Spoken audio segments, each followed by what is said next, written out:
hit 9-month sub mark, and because of Roe v. Wade I can't abort it. Congrats Hassie, it's yours Hassel.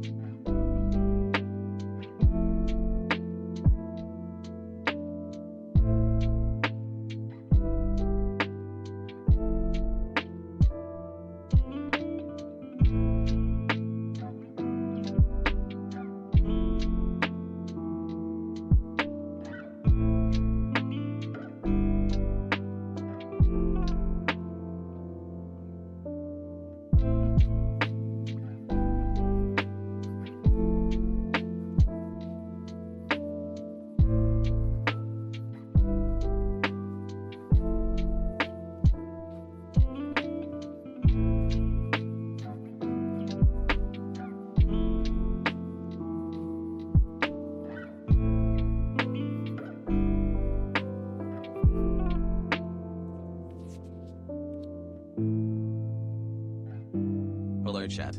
Hope everyone is having a great day Hassel.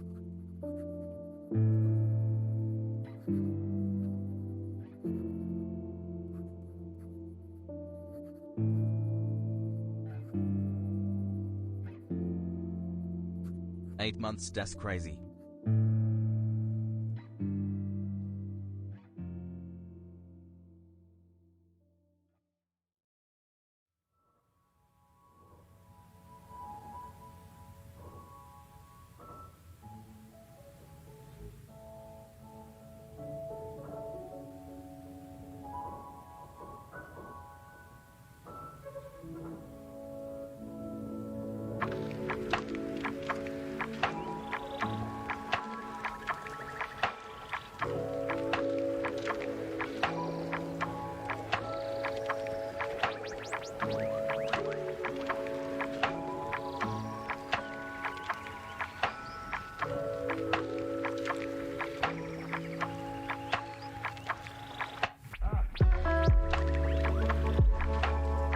Only 3 months, many more to go.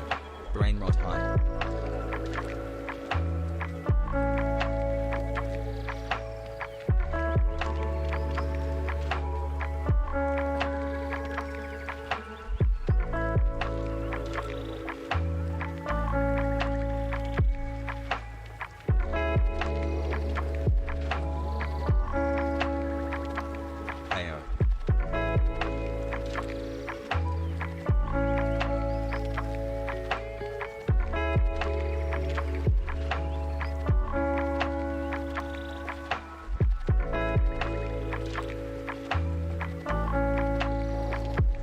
Thanks for everything you taught Hasan. Hassel.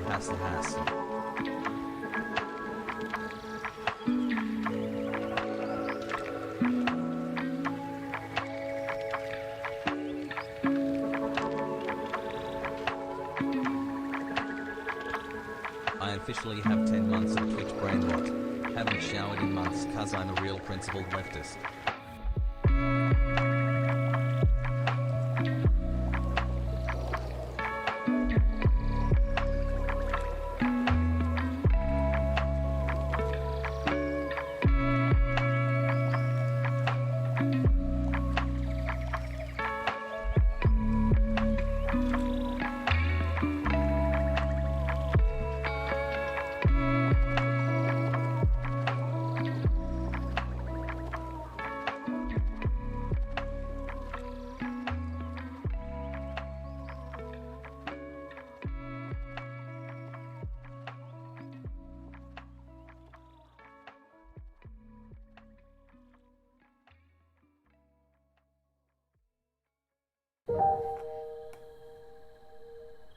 Hassel.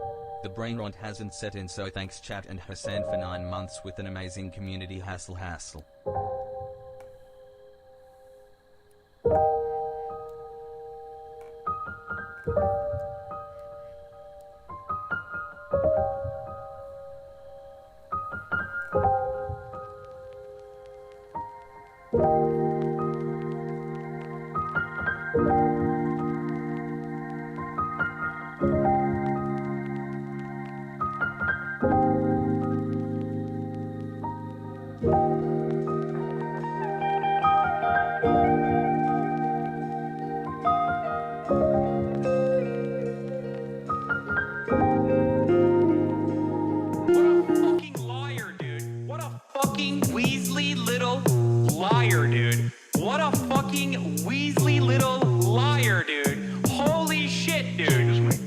I'm saying it.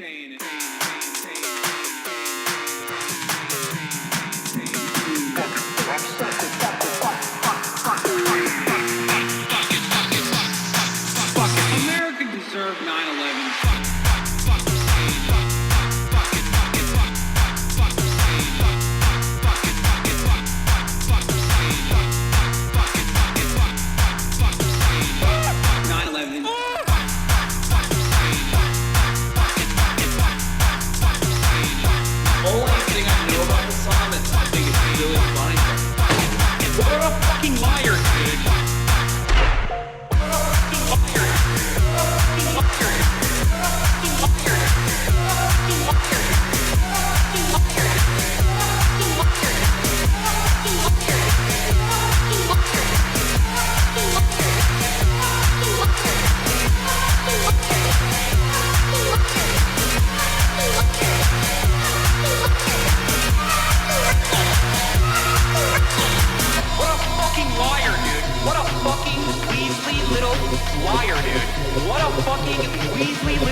What's going on, everybody?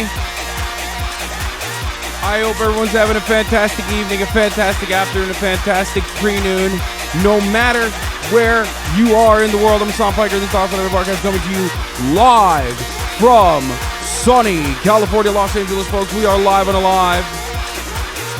And I hope all the boys, I hope all the girls, and I hope all the NBs are having a fantastic one, because it is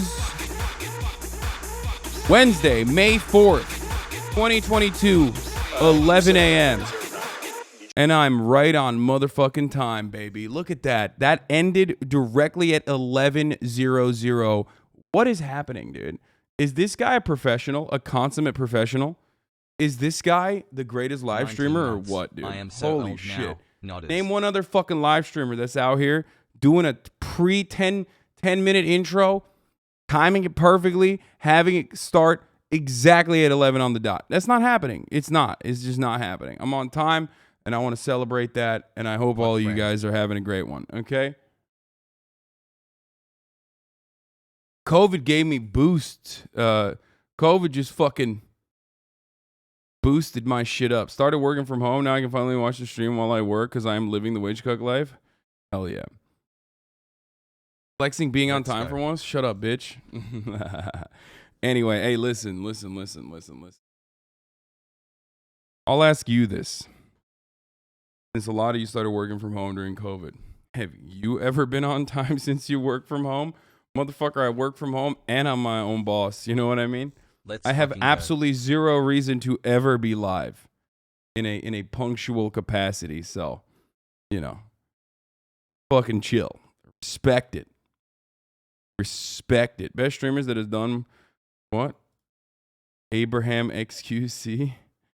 I clock in the work at 9 a.m. and wake up at 10 a.m. Shut up, I don't have 30K micromanages. True. Anyway, folks, I'm in a great mood. I did another COVID test earlier this morning when I first woke up. Not when I first woke up, but like I was taking care of business, you know, doing big business deals. I was doing big business deals again, you know, as always. But in the process, I took a COVID test and I'm negative again, dude. Listen, all I'm going to say is I beat the case. You know who's not beating the case, though? Okay, you know who's doing the race? Amber fucking Heard on the defamation trial. There's nothing else going on in my life. I had Peruvian food for the first time yesterday. We're diving straight the fuck into this defamation suit. Shit's getting spicy. It's getting spicier than the Peruvian food I had last night. Let's fucking go. I'm blasting off immediately, and we're getting the fuck into it. She also celebrated her birthday recently. She's one. Okay. And what is your profession? I am an actor, mostly. Cap. Okay. Now, why are you here? I am here because my ex-husband is suing me for an op-ed I wrote. And how do you feel? He's about like, that? I'm under attack for sharing new ideas. That's what she's saying. I struggle to have the words. I struggle to find the words to describe how Some painful baby this is is 1 year old and only wants chicken tendies, and this their is first horrible word was Lennon. for me to sit explain. here Pogo. for weeks and relive everything. Hear 43 months, people let's go, that Hassel. I knew, some well, some not. My ex-husband, with whom I shared a life. We will also cover. Speak about our lives Listening in the while way that working they retail. have. Get on my level, chat. This is the most painful and difficult thing I've ever gone through, for sure. Now, there was a trial in the UK in July of 2020 where Mr. Full year Depp of brain had rot sued has the me Sun feeling lightheaded, newspaper Hassel. and Dan Wooten. Do you recall that? Yes. And At least what she's was not a your good level of actress, so you're not. You participation can't in say that like, "Oh, lawsuit act in better." that trial? If she was a better actress, Well, I was. I think this court not case could party be to that decided lawsuit. differently. I was Been a great a 5 witness. months. like Can't you, wait for 100 you know, more. thank Supposed the primary witness. thank your since fucking it dealt stars with that the she's not a truth good of actress. You know what I the mean? relationship. Could you that imagine? I shared mean, then with again, Johnny. neither is Johnny Depp, so. And what, if any, I role guess did that's the you closest have we're gonna get to play fucking with the respect to, real for example, truth, witness considering statements and neither of testifying? these are great Objection, actors. compound. Johnny Depp's a better actor than she is, obviously, but like, example. come on. Overruled. I had to write. I think I gave 7 witness statements under oath. Y'all are testimony. just straight simping, dude. You don't I even give a sat fuck on about the the truth. You're stand. just simping for Johnny Depp. Oh my 4 god. days. Oh my god. Under mostly cross-examination. Motherfuckers be like, Johnny Depp's a great And up actor, and until then this point, and I'll be it was like, the name hardest 5 thing of I've their ever had to do. singles, and you'll be like, Jack Sparrow, Jack Sparrow, Jack Sparrow, Jack Sparrow. Okay, Thank you, dude. Amber. I'm going to take you Amber back, Turd and if actor. you can just tell the jury a little bit about No, you your just like background, Jack tell Sparrow, us where which you is fine. grew I up. do too. Shut the fuck up. I come from Austin, Texas, a small town outside of Austin that you probably haven't heard of. No one has. It's called Maynard. And I was raised by my mother and my father. It was my And B-day I grew up with yesterday, a and little all I sister, wanted was sleep. although I have a big sister as well.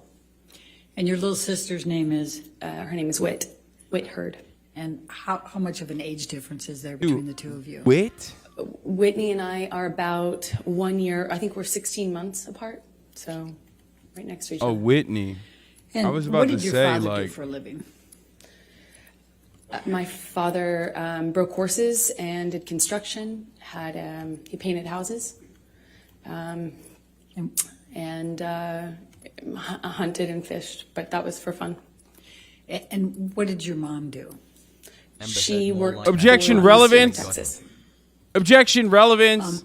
Let me just, since you talked about the breaking horses, can you just tell the jury what your role is in assisting your dad on that, and what is Objection, involved in hearsay. breaking horses? Dude, Objection, I leading. know law terms, dude.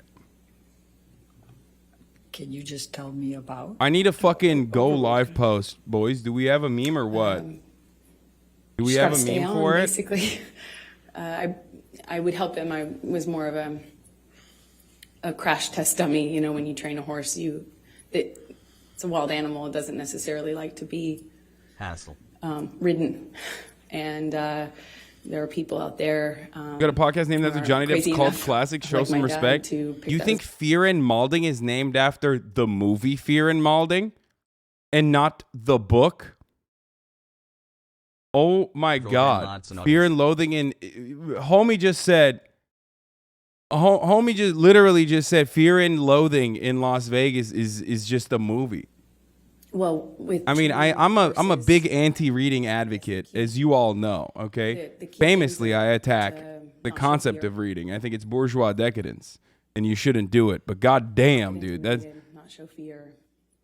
be tough and calm. Pushed it. Tell the jury a little bit about your educational background during those growing up years and your work experience. I worked any job that I could. Why did her from dad the break time I was horses really instead of young. I face them? That's a wanted terminology to for taming. Get out of Texas and treat. do something with my life and see things and do things. Dummy. So I was in school and really pushed myself to. There's no way that was serious. I just always pushed myself to be able to accelerate the process. I wanted to, get out of school as fast as I could, and I wanted to do Marxism more is things with mostly my just life than stay in reading. Texas. Yeah, it sucks. So what That's why types I'm a of things- capitalist. So where did you go to school when you were younger? I was a scholarship kid at a Catholic school growing up, several different Catholic schools, but they were always in the other, on the other side of town, in the wealthier part of town. And I grew up quite working class, and thankfully with, as long as I maintained an A average, I enjoyed the benefit of a scholarship, and I did that until I realized Here that it I is, could by take the my way. GED Blasting and off. Let the SATs people know, early, dude. and Let I the did people that, fucking placed out of know, school, dude. and effectively left school at 16 years old, I believe. I'm not seeing What enough did you do movement. for work during those younger years? I took any job that I could. I worked at my father's construction company, sometimes, just administrative stuff. I mean, it was a small company. It's a lady but objecting, I so a lady answered will do phones, cross and after. What? I worked at a modeling agency this that is- was also, speaking her truth. offered side. photography classes, makeup classes, hair With her hair team. and makeup classes for people that were pursuing a career in entertainment. And I started. For everybody asking, what does this have to do with classes everything else? that I Well, paid for by obviously, working they are effectively personally as a trade. establishing And I background eventually and worked personally at, for establishing my headshots, what which is are going on in her pictures life, that you use basically in the industry fucking, to to promote create a yourself, narrative that she's like a good in person, yada, yada, yada. That's it. acting, So modeling, that both. her testimony will be What, more. if any, charitable work did you do when you were still young? Her testimony later down the line started will off come as across a as more requirement powerful and for more school I went to, impactful. and They're then humanizing her. It's I normal. liked it so much, I think, 'cause It's understandable. That's, of course, they're going to do that. it meant I wasn't at home, and it was important to me is just to not spend time at home. It is a battle of optics, and yes. I really loved meeting people, so I worked at the soup kitchen every morning before school, during the school year, for about 4 years. I didn't go on weekends, but on weekends I would do various things. Worked at children's museums typically, because they would work with younger volunteers, and mostly soup kitchens and things involving children. I worked at with deaf kids for a while, and I love it. And when you worked with deaf kids, what, if anything, did you do to learn to be able to work with them? Objection leading and 404. Boom! Fucking got him! Overruled. Fucking didn't get him! Well, I taught myself how to sign basic sign language. And Fucking did not get then I pursued it. I audited Get fucked. a course at the community college, which I ended up going to get out of high school early. Manipulating later jury on, standard but law I would practice in audit USA where you must classes have legal that perks to buy with teachers money? never Yes. Wanted to kick the random 12-year-old out of their class, I suppose. So I remarkably was able to audit, I think, the majority of 2 semesters, and that's also helped me learn. A 404 objection So is how relevance. did you Law end tip. up Thank in you for the Los law Angeles? tip. I love law tips. I did a I was small at the job in Chappelle show. If Texas, you need any where insights, I played have a part friends in a that were there movie, too. And the actor in the movie that I was playing opposite had an agent visiting him from LA. And I met her on set, and she said that she had heard about me from another bit part I did. I was taking jobs in Austin, for really anything, to be an extra, to apply I did makeup once. Nothing, no job was too small or, for me. So I put myself out there, and she had heard about me, and she said, my hairline I is not have second heard cousins with about Johnny you Depp's in this hairline. town, and I'd love to meet you in LA if you're ever out in LA. And I was like, when can I come? And she made an appointment with me for the following week, and I used all but $180 or something to get out there, and I landed. I didn't know anyone. I was 17, and I've effectively been there ever since, I suppose. So when you arrived in Hollywood, please tell the jury what you did to get moving there, get going.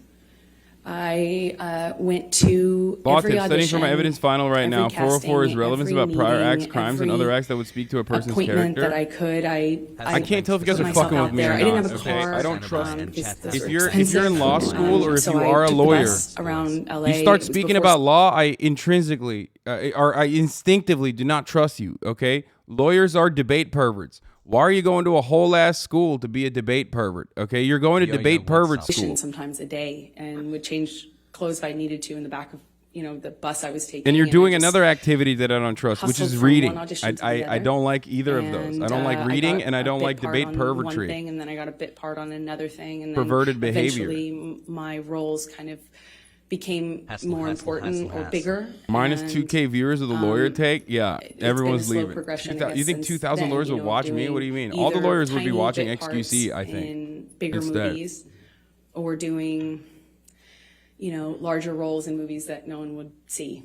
And I guess, it still is kind of like that. August 9 months. I have written law articles on you. Oh, God. 2002 Oh, no. to 2009. If you could just describe for the jury a little bit what types of parts you had. It's terrifying. I think they've indicated they didn't. You have not been well known here in this courtroom compared to Mr. Depp. So perhaps just take. If I said through a little bit PhDs of in that. lawyers not welcome that's fair. here, I'm fucking eliminating I did like small 30% roles of my in big audience. It's all films, like, fucking broke-ass grad students Zombieland in here. and Pineapple Express and movies that were well known. My first one was Friday Night Lights. But again, I had small roles in those bigger films. And then I would do larger roles in The reason why she's getting roasted as kind a of nobody is smaller because films, they can like establish a power I dynamic that way. That's the reason. I did a Chat. project where I was the Understand lead in a John that Carpenter the real film, and reason came out of why retirement to she's do like, that. oh yeah, I'm just And a that's tiny kind of small bean. how it it's was because in terms of my career. It's because for in the end, that's going those to work in her initial- favor. That Is first fucking initial 10 years or so, it was just going from slightly bigger role to I'm just slightly a small bigger role, bean nobody. and Like I'm getting groomed working as a my butt off. 27-year-old by So like I'm going to an take you up old to ass man. 2008. Did there come a time that you auditioned for The Rum Diary? Yes, I auditioned for that in about 2008, I believe. Please describe for the jury your experience in auditioning for The Rum Diary. Well, I auditioned a few times, which is common in my work. She's the co-lead in Aquaman now, you but get she a was callback, tiny as back they then, say. is the point. And I think I had at least one, maybe two callbacks with the director. And then I got a call saying that Johnny, who at the time was, I think I knew that he was producing it as well, was doing a project that was something very personal to him. He was reprising his role as his late friend, Hunter S. Thompson, and it was a very important Johnny Depp's project watching to me him, on and his that he phone, wanted to straight meet me up. in person. No cap. I thought I would be going for maybe an audition, but it was just a meeting. I went to his office and met with him for a few hours. And what did you talk about during those few hours? We talked about books and music, poetry. We like a lot of the same. We liked a lot of the same stuff. Obscure writers and interesting books and pieces of poetry that I haven't heard anybody else reference or know or like. And What the fuck? If God didn't want fetuses to be aborted, why did he invent well-read poverty? Like, and just fix charismatic, poverty? and Until then, these wombs I getting think I left diced in the like a office dusty with rug. few books that he gave me, and we spent the whole time just This man talking writes about for The Daily Show, things that dude. we care about. I love And was Jabuki. Fucking hilarious. I was so surprised that somebody, I knew who he was. I wasn't familiar, I wasn't a fan of his work. I wasn't familiar with him, but I knew who he was. He's one of the most famous people in the world. Objection. So it was already a weird thing to go and get called into his office. Lies. And, I'm a no-name actor. Do you understand? I was 22, Do you understand? I'm a no-name actor. I'm a I thought it no-name was actor. I'm a unusual. small bean. It was weird because he was twice my age, and he's this world-famous actor, and here we are getting along about obscure books. Oh, dude, come on. Old blues, and it was, I thought it was remarkable. I just hadn't really, I thought it was unusual and remarkable. Bro, fucking Radlibs will suck up this argument too. They'll be like, yeah, that's true. Yeah, he fucking got groomed, To be dude. cast for the role in The Rum Diary. Yes, a few days later, my agent said that Johnny's going to call you. We gave him your phone number. I was like, oh, okay. And shortly after, my phone rings. I pick it up, and I hear, this like deep voice on the other line, and he said, "You got you're it, kid. You're the dream. Hunter wrote this part, and I'm you're telling the you, dream. dude. You're It's it, kid." I was like, And amazed. It's please wait, what is this? describe There's a for the micro jury influencer what leftist that lawyer means. What TikToker that was watches the you and he's Rum pretty Diary based. And this Hunter Thompson. What was the concept? Oh here? yeah, What role this were guy you thirst playing? traps and shit, right? Well, it was my understanding that he was bringing to life his late friend. And what he told me was that this character is supposed to be the dream woman, like the dream, American dream. And so I knew what he meant. He indicated to me when he told me I got the role that I was that, that I was the dream kid. That's what he said. So did there come a time that you started filming The Rum Diary? Yes, I'm not quite sure how much. I think we started filming in maybe March of 2009. And where did you film The Rum Diary? We shot it in Puerto Rico. And describe, if you can, the events of the filming and your interactions with Mr. Depp during that time. It was a bit surreal, filming in a place like Puerto Rico. No It's spoilers? beautiful. It takes place in the 50s, so everything really looked beautiful. Cars and clothing, the music. It was a very colorful shoot in general. I couldn't have asked for I can't believe you're spoiling The Rum Diaries, dude. I was totally going to watch that now. on film. I mean, I was on set reading my books, and occasionally Johnny would talk to me, and then he started to be really kind to me, like more open with me when we'd have hot days filming. 6.1 on IMDb. Okay, I was kidding. I'm and obviously not. a I'm making security a guard joke would about. kind of Let's usher be me real. into That this movie's car, probably and it trash. would have the AC blasting, and I'd be sitting in the back of the SUV, just thinking what a strange experience the whole thing was. And 8 months, and I can't we wait didn't for my rights really to have be a whole taken lot of away. interaction on set until we did a scene that involved kissing. We had a kissing scene, and it didn't feel like a normal scene anymore. It felt more real. There are certain things that you do in the job to Yeah, she's saying be that like when you have to do she's that saying sort of again, she's a young scene. small bean, okay, And little little city girl with big dreams you don't use your meets tongue, big you Johnny can't- Depp, if you twice her can- there's age, certain things ew, that you do to yuck, just grooming. maintain a certain And line, then and it that just felt kissy like the poo lines were sparks blurred, a and he real grabbed my love face affair and pulled me that turns into a nightmare. That's the entire story from her perspective. But we were filming a scene. Did he use his tongue? Yes. Okay. What the fuck? Did you celebrate your birthday while you were in Puerto Rico? I did. I celebrated, I think, maybe my 23rd birthday there. And what, if anything, did Mr. Depp do for your birthday? Well, we were already kind of talking about books and poetry and things like that. He gave me a few really beautiful poetry books.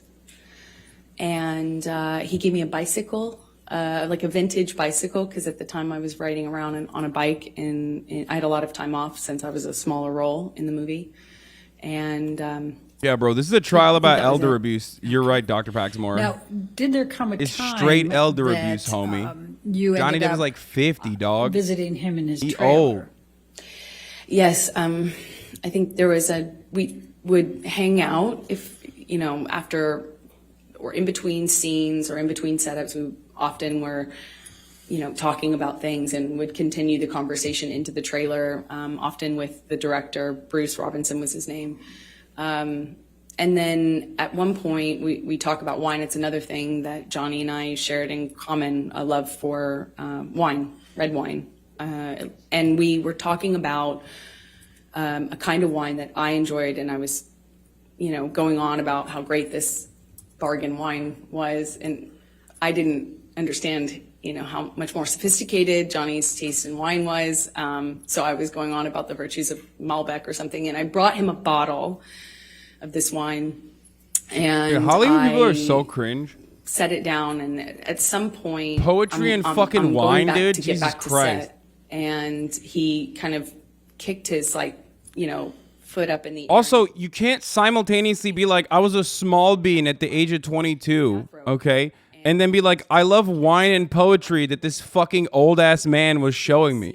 Like, It was a period film, so it's. I'm sorry, place but in the like, 50s. what? And so I had all of this. No, you were like, oh shit, it's old Johnny Depp. undergarments Like, that's that hot. I for think that that's super time era, cool. On, and the scene involved me changing. So much so that I'm gonna fake it. It's so like I when had a women little laugh at my costume jokes. on. Am I funny? Fuck no. Why are And they kinda laughing? Because they picked think up the it's back of cool. my They think I'm robe hot. with his Okay? boot. And I kind of turned around and Or chatters. like giggled, I didn't feel, I just didn't, I didn't know what to make of it at the time. I'm and it joking, just kind of- chat. I just I'm kind of joking. Giggled and batted it away playfully, and he kind of playfully. As a kind of pushed me 27-year-old down woman, on I'm this, not about to get bed groomed by a man sofa. old enough to be my father, Johnny Depp or not. Yeah, That that's was in what his I'm saying. trailer. Like, Just what? Playful. You're like a whole ass woman, and dude. What the flirtatious, fuck? And he said, yum. And he kind of lifted up his eyebrows like that. And I just giggled, laughed it off, kind of batted him away, and, moved on, went back to set. And were you in a relationship at that time? I was. Okay. And was Mr. Depp in a relationship at that time? That was my understanding, yeah. Okay. And did anything else of significant happen during that time Sharon, period while about you to were mold. filming with Bigger Mr. hearts, Depp, Johnny. other than what you've told us? We just had this, it was a friendship, flirtatious thing. I felt chemistry. I felt this. If Johnny Your Depp line is way better had than actually Johnny. read the Everything that Quran, went beyond okay, the pale of my and didn't job, fucking cheat on his partner at the time, none of this would have happened. Johnny- I'm sorry, Shouts out to Johnny Truly Depp. felt that Sure, way he's a about me. It victim, indicated but, to me Allah could have saved him felt from in making this different mistake. ways, but at the same time, That is what that's- you need to remember in this story, we were both okay? in relationships, and it is a job, and it was intimidating. and I just remember He's feeling out here kind of fucking talking about intimidated and wine a little nervous instead about of, that, and I also reading see his fucking relationships favorite that surah. went our He's separate ways, and we talking didn't about hear- I didn't fucking hear from poetry him books and shit. for a long time. Haram. And that's- so Don't do that. Approximately how long were you filming in Puerto Rico for The Rum Diary? A few months is my best. All right. guess. And when you left Puerto Rico in the filming, when is the next time that you had any contact from Mr. Depp? And contact could include anything, communications, written communications, as well as. Man, you are just funny, and I do not telephone find or you hot at otherwise. all. Your jokes and jokes in general are funny we from had you, no even contact after explaining. until Thanks. Johnny called me on the Thanks, phone chatter. one day, Or- and I was driving, Okay. and he invited me over to his home. But dude, no, you're in just funny. I California, fucking in don't find you Beverly attractive. Hills. Shut the fuck up. And You're just I, funny. Okay, you're not hot. You're funny. Shut up. I mean, it was out of the blue. I didn't even have his phone number. What's up, dude? You want to go on a date So now? Like, it what's was- going it on? was Are you quite negging me? unexpected.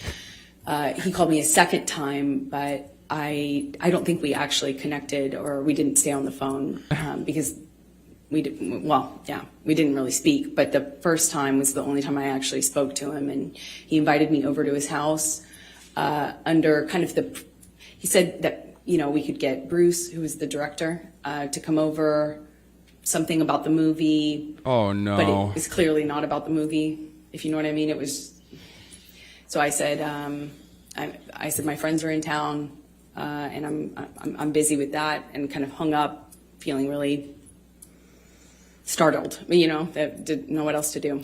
What gifts did Mr. Depp send you during that time period after you filmed The Rum Diary? He sent me several gifts. He sent me a beautiful dress, one that I wore in the movie, with a beautiful handwritten note, said happy wrapping, and made a reference to the dress being wrapping paper. He sent me a few gorgeous, expensive, what I can only assume are expensive, collectible books, items. And then when I was away filming on a different job, he did send me some guitars. I know one delivery. I was informed about one delivery, and my partner at the time intercepted the attempt to deliver and called me immediately and said, "What should I do?" And I said, "Well, send it back." And she did, and she indicated. So what's up? Like, he was making numerous attempts at you, and you just were grossed out. You were like, "Oh, gross! No, I really don't want that." I sent it back. Because I wasn't there, and I wouldn't have accepted it anyway. Okay. Oh man, I just ew, gross. I hate this. And also simultaneously, like, you have a fucking relationship that bared out for in the most traumatic and horrible and toxic ways for the next like fucking 10 years. 2.5 years after you filmed. Oh, you're so gross. I want to marry you. Ew. I'm an actress, not a mathematician, for a reason. Roughly, yes. Okay. And I mean, the worst part about this, in my opinion, is that, like, this is very real. There are a lot of instances where women are unfairly and unjustly fucking I guess followed and oh my God, what's the term I'm looking for? Women do get harassed like this, okay? They absolutely do get harassed like this. Don't say love bombed. Pursued is the word I was thinking of, but I was like thinking persecution for some reason. Okay? Pursued. Like courted, pursued. The difference between like someone being courted and someone being pursued, however, can be the unfuckability of the other partner and how gross they are, how weird they are, and then they, ramp up the fucking stakes. So the issue in this situation, don't say love bombed, okay? You fucking Zoomers. Oh my God. Like, interpersonal relationships are a gray area. So obviously there's like more to it. Obviously there's more to it than like the difference between someone being like the difference between someone pursuing you in an aggressive and like gross manner and someone actually being super romantic to you is just consent, right? And the reality in the situation is that like we know that like the consent was there in that situation. So for her to like indicate that there wasn't is kind of weird. Because we know what happened afterwards. You know what I mean? Like, we already know what happened afterwards. You guys got, like, in a fucking relationship. So why are you making it seem like it's like, oh, I just didn't want it? He was like, ew, so yucky and gross.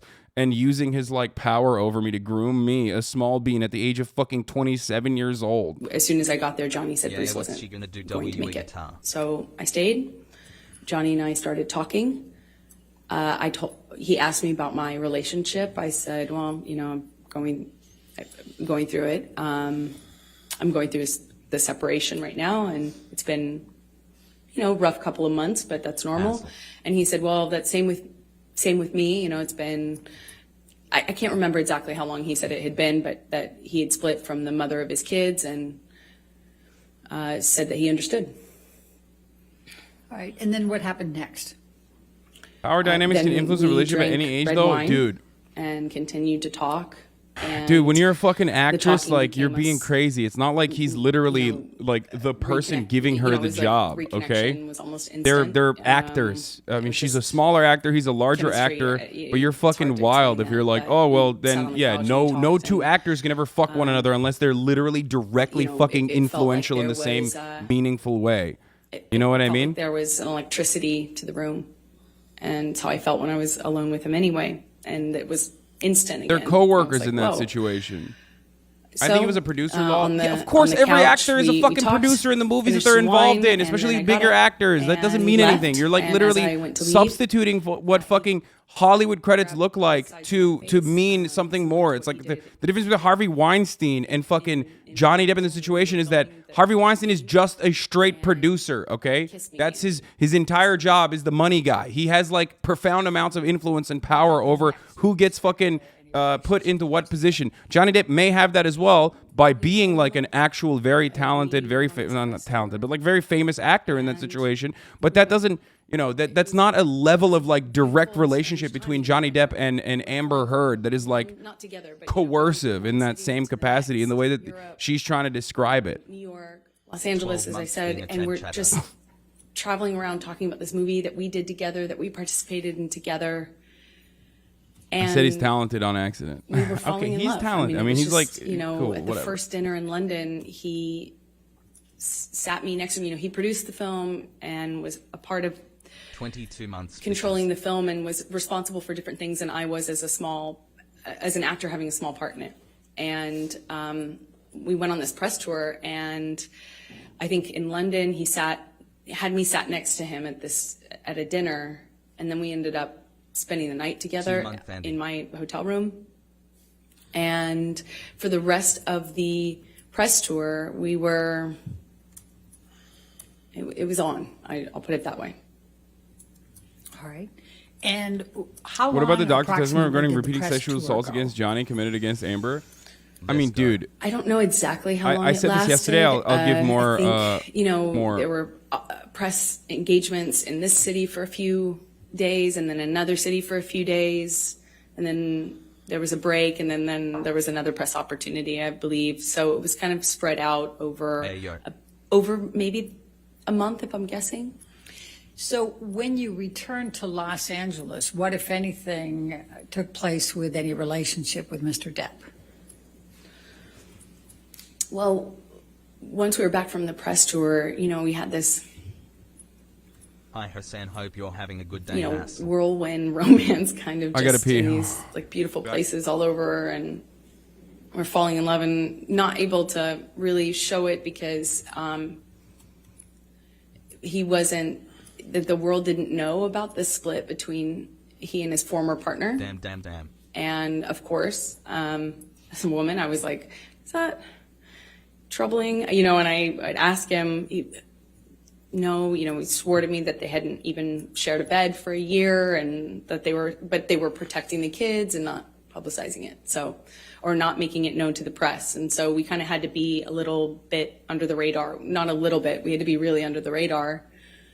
Because as Johnny pointed out, that the world would blame me and call me a homewrecker, even though I had nothing to do with it.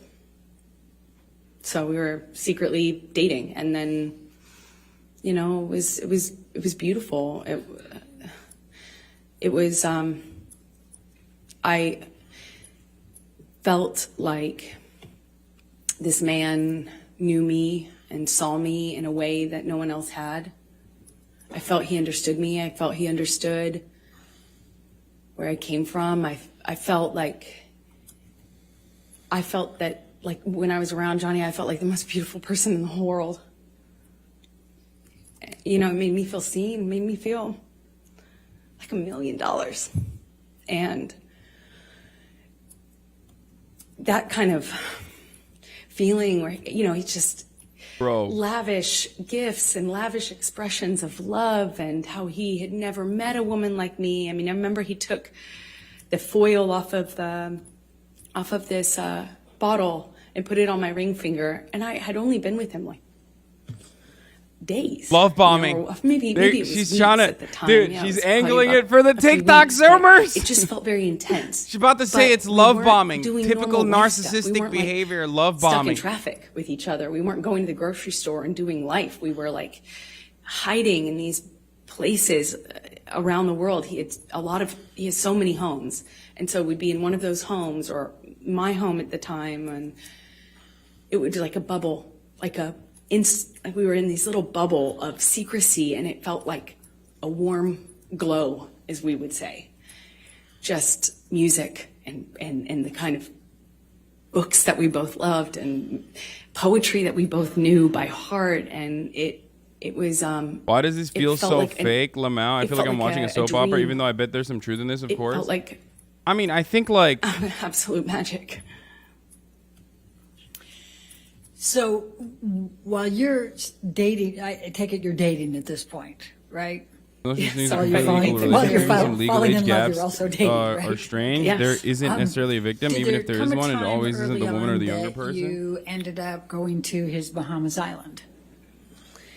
Yes. So shortly after, we, I think, started dating October of 2011. And, as I mentioned, this bubble, where he'd come over to my house and not leave for like 3 or 4 days, just smoking cigarettes and playing music and reading poetry to me or painting me or, just talking. And then he would disappear. And there'd be just no way to get a hold of him, no way to contact him. At first, I didn't really think anything about it, but he disappeared at one point, and then came back and said he was dealing with some health issue, and would I join him in the Bahamas?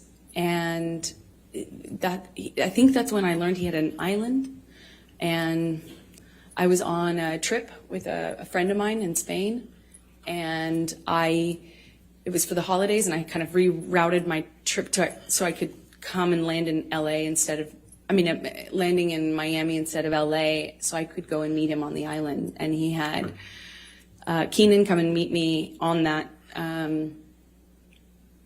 trip, like in Miami. I get off one plane, get onto another, and go and join him on his private island. And I noticed he was drinking Beck's and tea, like lots of tea. And I didn't foolishly think anything of it. I just, thought the man really seriously, I missed it before, but really, really loves tea. And we had this beautiful, I don't know, less than a week probably, trip in the Bahamas, a private island, beautiful sandy beaches. It's a scene that you just don't, I had never experienced anything like that. Is your island right now Johnny Depp's island? It Yeah, was a I bought beautiful it. place, I bought Johnny Depp's a beautiful island. time. And I fell head over heels in love with this man. So after the Bahamas, I assume you came back, and are we talking now early 2012? Yes, that's correct. Okay. So what were This you is the doing most work-wise? TikTok ass court case I've ever you were seen. I doing feel like they're on literally stage? both now doing coverage What I for always do, I TikTok. would be taking job to job to job, going from one movie to the next. Mostly not filming in LA. So weirdly, you live in LA to go shoot on location in other places. So when I was in town, we would go back to this bubble, like insular bubble. This poor with 27-year-old woman who had blaringly loud who had music barely and been in any nothing Hollywood else, blockbusters, nothing never else. could have seen this coming. Oh yeah, no, totally. I'd go off to work, and so would he. Well, eventually. It's just, he who left to could have, shoot who Lone could Ranger, I have. believe. Okay. Is Now, Hasan we've cosplaying heard a as little bit Johnny about Depp if Lone he was a news Ranger, anchor? and Love you, that's Hasan. about Blessed to have you brought to mid-2012, me is from that the right, H3 when he was universe. shooting that? That sounds right. Mid 2012. Yeah. And were you shooting anything at that time? I was shooting. Last time has Saj. Machete Kills? I believe I was shooting Machete Kills in Austin. I had a small part in a Robert Rodriguez film that shot in Austin. Ooh, Robert Rodriguez is the But shit. I think Johnny was shooting and then having some time off, and there was just a lot of travel, a lot of movement. So, And so what, if any, visiting did you do with Johnny while he was on his set for Lone Ranger, and where was he? well, he was filming all over the Southwest, and at some point I came to visit him and on one of his locations, and I would stay in the house because I couldn't really, occasionally I would leave with his security guards, but I didn't really have anything to do but visit him for a few days. So I'd cook and kind of stay at home and paint or whatever and wait for him to come home and have dinner ready. And we would have these little bubbles, but kind of scattered throughout the Southwest as he was filming. And at the time, Johnny had, when I first arrived at one of these locations, it was the first time that Johnny told me that he had had a health issue. Something with his liver, and that he wasn't, that's why he was not drinking. He was drinking a lot of tea, like a lot of tea. Okay. And so we've heard a little testimony about boots. What, if anything, did you do to help Johnny with his boots? Well, I mean, I suppose that I took off his boots, and it made an impression on him, and I was happy to, anything I can do to show love. Certainly how I felt about him. But if he wanted to take off his own boots, he certainly could. Did you buy Mr. Depp any knives during that time period? Objection leading. Sustained. What, if anything, did you do with respect to knives during the time period you were with him in the Lone Ranger? Objection leading. What, if anything? Overruled. Johnny had a thing for turquoise, and that eventually, being in the Southwest, it can happen really quickly. I also too really love turquoise, and he has he loved knives. He loves a lot of things. When Johnny loves things, he does it a lot, lots of it.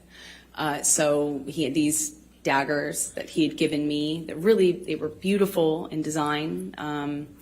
And they're, long, curved daggers. And he just talked a lot about knives, had a knife and gun collection, and was quite proud of it. And at some point, I don't really remember exactly when it was, but at some point I picked up what I thought was a really beautiful turquoise handled knife.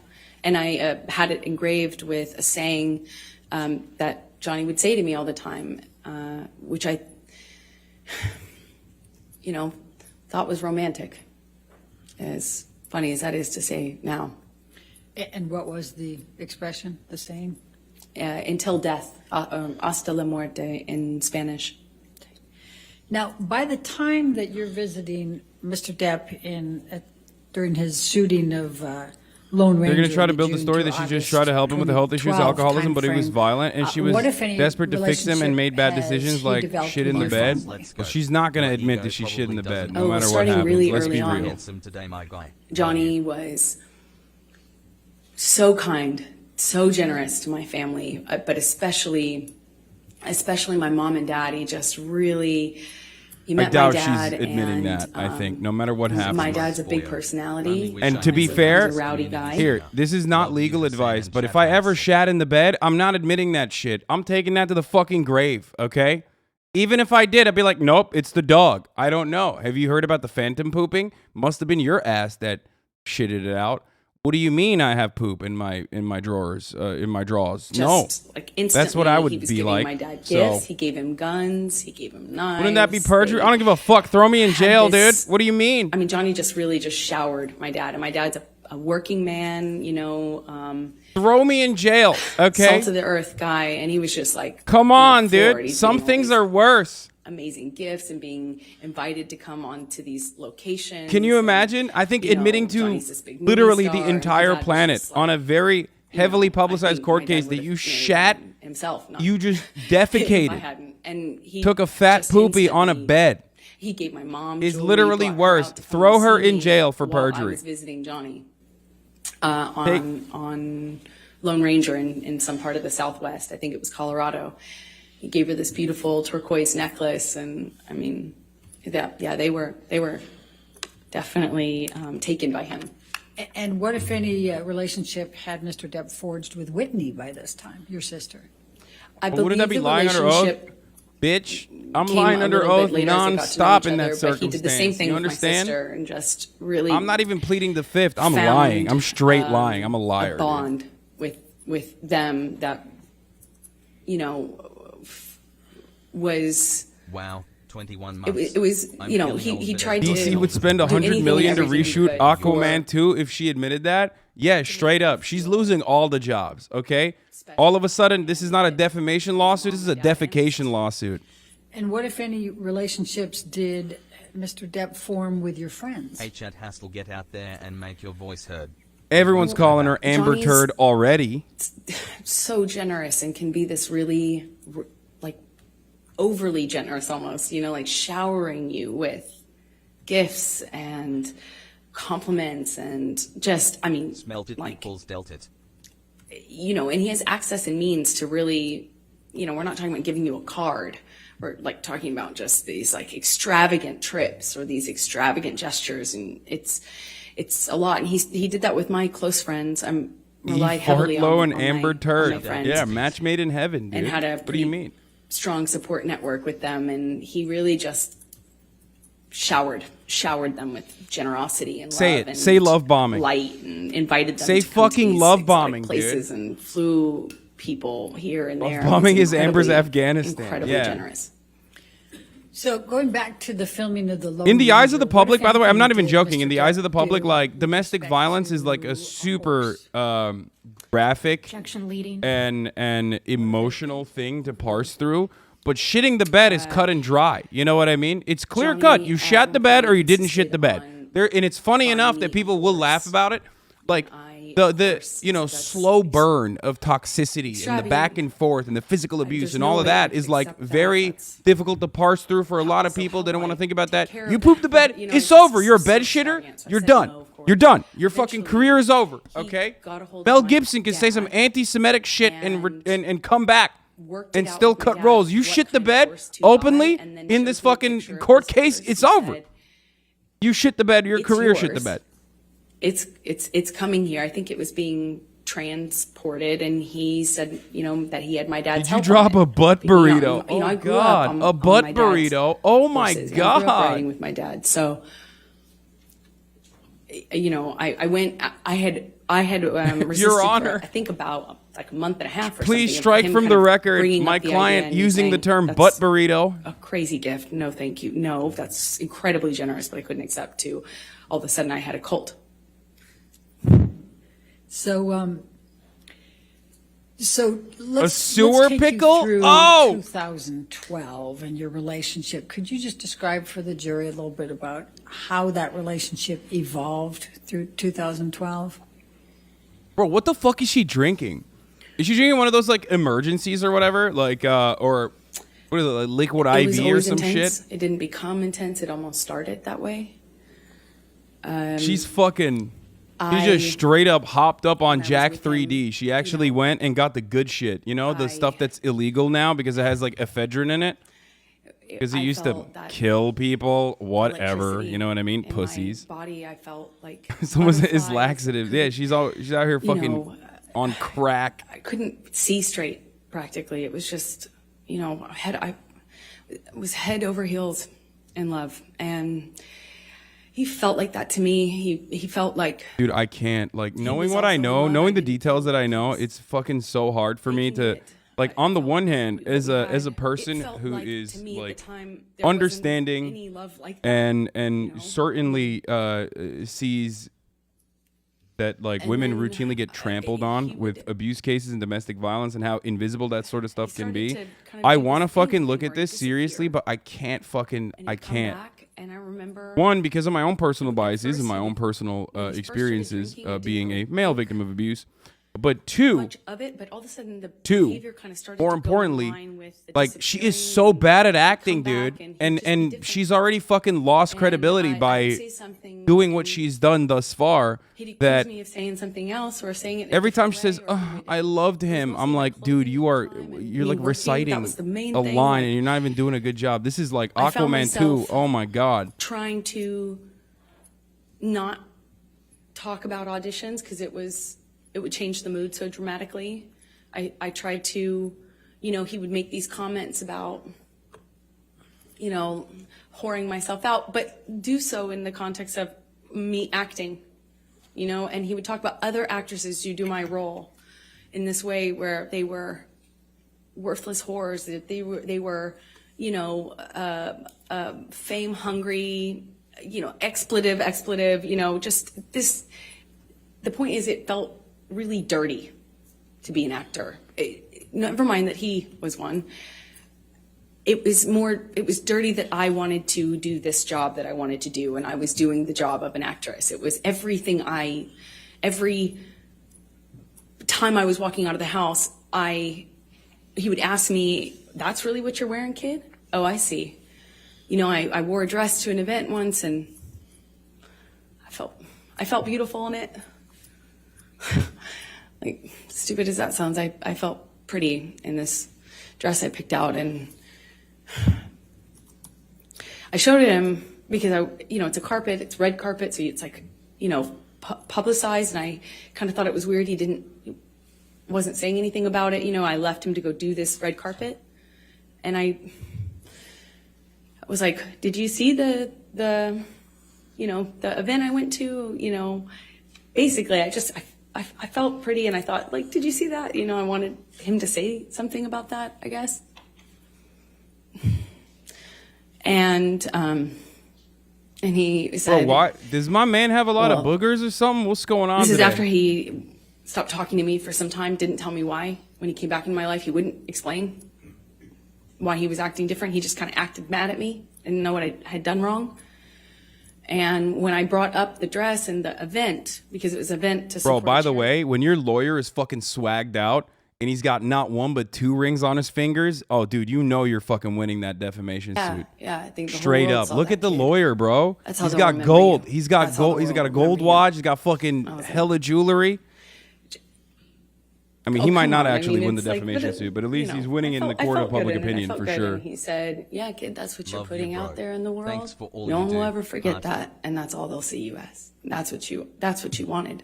That's what you were going for. My dress was low cut. I get it, it's low cut. But What?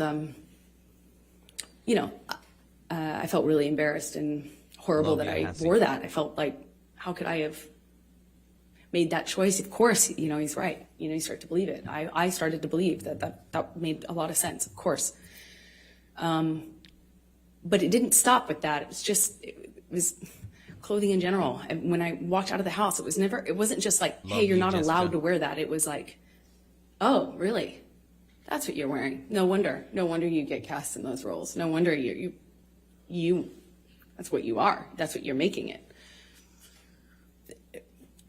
And it continued. And then 2 babies, Haasboggies.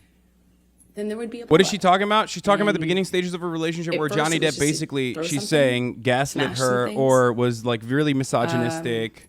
Loves to She's smash hitting up all the place fucking and high carpet, notes, okay? furniture. That's Johnny what it Depp was started with, old, glass. ew, Threw gross, glass at groomed me me, and had remember it power was over summer. me originally. I wasn't really that into it, but used he his just like put power this glass across the over kitchen. the movie It studio didn't to hit me, get but me it involved with shattered behind him. me, and I remember Totally I had no very easily could. interest in this myself, but then I fell in love with him because he love bombed me, and now on top of that, and then he started start being with like using the word, it was misogynistic, just telling me that like you shouldn't be comments. wearing that, all this shit.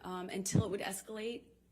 And then I started to notice the pattern of escalation where he'd throw glass or turn over a table.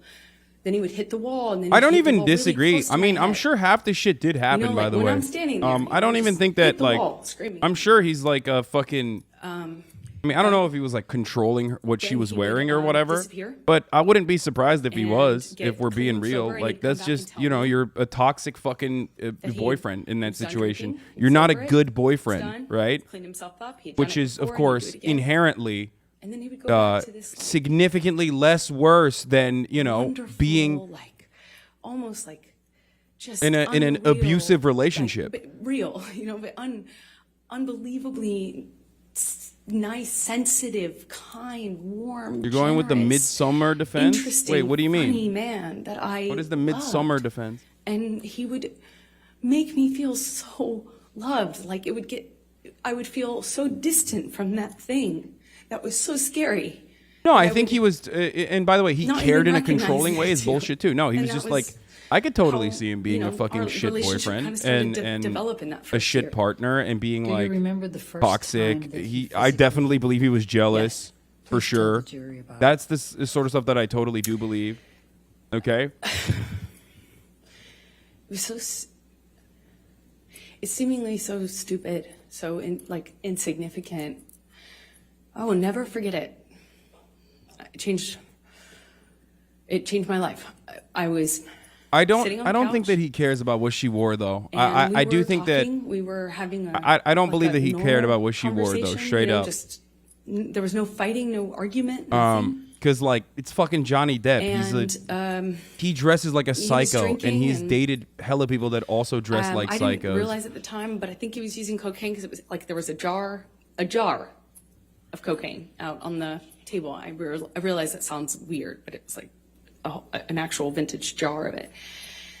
But I didn't see him use it at the time, so I didn't really factor that in. I just, you know, he's drinking and we're talking and there's music playing and he's smoking cigarettes and we're sitting next to each other on the couch.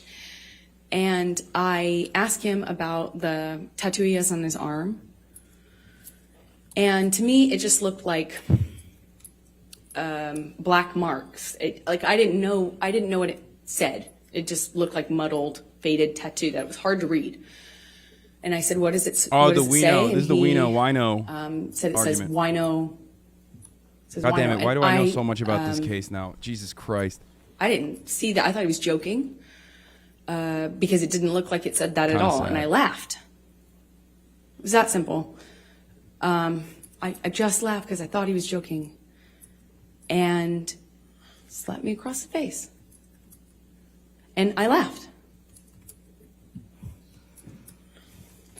I laughed because I didn't know what else to do. I thought, this must be a joke. This must be a joke. Glad. Because I didn't know what was going on. I just stared at him, kind of laughing still, thinking that he was going to start laughing too to tell me it was a joke. But he didn't. He said, you think it's so funny? The You amount think of it's time funny, between bitch? Amber's You auditions. think you're a funny bitch? And he slapped me again. Like, it was clear it wasn't a joke anymore. And I stopped laughing, but I didn't know what else to do. You know, I didn't know what to do. You would think you would have a response, but I, as a woman, had never been hit like that. I'm an adult, and I'm sitting next to the man I love, and he slapped me for no reason, it seemed like. And Wait, what the fuck? Are you missed the point. serious? It was that stupid. Oh, Second no. slap, I know he's not kidding, but I don't know what else to say or do, so I just stared at him. I didn't say anything. I didn't react. I didn't move or freak out or defend myself or say, what are you doing? You're crazy. I just stared at him because I didn't know what else to do. Bro, is this for real? Is And this he slaps actually me her one more account? time. It is her account. Hard. I lose my balance. Sebag At this point, Montefiore. we're sitting next to each other on the edge of the couch, or I was on the edge of the couch. And I'm all of a sudden realizing that the worst thing has I mean, just I don't happened know to how me. Montefiore has written That could about possibly Stalin. happen to you. Maybe I she's realized that a anti. I wish so much he had said he was joking. Because it didn't hurt. It didn't physically hurt me. I was just sitting there on this carpet, looking at the dirty carpet, wondering how I wound up on this carpet and why I never noticed that the carpet was so filthy before, and I just didn't know what else to do. I didn't know what to Okay, say. serious I didn't question. know how to Like, react. I'm sorry. Just This is thinking how much time serious question. Okay, because there has been an incident where like Johnny Depp definitely did, at least according to like the conflicting testimony with his like actual text messages, physically abused Amber Heard one time. But having said all of that and knowing everything, do you feel like she's being honest? I'm asking you guys. I want to almost like hit a woman. You can't hit a man. You can't hit anyone. You can't just hit somebody because they. I knew there was no. I knew it was. I don't know. wrong, Maybe it's and I like knew that I had to misogynistic leave or him. some shit, but like that's she's the hyper thing. focusing on a lot of the additional leave him. details. That's like a very JCS moment. I want to Out of that and room, pause it and tell you that like Best thing that in ever most happened. circumstances, in an effort to And I wish I At could Hasan sit Abi, here the and thing say you're I not stood up and I understanding walked it's out of illegal that to lie at court. house. Shut I was up. drunk, Everybody lies at and I court, stood up okay? for You're a myself. fool if you don't lie at court. Every hour ad break. Just like you're a fool if you don't subscribe at the top of the hour when a 6-second ad break is coming. Dirty carpet, trying to will myself to get up, to walk out of the door because I knew I needed to. And I really slowly. It feels like she's testifying like an stood honest up, and I person would, remember and what looking sucks at is she's him in being the truthful eye is being lost by and her just attempt to come across looking as at truthful. him, I don't. frankly, because I didn't know can't what else get to it. do. And I don't. before I know don't it, he see her as an starts honest crying. broker here. And you know, like I had never seen an adult man cry. I didn't even really see my dad cry at my grandma's funeral. You know, it's weird, and he's crying. Tears, I mean, just falling you, out of his Bill eyes. Vaughn. He gets down on 5 his get the knees. subs. Here's the and 1 he minute ad grabs break my coming now, by hands, the and way. he's Twitch Prime is free as touching long as you have my an hands, and Amazon Prime he's account connected to your Twitch saying to account. me, I will never do that again. I'm so sorry, baby. I put the fucker away. I thought I killed it, and it's done. I do I believe. I thought I put I do the monster believe away. that because And I've done that's it why I before, prefaced it's it done. with there is an instance where she was actually physically abused, in my opinion. Out of like all of the 14 incidents where like she was the perpetrator and definitely did domestic violence to I Johnny just Depp. remember thinking that. Which is why I was prefaced just- it with that. And he was even then, it crying. just, I don't know why, I'm but so sorry, but I don't know knew if it's couldn't just misogyny. forgive him Misogyny because could be a factor in this as well. I'm Right, recognizing that my means it own will happen personal again, no? biases. But it No, does like, come across as help us. not genuine when she's talking about this sort of I got stuff. up in my car. I walked to the car. I didn't say anything. I made a point to not say, "Oh, it's okay." Or And for the anything like record, that. I do just think didn't that- say anything. For the record, I do think that, like I said, you know, I said it was like a 30-70, And I where sat there Johnny Depp forever. definitely Didn't wanna was, turn the in key. certain instances, Just leaned my head abusive. up against the window. So And I remember just seeing my breath. the one on the private jet is on the where I think windshield, Johnny you know, on the kicked her. glass of the window of the door, just seeing my breath and trying to will myself to have the strength to know what I should do in this moment, because I was heartbroken. And I sat there Yeah, of for a course, long witnesses time, practice and for court. eventually That's understandable. You turned the have to key practice and your drove home. testimony. Otherwise, you're not going to be able to. You're not going to be able to What deliver did you do after that? something that will convince a jury. I don't know. But it's giving a little Kyle I don't Rittenhouse. remember what I did when I got home. I don't remember.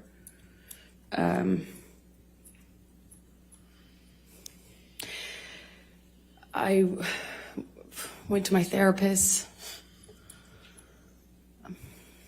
I told her 20 Objection, months hearsay. might be Strong idol.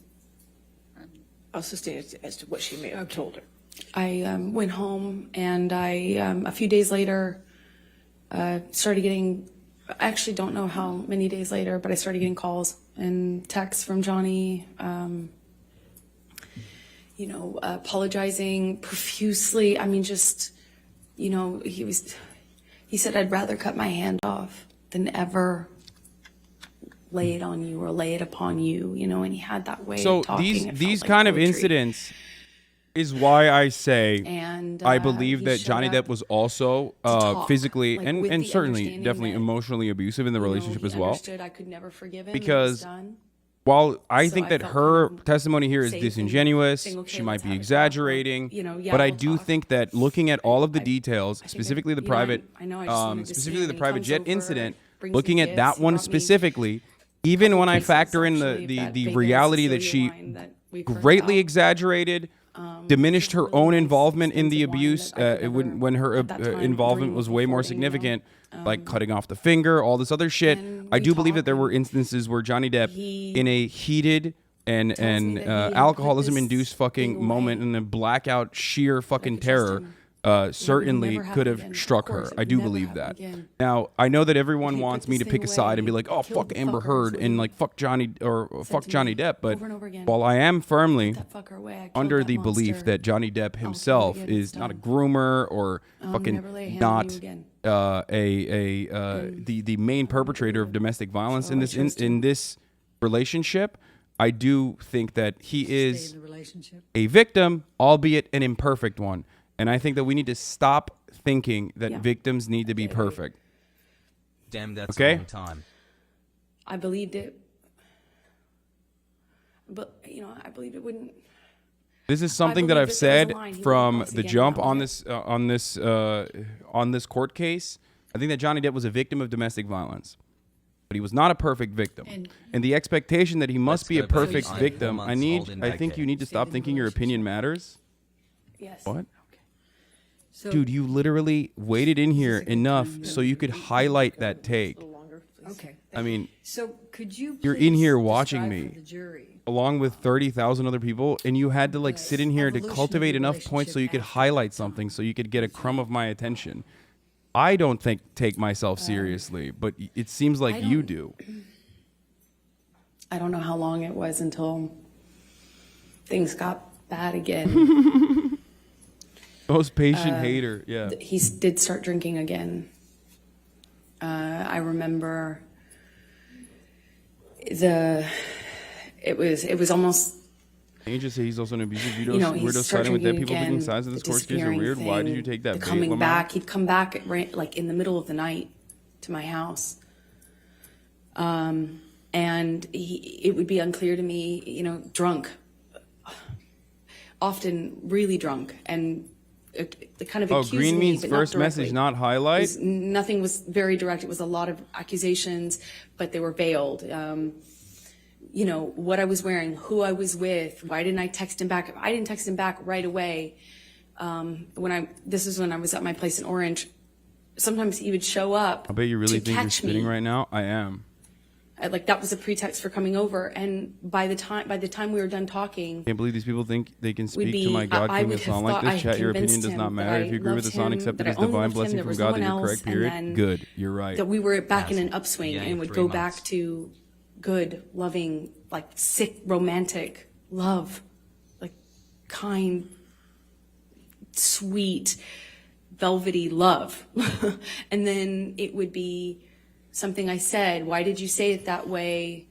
You know, if I had to leave for an audition, I could guarantee that when couldn't guarantee, but 2 of those in a row. And when I came back, he was angry at me, you know, and I wouldn't necessarily know why. And then he started accusing me of things, probably like at first it was indirect and then it became really direct. Then the punching. So, this of the testimony walls is, like, well next to my head crafted. which is a constant. So at the- if it makes you at that feel some time type in of way, understand that 2012. it is, you know, when he was just like drinking, Johnny's own narrative that eventually his that team has became, created is perfectly cultivated to make you you know, feel him like accusing me of cheating. I'd defend he is myself. both I'd say, abusive, manipulative, you know, that's toxic, a crazy, groomer, you're all this other wrong, shit, I would right? never, the So you normal need things. to keep that in And, mind when you're thinking about this, it because would she is escalate taking to the a point lot of where concepts he'd push me that would otherwise never shove be me down, and important then in I'd a get back domestic up, violence and slash this happened defamation several lawsuit times, that's why and it's slapping it so on to specific, pad I the deck. suppose. When I get back up, I'd look him in the eye. You know? To the point of getting up and looking him in the eye. But of course it's rehearsed. It's It's my your way of defending myself at that time. And I'd look at him, and he'd ask me if I wanted to go again. How is he a groomer? She's a whole Shove me lady. I don't back agree down. with that anyway. No, I don't. I'm Eventually, not just saying hit I me. agree with that. Remember, he hit me in the face when I denied having an affair with my ex-wife, my ex-partner at the time. And he said he had proof. I denied it. And I was walking out of the bedroom, slapped me across the face. I turned to look at him. And I said, Johnny, you hit me. You just hit me. I'm going to ask you, Michelle, can you bring up 1783? I'm sorry, dude. That doesn't look good. Like, it just sorry, doesn't. what number? Defendants 1783. And I say this is someone who thinks that, like, yeah, Johnny Depp in certain instances is dud. Oh, God, it's hard. It's fucking hard for me to.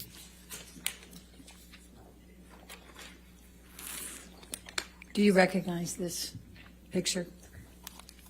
Yes, I do. Is And meme could you tell boobs us in what it Turkish? is? Yes. It's a picture of my face with a note that Johnny left for me by the coffee. Typically is where we'd leave notes like that. And does this accurately depict the scene portrayed? It was one of those scenes.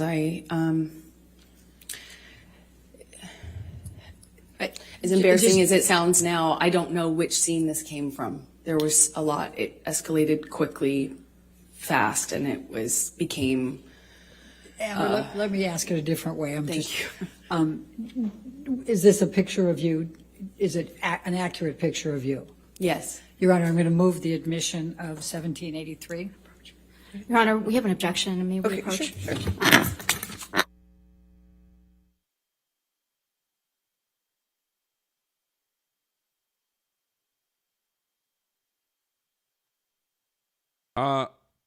The thing is, all evidence shows he both got physically and emotionally abused. On the other hand, Amber has no witnesses for physical abuse. No, she does. She has one incident where it's not witnesses, but witnesses have conflicting testimony.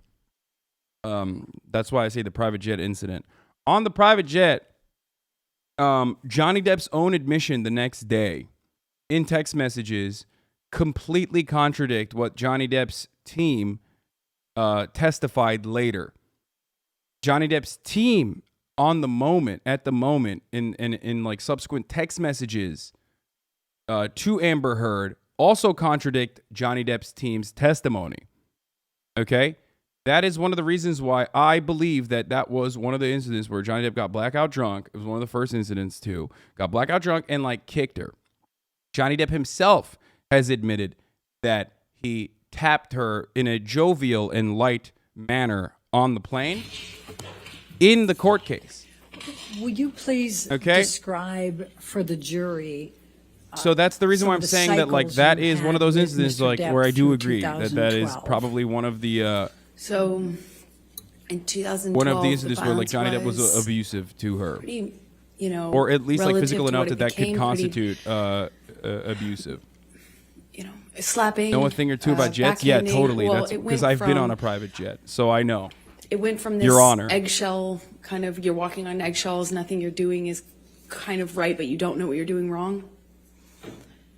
And then I was doing something wrong clearly, but it was unclear within the scope of an argument what I was defending myself against. So it would shift Private from jet pilot can confirm. a rumor he had heard that I was with a friend, or I had been photographed standing too close to a male person. That was a person I had had something with, and I was lying to him about. And it would be eggshells, accusations, and then he would explode.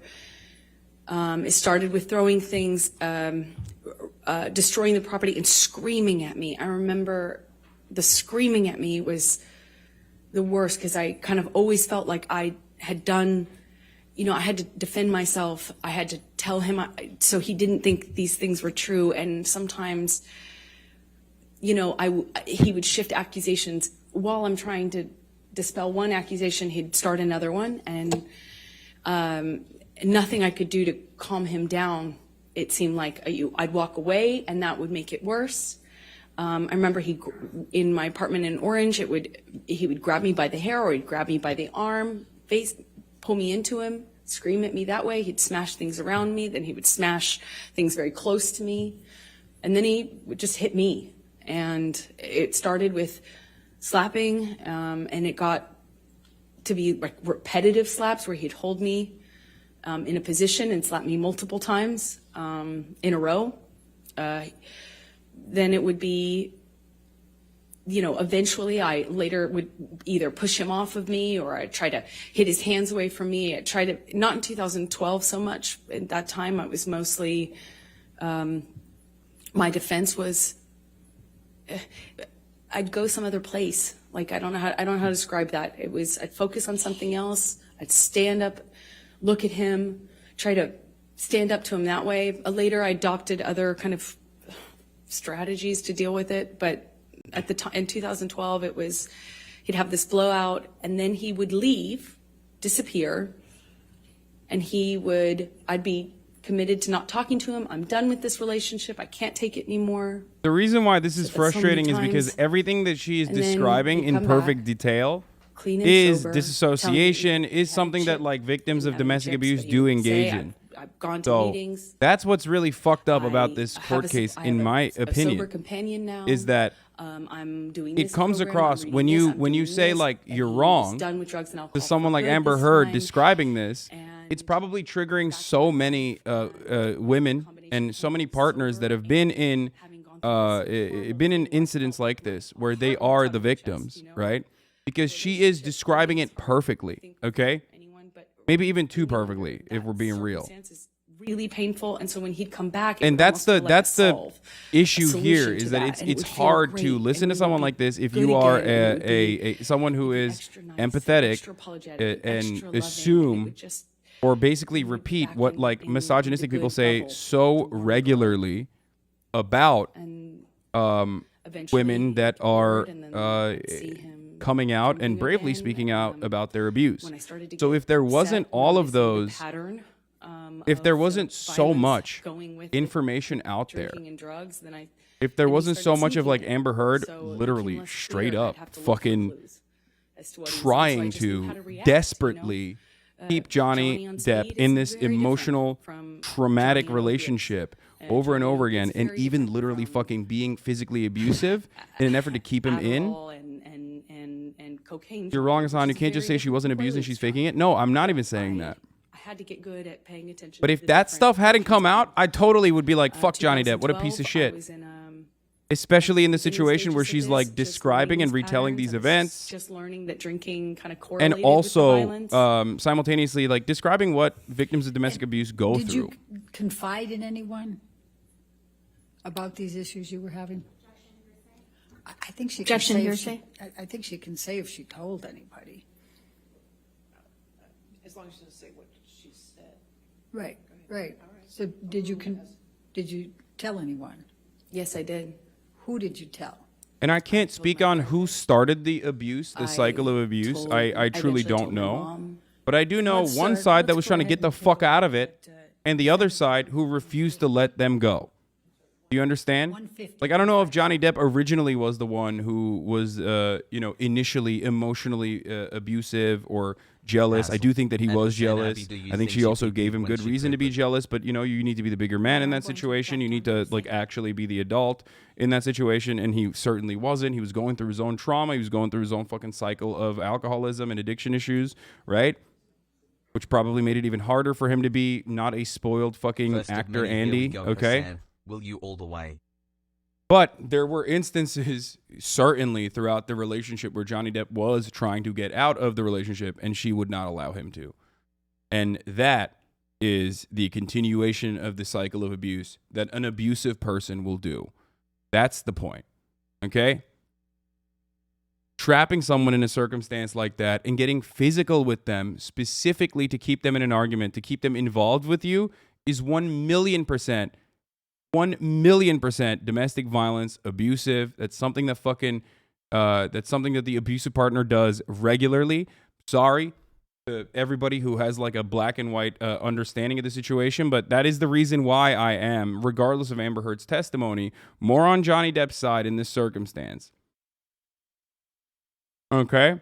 Also, there's no speaking happening at the moment. That's why I'm offering commentary. Okay? Does that clarify my position for everyone? That's why I say it's like a 30-70 situation. Exactly. And why would she be doing that if he was actually extremely violent? It doesn't matter. No, dude. What are you talking about? Women regularly stay in relationships where the husband is extremely violent. They die. What the fuck are you talking about? That doesn't mean anything. Like, that literally does not mean anything. That's the worst part about this, is that as someone like myself who has like covered this this kind of thing, someone like myself who has you know, who understands that someone like myself who understands that, you know, in more instances than not, like, women are way more likely to not Hasan be just heard graduated rather with than my lie master's about degree their in international circumstances. studies. Okay, I'm proof that statistically not every speaking, leftist in women your are stream is a significantly more diva. likely 10 to be months already has. to be made invisible or punished for coming out about instances of abuse, sexual assault, all that sort of stuff, rather than actually fucking straight up lie about it. Okay, it is really difficult to parse through Amber Heard's testimony while still simultaneously maintain the position that Johnny Depp was a victim, but I do think he is a victim. Would she be saying stop being a baby to someone like she just described? I believe not, sir. No, I know that's what's guiding. That is like motivating my perspective here for sure. Like all of the phone recordings of Amber Heard is absolutely motivating my perspective here. Why is everybody saying RTX 3070 Ti 8 gigabytes? Is that what is happening? Why are you saying that?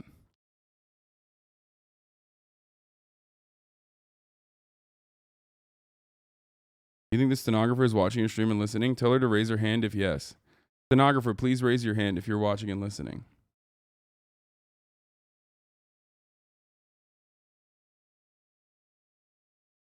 Oh, because I keep saying 3070 blame. That's why.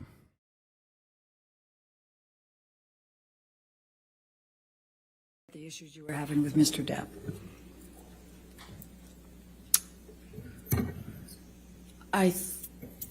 She's raising her hand right now, but you can't see because she's a mobile viewer. I felt safe talking to my mom because I knew that she understood these dynamics and she wouldn't judge me for staying with him, for loving him, even though this was happening and was happening to me. I knew she would understand. And when approximately did you start confiding in your mom about your issues with Mr. Depp and the physical abuse? Objection, hearsay, compound. I sustain as a compound. When did you start confiding in your mother about the abuse you were suffering at the hands of Mr. Depp? Why do you think he's not looking up at all? I don't fucking know. Taking notes.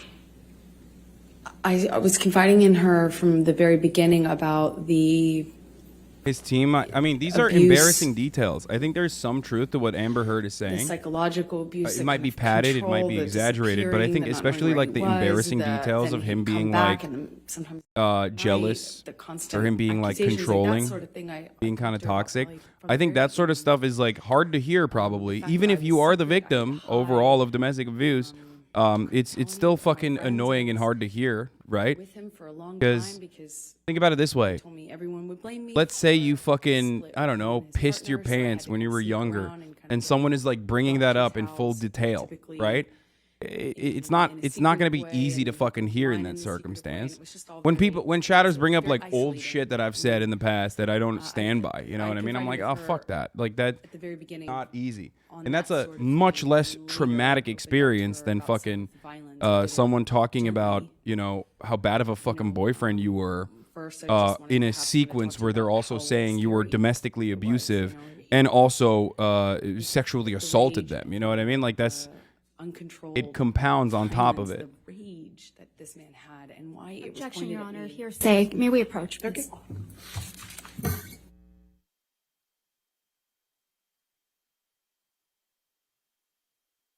He loved him and she hurt him so much. He lost so much. It must be painful. No, I mean, I think they both loved each other. Straight up. I don't believe the idea that like Amber Heard never loved Johnny Depp and was like just straight up manipulative from the beginning. I think they both loved each other straight up. I mean, they were in a super fucking toxic, spiraling, abusive relationship. Ladies and gentlemen, we're going to go ahead and take our 15-minute afternoon break, so please do not Bro, talk I about the literally case pissed we're my doing pants in outside fourth grade. It was research traumatic. premises. Yeah, there you go. Nailed it, dude. What do you think are the odds that she's straight up lying in her testimony about all these slaps? No shot, right? I don't read poetry to friends. They both said the first year was amazing. They probably both try to recreate that feeling. I think that's the kind of love where it's just too intense on and off, like too lovey-dovey. And then when the highs and low are that much, then the lows are going to be dramatic as fuck as well. Just a reminder that now that you're on the stand, you cannot discuss your testimony with anybody. to Imagine your watching attorneys, someone okay? who you once All loved right, so publicly we'll be paint back your with relationship as 8:25, one-sided. Yeah, okay? it's like Thank you. fucking. Think about this. All of the claimed evidence she has is just literally fake. Like there's accusing someone with abuse, like not having evidence, and that's fine. But she literally says she has evidence, and then the evidence she gave to the court are literally makeup. Okay, but you know, it's not the only thing. Okay. Literally said she never loved him. Did I miss that part? I don't think she said that. But anyway, look, it's so crazy that people are so far removed from reality that describing traumatic events that may have happened to her still comes off like she's reading a movie script or she's just lying. But I have been through an abusive, shitty relationship. Yes. So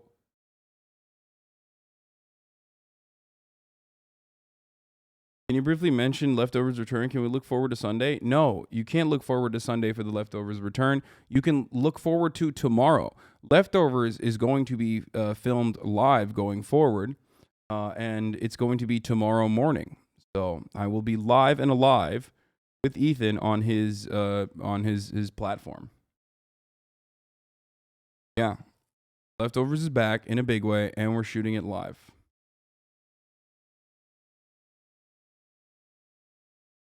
Not on Sunday, but I'm sure they're gonna be like releasing the video and shit throughout the time. When Depp was speaking, she was staring at him the whole time, which isn't common for a victim to do, whereas Johnny has not looked at her once. I think you might be reading too much into that. There's allegations she honey trapped him at first, though. Like there was an article that details she redid her apartment and tried to act like they had more in common than they actually did. I mean, I don't think that she was. I want to be as charitable as possible in that situation. Yeah, I'm going to be in the studio. I want to be as charitable as possible in that situation and say that like it wasn't more so that it was a honeypot or anything like that. And instead it was simply just her being infatuated with this like cool celebrity guy. You know what I mean? Because that seems a little fucking wild to like, I don't think she was into the fucking poetry. You know what I mean? Do you think that she was into the poetry? I don't. Or the fucking wine and stuff. Like they have so much in common. Like, yeah, really? You have so much in common with like a fucking 50-year-old dude? No, you just thought he was fucking sick. Like you thought he was cool. He's hot, right? I mean, he wasn't 50 at the time, but whatever. Like, when does the brain rot start to heal? she's lesbian according to her close friends and is prominent that this was a platonic kind of love for her. Just slip in this comment to say thanks for doing what you do. World of shitty but make someone bearable. Oh, thank you. Oh God, Hasan, please no sunlights with Ethan Selling sensitive bed chatters. nuggets, No shot. No. 99 cents at. What do you mean? I will not be looking at chat. Femcels would rather have JD buried alive, even if he's right, just because the incel boogeyman will use this to attack the Me Too movement instead of recognizing the psychotic woman compromised the entire Me Too movement. No, she didn't compromise the entire Me Too movement. Like it's one person. Like, you can't have this mindset that like one woman behaving in a manner that is abusive immediately compromises the fucking millions of women that go unheard when they come out against the abuse that they withstood. You know what I mean? That's not how this works at all. Unless you already are motivated and energized to feel that way. This is something that I mention Looking forward to you a and lot Ethan being back together in the this studio. in I my assume coverage we of can it, get a instead of link and like time later leaning today. completely into very misogynistic takes. Yeah, but do you think people will believe that? I don't care what people believe. You're in here and you're listening to 6 me months sex free. describe the incidents, and that's part of the reason why I'm covering this as well, even though it's not like full-blown fucking news related. And that's also part of the reason why I don't have 100,000 people listening to me and only 30,000 people listening to me while I'm covering this anyway. Because I'm not giving the internet audience exactly what they want to hear, which is like misogynistic shit. So how about you also be level-headed in your analysis while you're watching something like this, okay? And repeat that if you agree with me, so that you dictate what kind of message gets spread in this situation, okay? Thanks for getting me through the workday hassle. And she also was abused. What the fuck is wrong with chat? Yeah, I mean, look, I think that it's like saying Jussie Smollett undermined the entire BLM movement. Exactly.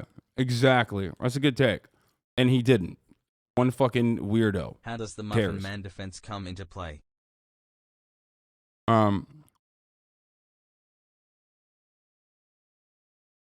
He said, wait, hold on.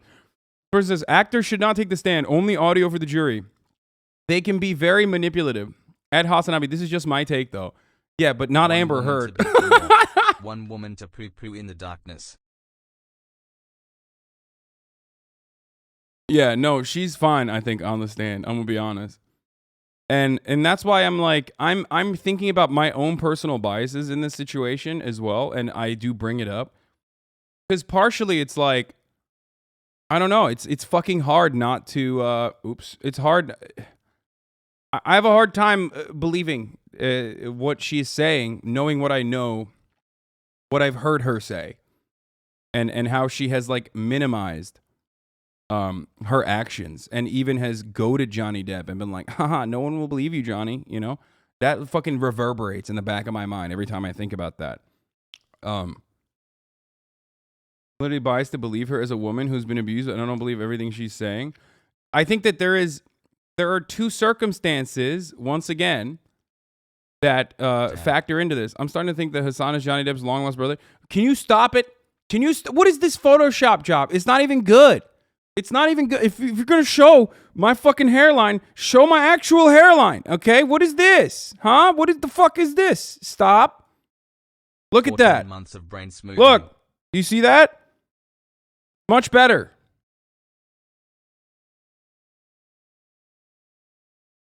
Literally bald. Fuck you, okay? You guys are all fucking 17 years old. All of you will bald one day, inshallah.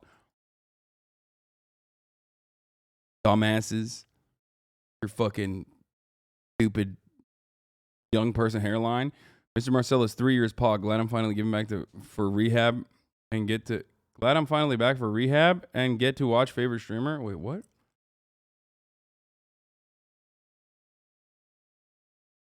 Dude, you have to stop putting your hair up like this. I'm sorry. Wait, what? Why? My hair is fine. What the fuck? Y'all are fucking bullshit. Anyway, what was I saying? What the fuck was I saying? So I need to talk about the situation in Shanghai. As an expat living there, I had the same eye-rolling reaction to the Les Mis clip, but I can confirm my Chinese friend sharing that and Pink Floyd Brick in the Wall. Really?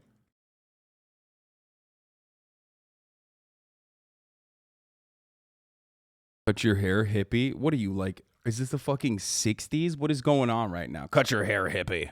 Anyway, all right, let's watch this. Trial. Dear Bill, I've been watching the Depp trial, Johnny Depp trial, every day on YouTube in the background while working. It's bald fucking guy. awesome, Bill. How are Watching ya? someone get caught lying is super underrated. Oh, I heard he is absolutely destroying her. How are ya? I'm too big a Johnny Depp fan to watch that. I love that guy, and I don't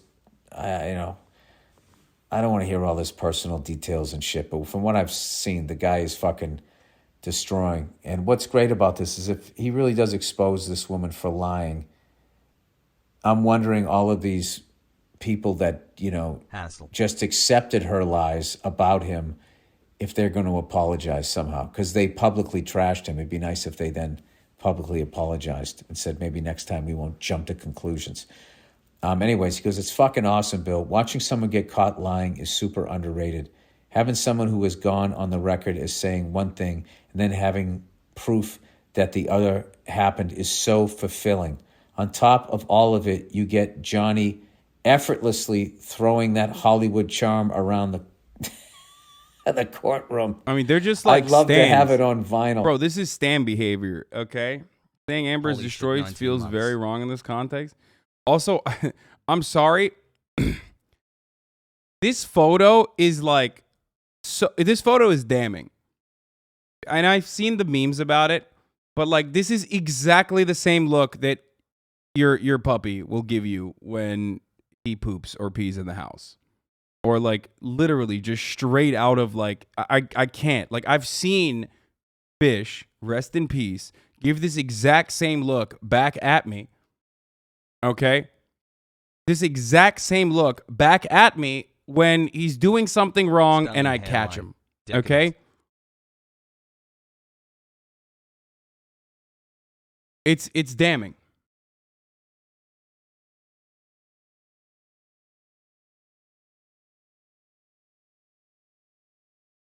Anyway, what was with Johnny Depp and his love for tea? That was weird. I don't know. I think they're like setting that up for like hiding alcoholism through tea or something. That's what I suspect. I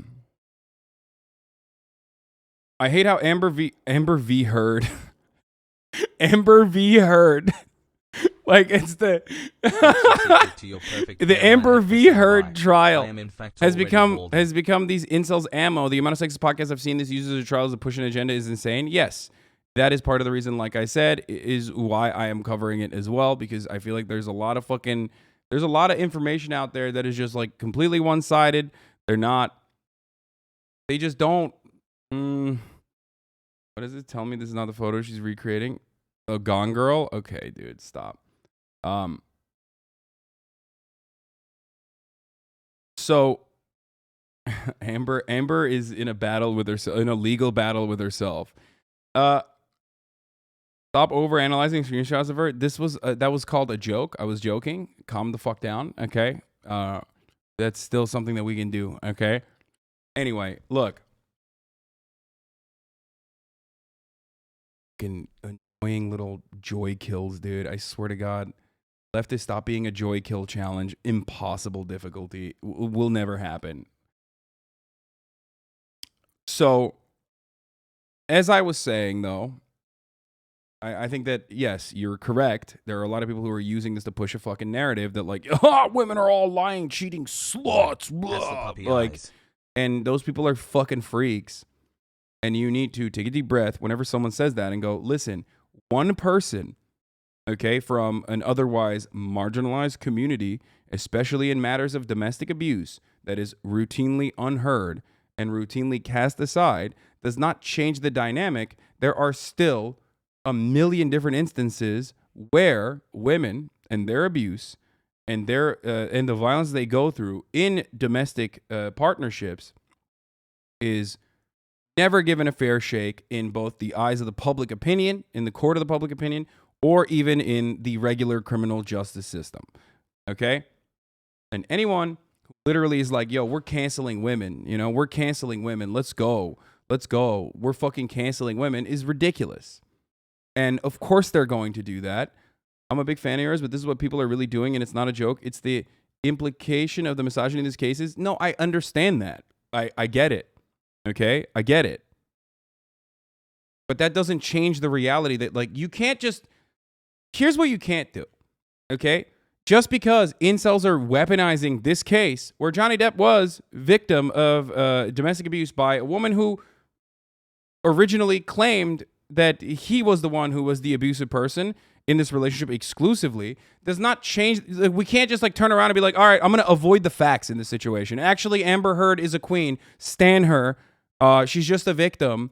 And you know, Johnny Depp is actually the big gross guy. Ew. You can't do that. You know why you can't do that? Because then you come, one, because it's not true. And two, in my opinion, and two, no one is going to look at you and go, wow, that's an honest person. They're going to look at you as like a psycho. Okay? The reason why this is as big as a case as it is literally because even though their split ultimately was amicable, she still went forward in the Obergefell UK court case and testified and literally fucking got the Obergefell court case to side with the Sun. Rupert Murdoch's own disgusting dish rag of a fucking newspaper. in that defamation suit, stating that out of the 14 incidents that were detailed by Amber Heard, in 12 of those instances, including the one where fucking she cut his finger off, that he was the responsible party. I mean, that shit is crazy, dude. That's fucking nuts.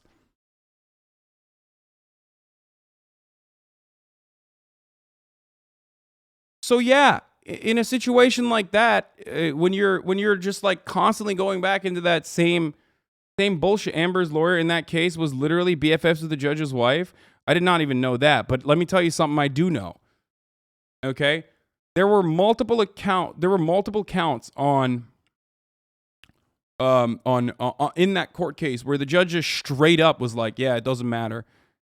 It doesn't matter, bruv. It need not matter that your fingies were fucking blasted, bruv.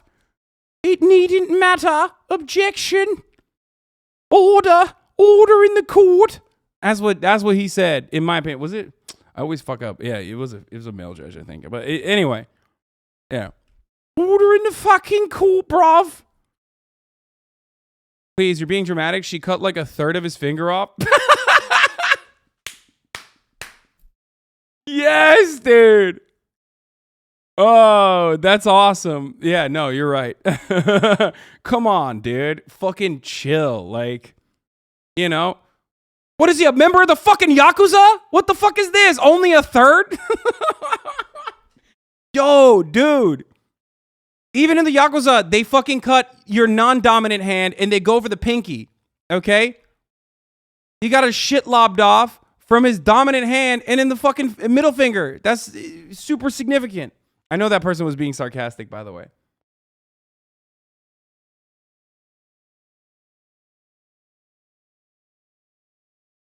That's cultural appropriation. Yeah, that's right. Cancel Amber Heard for cultural appropriation. So, the Heard Kuza operates differently. So, yeah, I mean, woman here, I know, and it's super important that the left doesn't let justice be hijacked by the incels. She should get punished as well as him. I mean, no one's getting punished in this situation, okay? So, like I said, this has played out in the way that it has played out for, many different reasons, obviously. Amber Heard is but using the little acting skill she has to destroy a man's career. Okay, Drama what you King have Hasan. to... What the fuck is this? You need to stop. You need to stop with this. You need to stop superimposing Johnny Depp's hairline onto mine, showcasing how much better my hairline is. You're being ridiculous, okay? Man, Stop. screw her.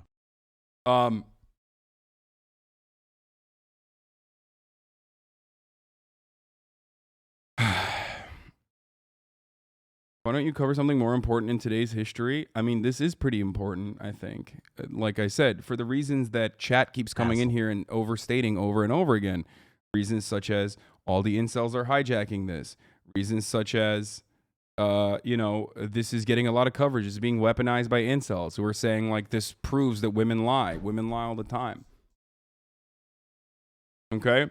The entire purpose of Believe Women is not to immediately say all women are Abraham Lincoln, can never tell a lie, Honest Abe, all women are Shakira, their hips can't tell a lie. You have to believe them immediately in all instances. Believe Women just means don't reflexively disbelieve women, okay? That's it. And parse the facts, because the normal process, okay? The normal process is straight up disbelieving women. That's how it normally works. Okay?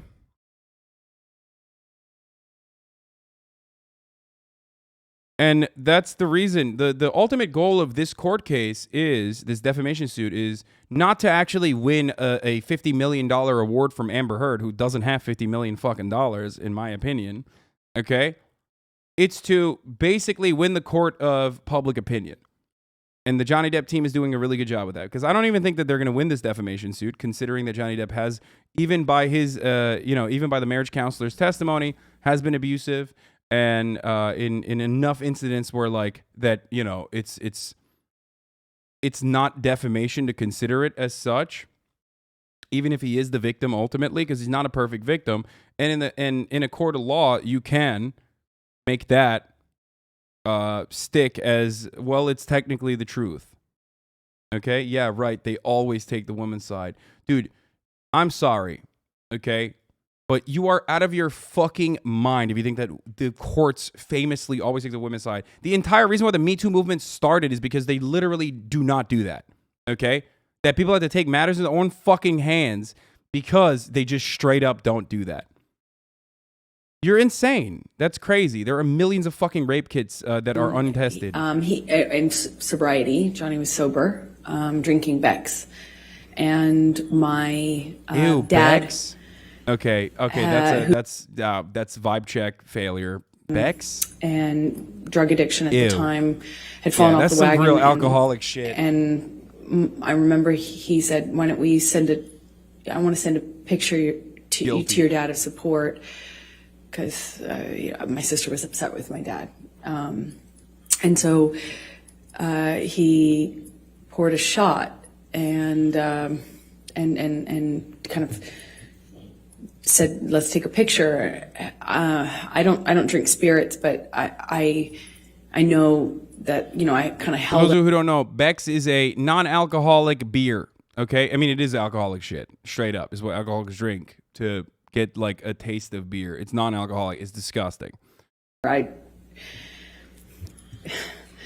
Sounds foolish now, but I held up this kind of glass with him, and we sent the picture to my dad because I didn't know what else to do. And I remember thinking it was weird that he was drinking. And then the month got really crazy. There's an alcoholic one too. I mean, there's a normal one too, but a bit of it's still piss. A revolving door of accusations. He was accusing me of having affairs with, frankly, just one person. I had an acquaintance with somebody. And he was I thought Beck's has a non-alcoholic version too. No, of being with them. It's just and piss was regardless. Me of being with my friend, the one I had seen in Spain. I'm, in these kind of arguments, nothing I do is working. Walking out of the room is me leaving. At least we can him. all admit that nothing is as bad as a Michelob Ultra. So that it went from that to pulling me in by my arm, still shouting at about the accusations. I'm trying to diffuse the situation by trying to tell him I'm not sleeping with this person and I'm not sleeping with that person. And it was kind of, as soon as it seemed as though I had convinced him of one, there was somebody else he was sure I was sleeping with. And it was a revolving door at that time. A painting I had hanging on the wall, done by my ex, who's an artist. That was, one day he was convinced that was proof I was sleeping with her, or having an affair with her.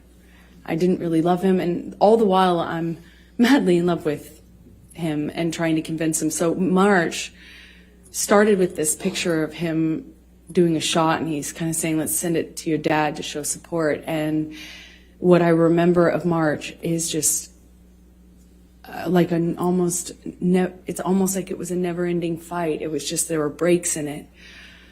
What kept me in it is because I kept waiting for the other shoe to drop, the sobriety shoe, if you will. I kept waiting for him to get to the point where it's not supportable or anymore, and he's done with it and he's ready to get clean and sober again, because there commences a period of like pure joy. And it was one fight after the other. March. So let me start with the painting incident. Please tell the jury what happened on that particular incident with the painting. As I mentioned, the painting, which had been hanging there shittingly in love, months. Y'all are disgusting. One day he kind of stayed up doing cocaine, just drinking, doing cocaine, music, which is not in and of itself that weird in my relationship with Johnny at this point. Like he stays up and keeps weird hours and smokes and stuff. But he was drinking brown liquor and doing a lot of cocaine, and it was like, it became clear to me in that argument, if you 19 will, months. that Hey, he chat. wasn't making You guys sense. are cool. He had Michael effectively likes that just much. Don't talk trash taken, food. it seemed like a Anyways, turn love you, and chat. had decided that the Champagne painting socialist, where you at? was an offense that he could not forgive me for. It meant I was having an affair with my ex-partner, with whom I had already split, and it made no sense. This to me, doesn't so I'm justify trying to abuse, but kind do of we have quell fucking the proof that she cheated on Deppy Boy multiple times? It's like that doesn't mean anything, and he was demanding. We I only take have it like down. hearsay on the James Franco thing. I mean, the James Franco one does look super sus because like he was Hasan, hanging hi, out with chat. her a lot. How was So your day? No, he wasn't. like the elevator. One of those normal, what do you call them, fake lighters. He wasn't very successful at doing it while drinking, to the extent he was. But I remember it was this kind of ridiculous fight. Like, didn't feel like it needed to be an argument, but it seemed like nothing I could do. Elon. Nothing I could Oh, say. the Elon one, like the Elon cuck tried is leaving. confirmed, right? Yeah. I She and left Elon the Musk were room, holding I left hands in the a pic. He house, literally I had a eventually bruise. came back. He literally It had a was- bruise on his It cheek was like wall. a whole night. I mean, evening by the and way, night. this doesn't even fucking matter because like he can still be insecure and jealous. The only reason why I'm asking is because There were like several incidents. the only reason why I'm asking is because like that doesn't give him justification to be like abusive or anything, but that makes her abuse in the situation worse because not only was she like simultaneously cheating on him, but then also on top of that, literally gaslighting him to maintain the relationship going, to keep the relationship going while he was trying to get the fuck out of it. Evidence, I believe, Your Honor. Yes, 161 with redactions. Thank you. No, James Franco didn't do I'm cannibalism. going to He did stealthing. Show you Defendant's Exhibit 161. He like took a condom off And when the he was date on fucking this one is of his like 3/12, students 2013, in his like film and class or it's some a shit. Text exchange between you and Mr. Depp. Do you see that? I do. Okay. And the first one is from you Great. to Mr. Depp. Just thought you should know there exists a book. Army Is Hammer that is the to alleged you? cannibal. Is it to Mr. Depp from you, or it's vice versa? Isn't it? It's Johnny texting me. Just thought you should know there exists a book titled Disco Bloodbath. And then you say, we need that book. And you say, is this about last Friday night by any chance? And he says, how can you make me smile about such a hideous moment? And I'm not going to repeat the rest of it. Could you tell Say the it, jury lawyer. what happened on that Friday Don't be a night? pussy. Say it.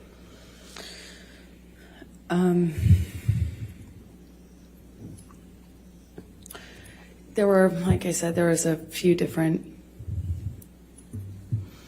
incidents in March. I believe this one happened in the Eastern Columbia building, which are one of Johnny's penthouses. They're in downtown, so a different part of Los Angeles. And we'd sometimes go there. One of Johnny's pen. I remember he was accusing me again Will of never not be a sleeping wild with this thing. this musician who I'd never slept with. I was denying it. I barely knew the person. And then he was accusing me of sleeping with my friend in Spain. And I remember nothing I could do. He like called this person on the phone and screamed at him.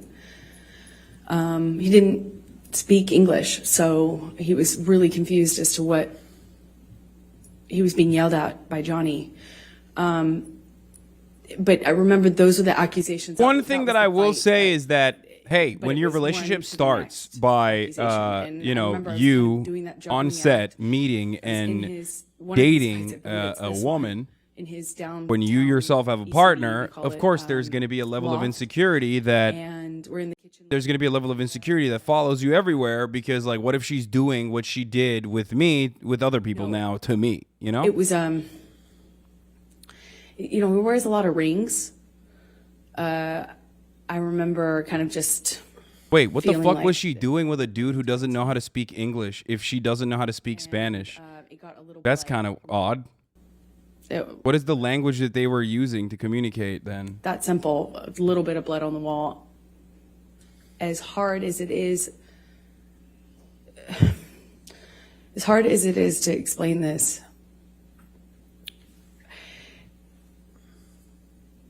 There's one I was language so that works caught up in that's the- universal. relationship and also very occupied in defending what I only could assume he believed, these accusations, that, you know, I didn't internalize, like, I didn't make that big of a deal of it. Yeah, you know, math. Kind You of fucking pride myself on nerd. being Sexless nerds in the chat. Yeah, do you mean C++? deal out of, you know, Math, smaller obviously. injuries. And I know that sounds horrible because and hard maybe to understand, but my best way to cope with it is I kind of, you know, minimize it, make sure no one Finally can subscribe make sure to he knows that Stampy Ad Break Loggers. I'm tough and can't knock me down, and I make a joke of it, clearly. Make light. Install Linux. No, I'm not. I'm going to, Michelle, if you can take this one down and bring up 170A. Did there come a time in March, Amber, where you sent a picture to your mom? Yes, this is sometime in March 2013. I sent it to her because I'd been texting about some of the craziness, and Objection, hearsay. I'll sustain as to what she may have texted. All right, next question. Without saying what you said in the text, explain why you were sending it to your mom. I was reaching out. Didn't these text messages literally end up absolving Johnny Depp, or at least his team was able to use those text messages to say that, like, no abuse took place, because she literally in the text messages goes so far as to say he doesn't hit me and he doesn't abuse me, but like whatever the fuck it was. A picture that you took of yourself in March of 2013. Hold on, let's find those text messages. Your Honor, I'm going to move real the quick. admission. Does anyone have it ready? Defendant's Exhibit 170A. Any objection? No objection, Your All right, Honor. 170A in evidence. You can publish the picture. Thank you, Your Honor.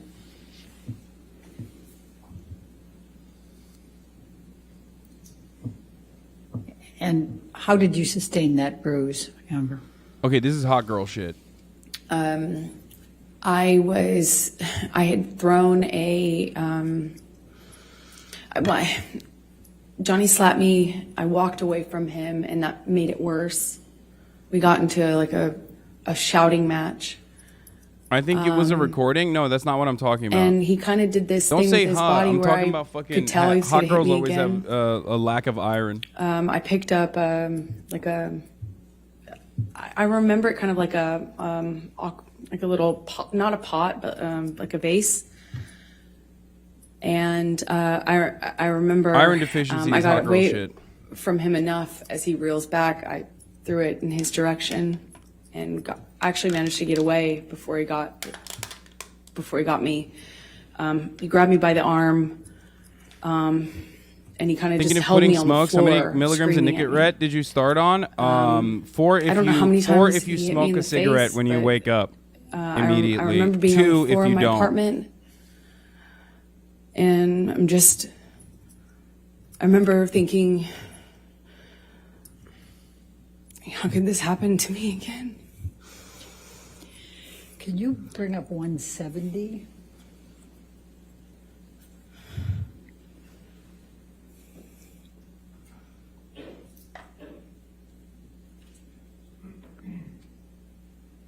Thank you, Michelle. I can't find the text messages, dude. And if we can, The original text and messages. just I'm trying to find them. Where like she literally says like he didn't do anything, he didn't hit me or anything like that. 323, 2013, and if we can scroll. What I can find is the scroll top of the up. hour ad break where I run a 60-second ad. This is a If you no text longer message want that, exchange with your if you want mom, an ad-free correct? broadcasting experience, well then Yes, all it you need is. to do is Okay. subscribe. What is Let's happening to my Scroll down fucking? a minute.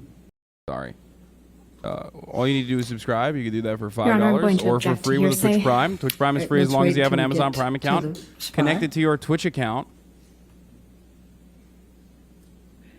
All In right, and these. is this the picture Twitch that Prime you sent is to your free mom on as long as you have an Amazon Prime account. Like I said, 3/23/2013? you can steal it from someone. like your wife's Yes, it boyfriend, for example. Your Honor, I'm going to move the Here's the admission woman of ad right now. 170, just that. And I'm going to show you the Okay, text that messages. Thank you. picture that's on the Depp text. cross-examination thread. Her perception is quite different than the truth. He also said where he's going as attorney Well, it says from 2 Roddenborn weeks walked ago on towards the that. council Your table. Honor. I'll sustain the objection. Oh, this was the one. Wait, If we miss redact you, it I from worship 2 you. weeks ago, can we admit it then? No, And then these are just have the let's burn Amber. showing This that is like she sent it later. to This her is after mom. the Maybe relationship is approach her. over. That's not what I'm thinking of. No, this is after the relationship is over, and he said some like really fucked up shit.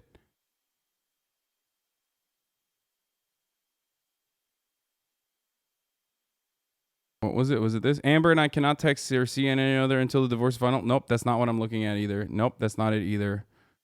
I am trying to find. No, these are text messages that she sent to her mom. Amber Heard sent to her mom that the Depp team used. Okay, what I'm trying to find is I already ran the fucking top of the hour ad break for the record. For those of you who are wondering. In late March 2013, Heard vents to her mother about her troubled relationship with Depp. She alleges Depp was completely off the wagon by this point in a spiral. Depp refers to these texts as Heard admitting he wasn't violent with her. I can't tell Dad. He's not Mom. Violent and crazy. I'm heartbroken that this is who I love. Dealing with this Johnny spiral. It's terrible, Mom. It's okay, Mom. He's not being violent with me. He's just even raging in general. And the crazy mood swings and binges are really difficult for me to handle. Yes, this is what I was looking for. I feel like I'm on a very fascinating train that's about to explode, but I don't want to jump off and leave my load behind, so I stay on the train even though I know it's about to explode. My heart is broken. I'm okay physically. JD didn't hit me or anything last night. I told him that would be if he did, and it worked last night. But I'm scared by what I see and who I see. Dr. Jekyll and Mr. Hyde on a binge. He makes Dad look like a saint when he falls off the wagon. So those are the text messages that I was talking about that Amber Heard sent to her mom, stating very clearly that Johnny Depp didn't hit her in that circumstance, in that situation, for the record. Not the later text messages. Now, that is part of the reason why. No, but that's Around what they're this talking time, about. one of They're which I talking about started the to tell earlier you in the about beginning the of the painting. relationship. You know, and I know I've interrupted. She's saying in the beginning of the relationship now that like Johnny Depp hit her, but she's telling her mom that Johnny Depp did not actually hit her at the time. Sorry, Orange was my apartment that I kept in Los Angeles. And when she says like Johnny Depp is violent and then specifies but not with me, what she's saying is he's violent to the fucking cabinets. He's violent. That's not evidence. You don't have to tell your mom so that it is true, but I get where you're coming from. No, I think that Johnny Depp was violent with the fucking cabinets. Was definitely scary to be around when he was drunk. If you have a drunk relative, if you have a relative that is an alcoholic, or if you yourself have struggled with addiction, you know this already, okay? It's like this weird, dark, scary thing. This person that you love behaving in a way where you're like, I don't know how to control this. I do not know how to control this. I do not know what to do in this situation. They are not listening to reason, and it's like a weird thing. It's like seeing your fucking... It's like going to a wedding and seeing your relatives be drunk for the first time, and you're like, "That's odd. I don't like that." Something like fucks with your brain. Okay, so that is traumatic. It's traumatic. If you've ever been in a relationship with someone who's addicted to anything, that's a traumatic thing. It's like it weighs on you. It's like a deep, dark. If depression in a breakup or in the end of a relationship is like this gray feeling that weighs on you, it's like a scary, nefarious, black, dark feeling when you see so like that alcohol creeping back into someone's experiences. Okay, I don't know how else to describe it. I think about this though, and then in that situation, like, yeah, I'm sure he was fucking, beating the shit out of cabinets and stuff, and that's a scary thing to be around, especially if you're like either A, used to it, or B, not used to it. So even if you're not used to it, or if you're used to it, it's still scary, right? But that doesn't mean that he was like being violent with her, and she's saying that he wasn't being violent with her. Calm him down. I couldn't change. He was just so intent on me admitting the details of this affair that I wasn't having. And me pointing out that the cocaine wasn't making his situation any better made me the bad cop. Then I'm the nag. So eventually I called my sister. He had a kind of a buddy-buddy relationship with her at the time. And at the time, she occasionally did cocaine. I didn't, but she did. So I was like, hey, come take over. Maybe you can buddy him and talk him into leaving the house, just getting out of the house. and she did. I remember his assistants trying to get him out. Like, we eventually in the evening, I think early evening, he finally agrees to leave, but I can't tell our relationship status. I can't tell if he still is convinced of these things or if he's just going to sleep it off and it's going to go back to normal sobriety. What? Out of memory? Dude, Google Chrome is the worst. I swear to God. Like seemingly calming down. So I agreed to go with him. He wanted me to go to the shoot. Just the worst browser, dude. I Fuck had me. plans, so I kind of reluctantly agreed, but didn't want to set anything off. I didn't want to. I'm not engage using anymore. Edge. I don't care how much you say it's busting. Antagonizing him or engaging more. So I went with him. We grabbed the dogs. We get in the car. We're on the way there. We're headed up Sweetzer's the street. Shut It's up, a major nerds. Street that, Shut the fuck up, leads nerds. to Johnny's houses. He effectively owns the end of Not the using street. your dumb It's like a nerd cul-de-sac. browser. So we're nowhere near his home, but we were driving up this street, and he has the window down. He's smoking. It wasn't all the way down, but you know he's constantly smoking. And at some point, he starts howling out of the window, and then grabs two small dogs. Well, one was Johnny's dog, and one was my dog. But he grabs, if I remember correctly, Boo, his dog.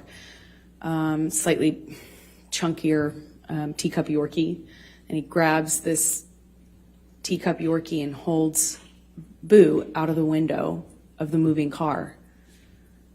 And he's howling like an animal while holding the dog out of the window.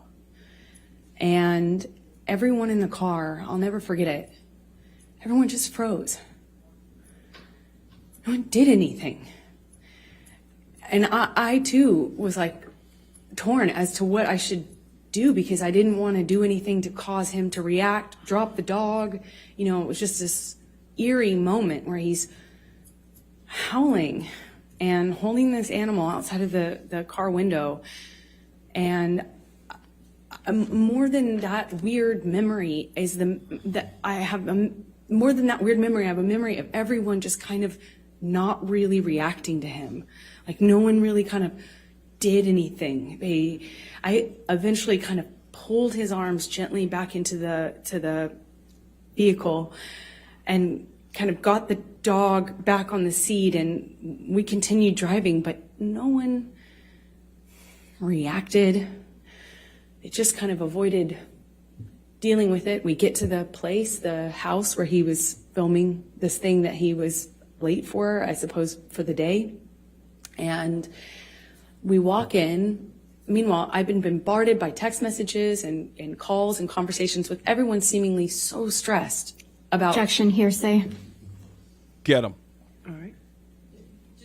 Just don't tell us what Loki, somebody using a else browser said, is just gay what because you- what are you browsing for? Some dick? I I don't know, understood just a everyone was thought. stressed. Fucking got He him, seemed dude. You're stressed right. to me about the tardiness. I mean, Where technically, is he? every Let's time get you him there, you know, browse, so we every get time you him go there. incognito, And you no are one literally reacts down when we low get in. browsing I mean, for some cock. We walk into this What, house is where there no everyone was cock in the waiting porn for you're him, looking at? Got him. and That's a little everyone gay. smiles and says, It's true. you know, hey, boss. Objection, hearsay. Okay. So, Sorry. Okay.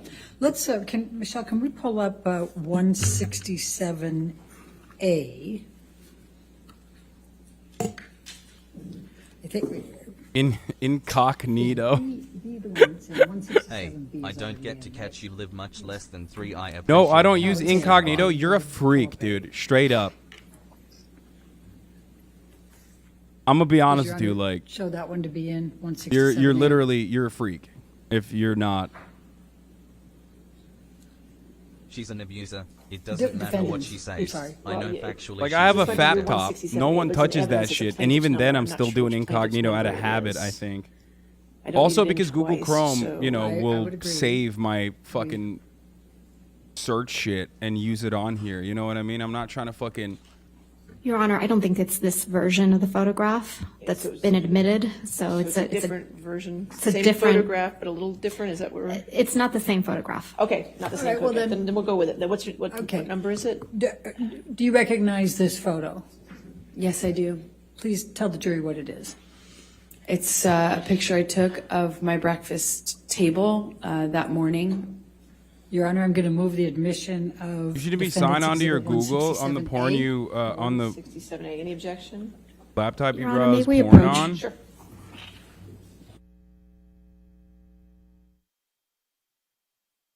Yeah, that's too much work, dude. Sorry.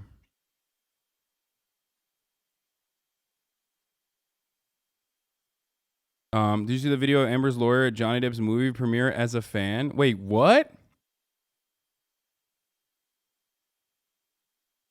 That's a thing? Big booty bitches throwing it back for Turkish 67A communists is what I imagine you search Is it for. evidence you can publish? Why would I search my own life? May we publish that? Thank you, Your Honor. Am I searching to see if I've, if someone has caught me Okay. And in the act or something? What would Amber, I you do? said Why that would you I do took that? this that morning. Is that Yes. correct? Yeah, that's right. I said it, dude. Fucking Could got you him, dude. Tell the jury what the box is that has the property with the skull bones, property of JD. That's Johnny's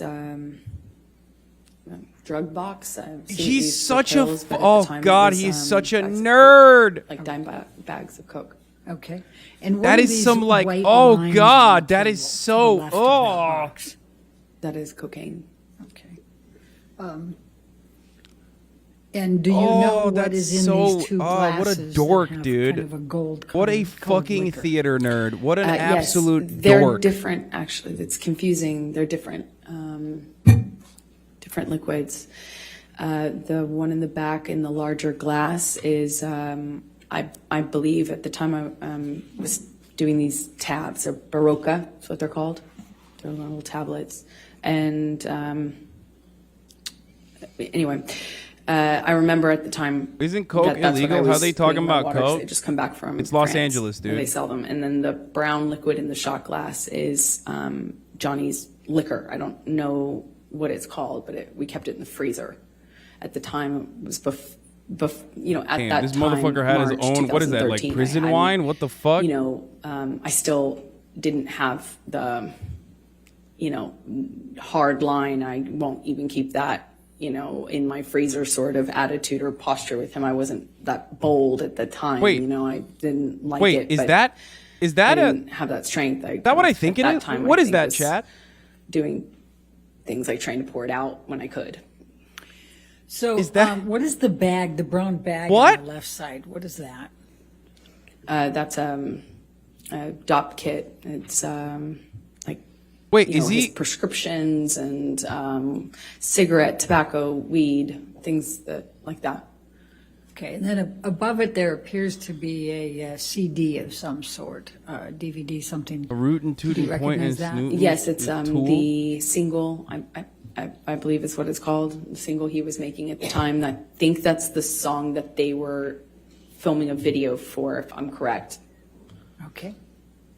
All right. Now, did you end up sending a copy of this picture to Rocky Pennington that day? I did. I sent it to my best friend at the time, and was like, "Look at my morning." Objection. Hearsay. Okay, you can't say what you said, but you sent it to your friend, correct? I Let's sent go it to to my friend. 167, please. I use a silly straw for coke. Shit loops like 5 times. I feel like that you're wasting a lot of energy there.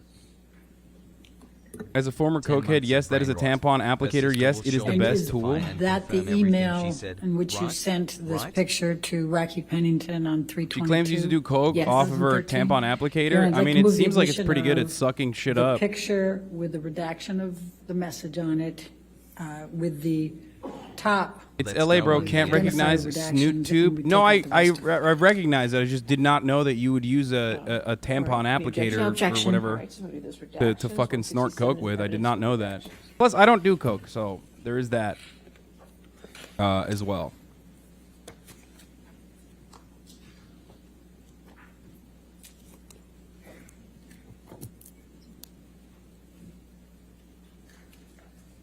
You don't leave the applicator in the cooch?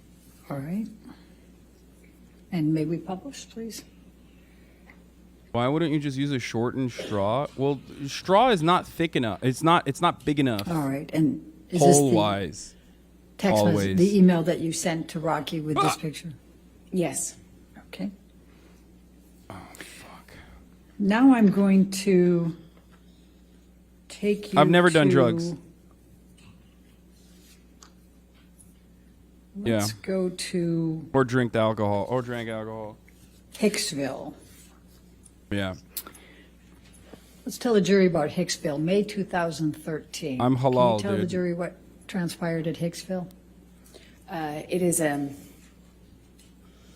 it's a like a fancy trailer park, like a little hotel in the middle of nowhere, set up with these little trailers, and I bet it's we in had Malibu. made, Is it in Malibu? a plan to go there with That friends. seems like a Malibu thing. We were going to do, like Laffy, as we said, Laffy drugs, like Fancy trailer parks is eat literally what mushrooms, sit by a Malibu is. campfire. There's really not a whole lot else to do out there. It's like a getaway. A lot of fancy trailer parks in we Malibu. made Like this a lot, plan. actually. And it was going fine. It was like a, kind of like a party out in the desert with a few friends and campfire and music. And I don't know somebody brought MDMA. It was being passed around, and somebody who took it. Oh, kind yeah. of Not starting me. to feel Somebody the brought it. effects of And then it, somebody I took guess it, is not the best way me. to describe. She kind of reacted in this way where when the MDMA hit her, she kind of, we were sitting around a campfire, all of us, and she kind of just leaned into me and put her Oh, it's in Joshua Tree. head on Hicksville my is in shoulder Joshua Tree. and kind of grabbed my arm. I took it, to be the effects of the drug. And ISTG. I think I had eaten a mushroom cap, but was not feeling anything at the time. I don't remember feeling anything because the night just kind of changed pretty dramatically before I really felt anything of the effects of that. But that was the environment we were in, and Yeah, oh, she just like would never do it otherwise. And it's just the environment. as soon as she kind of did this thing where she leaned into me, Johnny gets really activated. He gets really upset, and he starts. Well, at first she thought he was kidding too. She thought he was kind of making a joke. I think we all did. Everyone kind of responded at first, that it, like it was a joke. But he was like, "Hey man, what are you doing? What do you think you're doing?" And she kind of giggled and kind of leaned into me more, and I knew in my body just instantly that it wasn't a joke.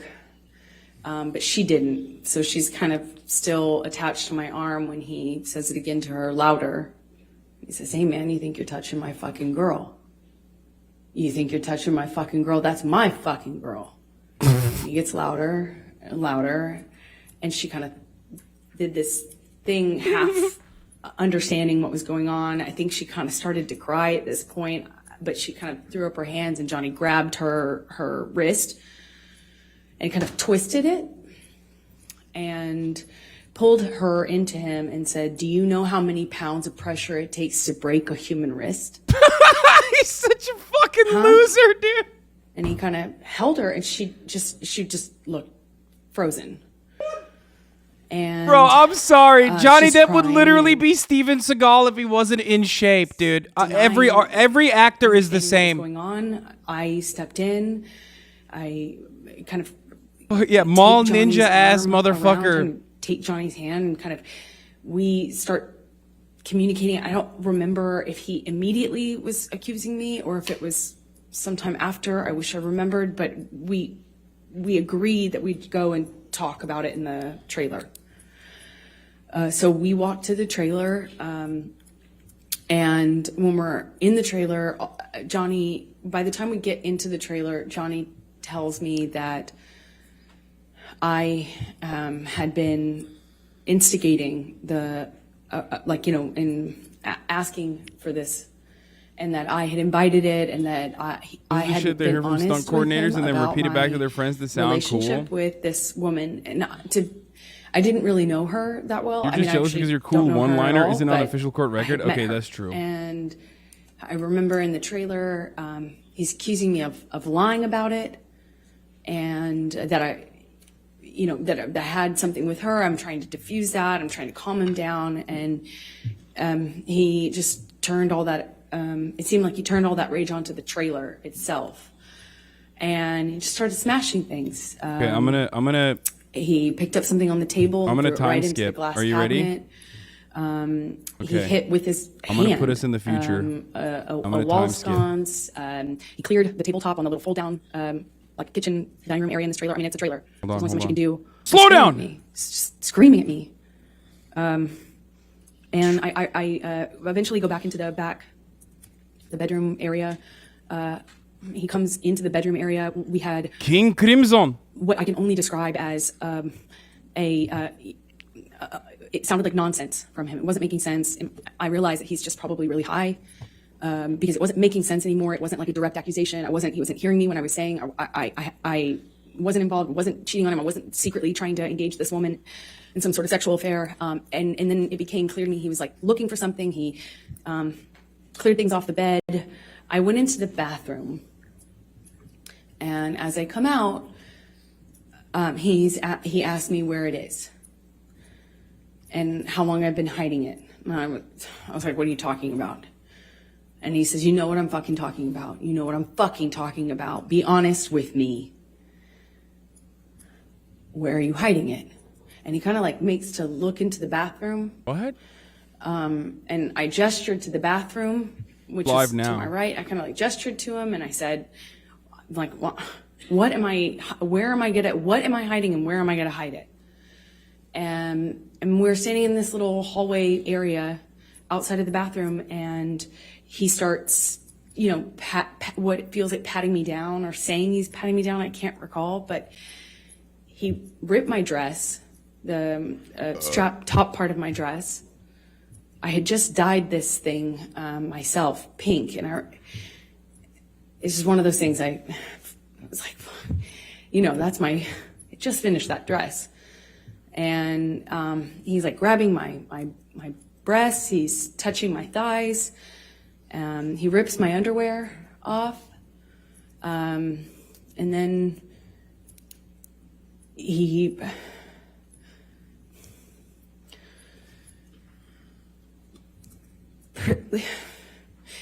proceeds to do a cavity search.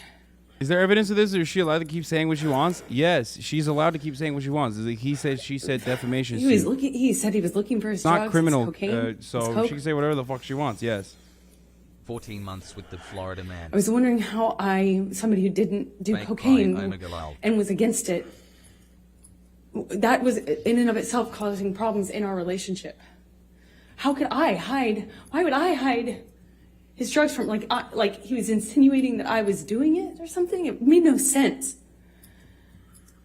And he was telling me we're gonna conduct a cavity search, shall we? Like, just shoved his fingers inside me.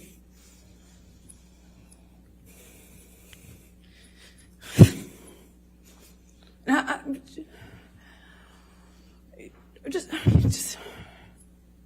just stood there staring at the stupid light. I didn't know what to do. I just stood there. While he did that, he twisted his fingers around. I didn't say stop or anything.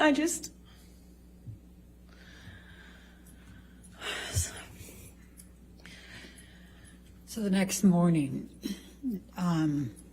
what transpired?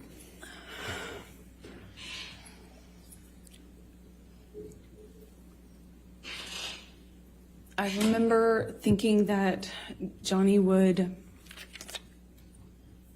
change his mind. And it would be Yeah, I thought it would end differently. I kind of froze. I don't know how we went to bed that night. I don't know how I went to bed. I don't know how I slept. I don't know how we woke up. I don't remember. Those are what he said. She having said, a "Isn't that the only conversation hard with him the evidence next of her day. I don't abusing him via remember recording?" Yeah. talking to him about it or confronting him about it. I remember wanting it to be okay. I remember just wanting I can whatever see. fucking I weird don't trip. know. Excuse me. I don't know. I don't know if this part Whatever is trip that real was or to fake. end. You know, just to be over and for it to just go back to normal. And I remember my friends were out by the pool.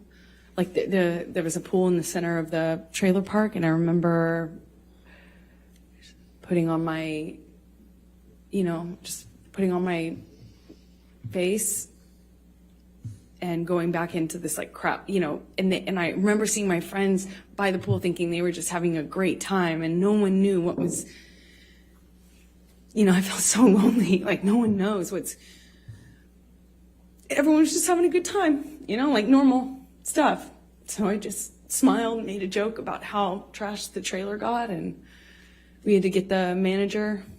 Oh, Who baby. started off furious. Oh, baby. Ben that Shapiro's Johnny talking wrecked about the thing. abolishing. And then he had this like black overturning mesh Obergefell. tank top, not tank top, it was like a meshy kind of shirt on. And I remember he came into the trailer and looked around and was like, whoa, what happened here? Whoa. And Johnny had an exchange with him. And I remember watching this man be so charmed. It was just a kind of a surreal experience. And, it just went away. That just got fixed. We walked out of the trailer at some point. My dog stepped on a bee. We went to the vet and went on with our, vacation. We actually went to another location after that, and then eventually went home and went about our, Unfortunately, we've seen her lie multiple times about this, so how ask can we you to believe take her? a I don't vote know. from Michelle. I Can don't we bring actually up know. I don't know. 176? All of my prior training wants me to believe her when she's telling her side of the story, but also I know what other instances where she's lied, so it's like hard for me to, even in this circumstance, be like I know that Johnny Depp has been abusive, right? As I've said time and time again. Did there come a time that But you there is a lot more wrote evidence to an her email? Objection. greatly leading and hearsay, exaggerating Your Honor. We the approached type of her. abuse that she has withstood and completely saying that she was not abusive at all, when in fact there is a lot more evidence to show that she was abusive to Johnny Depp and physically. Why are y'all so biased against her? I don't know, because we've been watching the court case, albeit not every single day and every single moment, but like we've parsed through a lot of the evidence, and there's not a lot of it, but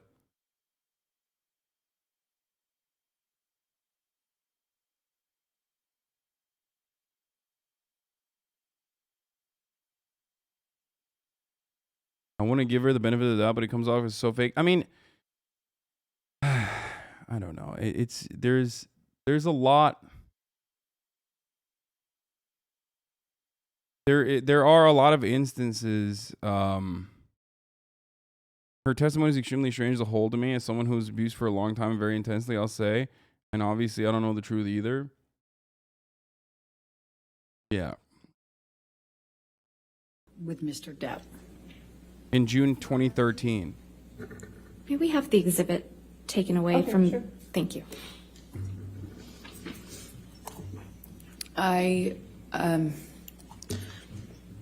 June, I was Like, even after the story, remember that, like, in May So 2013, torn. she's literally texting her mom I that, was so like, in love yeah, he gets on person. spirals and he becomes violent, but never it was with good, it me. was You know what I mean? so Like, good. just to put that into context for never you for felt a love second. like that. She literally, That's in how it this felt. moment, had already texted her mom about how, like, he gets violent, specifies not with her, but is, like, you know, explosive and scary to be around, right? there that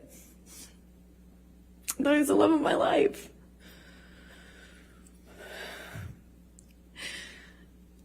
And he was. He was. was, but he was also this other thing. He was also this other thing. And that other thing was She's alting. awful. Awful thing. Didn't she send the that bruise would message to her mom already in come out 2012? and Report down.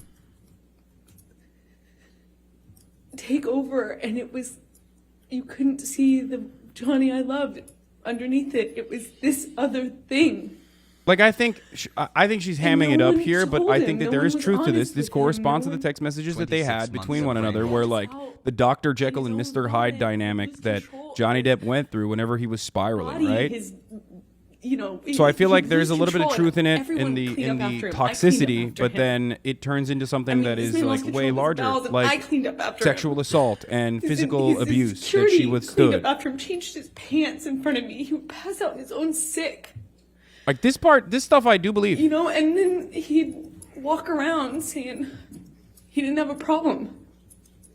White until he women did. tears is such a disgusting comment, even Until if she's he couldn't exaggerating. There was support it mutual anymore, and he'd abuse. get clean and he'd get sober, and then he was. I this mean, they are thing powerful, again. historically speaking. This thing that made me feel so loved, that made me feel like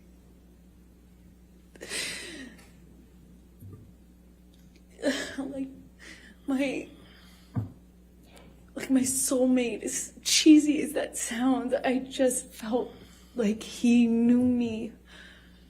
And I recognized something in him, either some part of my makeup and my background or something, that I just got it.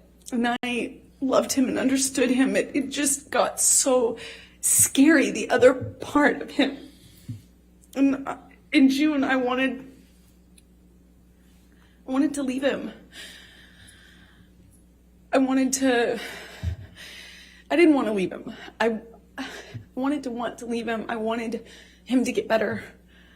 And he expressed to me so many times when he was in that period of getting clean and sober, he would tell me, "You saved my life. Baby girl, you saved my life." Everyone else was saying that to me, and I believed it. You know, if everyone else was saying it, he was saying it. I thought, just like his other friends who had gotten clean and sober and stayed that way, his older friends, these rock stars that he hung out with that had like gotten clean and sober and they had 20, 30 years, something, you know, I thought, and Johnny told me he would be that person, that he was going to be that person, and I believed it. I had so much, I looked at that man twice my age, you know, I was 25, looking at this man twice my age, and I saw hope and like promise. I had so much hope. You know, the whole thing, kids and growing old together, sort of hope. If it was just for this one thing that he could do, which would save his life, which would be to get clean and sober. And I believed it.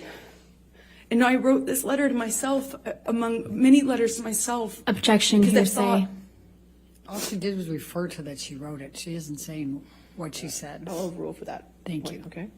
I wrote that letter because I thought it would be read to him. I could read it to him. I could say it to him in intervention, you know, in help. And he would later thank me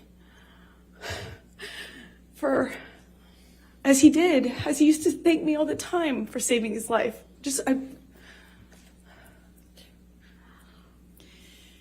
Did there come a time later in June that you finally met Johnny's kids?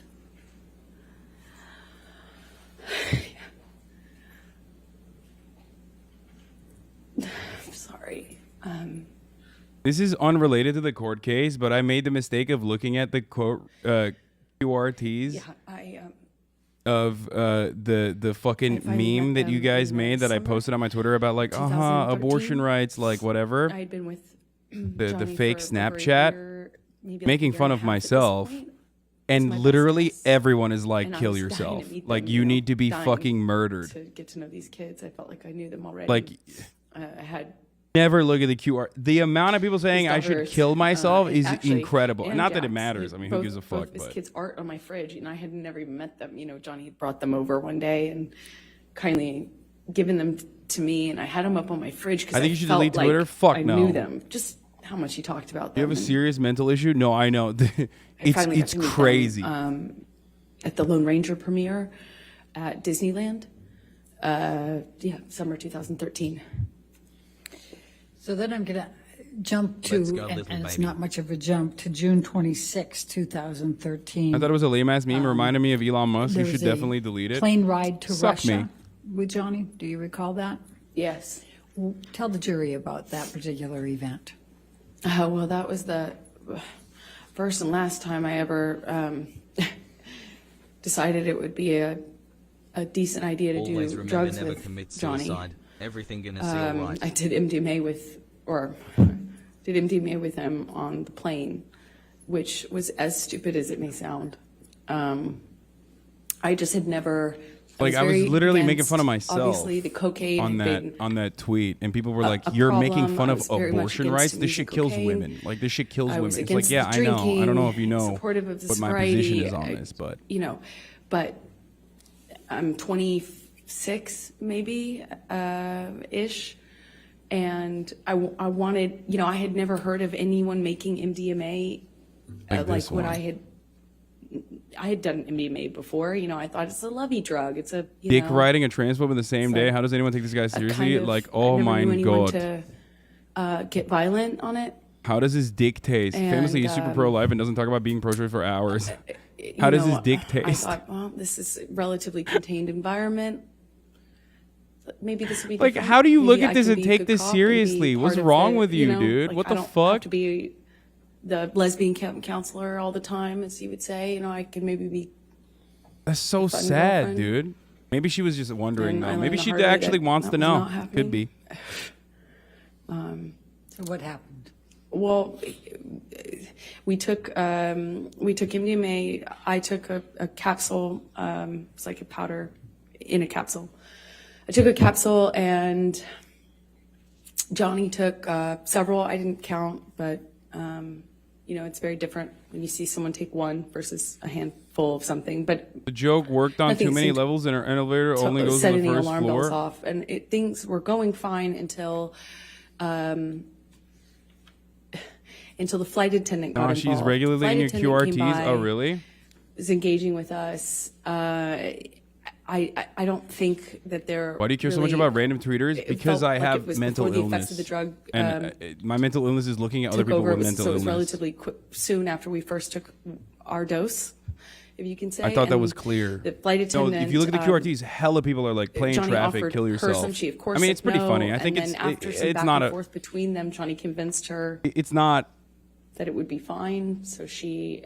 It's okay. Yes, and took Like that part MDMA doesn't with really us. frustrate me It's- that much. I mean, I don't really give a fuck. Yeah, whatever. And within Act hysterical. a few minutes go by, and the same thing happened that happened on the mushrooms at Hicksville with the woman Kelly Sue, who I've told you about. Flight attendant got friendly with me, but just friendly, just like MDMA friendly. Was. I love you, but yeah, I'm a maybe that wasn't the woman, best time to so post she was that. naturally, I think, Man, you're more in here all comfortable with me fucking day. physically. You She know what kinda my leaned fucking into me opinions and are. kinda Suck sat on my the arm dick. of the Like, chair I was sitting in. that's more so me making after fun all, of she- myself, being like, she's on oh yeah, drugs, just found out and, about abortion. Lol, like damn, this shit sucks, dude. How do you not get that? Grabs her hand. How do you also not know what and my tells her not to perspective is touch on the matter? Me. And she kind of reacts in a way like she's defending herself and was trying to clarify. And he grabbed her by the wrist and slammed it down on the table and told her he could break her wrist.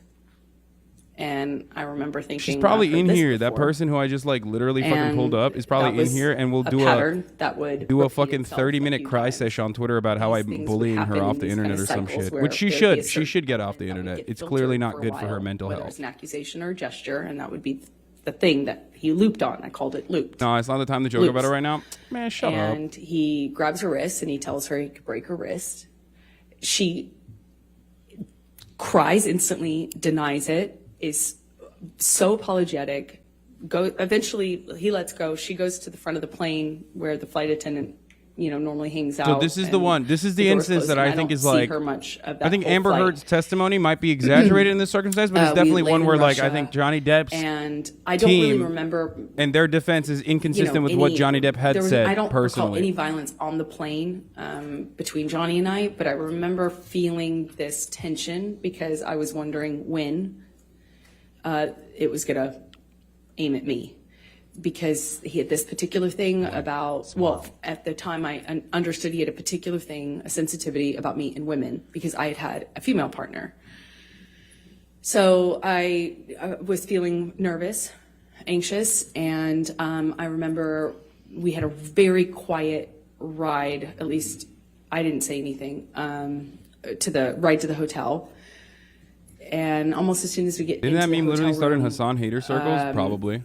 Johnny's accusing me of My friend, nothing pisses off my fucking deranged haters like when I take something that they did and then it works in my favor. You know what I mean? That makes them even angrier. what I thought was obvious that like we'd given her drugs. It's wasn't an affair, wasn't And Yeah, I'm I know trying your to I know your argue content, and but as a defend woman, myself this at is the a really same scary time. moment, and you can't expect women to laugh it off. Don't have At expectations. one is what point, I'm saying. Johnny I mean, shoves me. most people did though. Just Literally, shoved- the overwhelming majority got it. shoves me hard.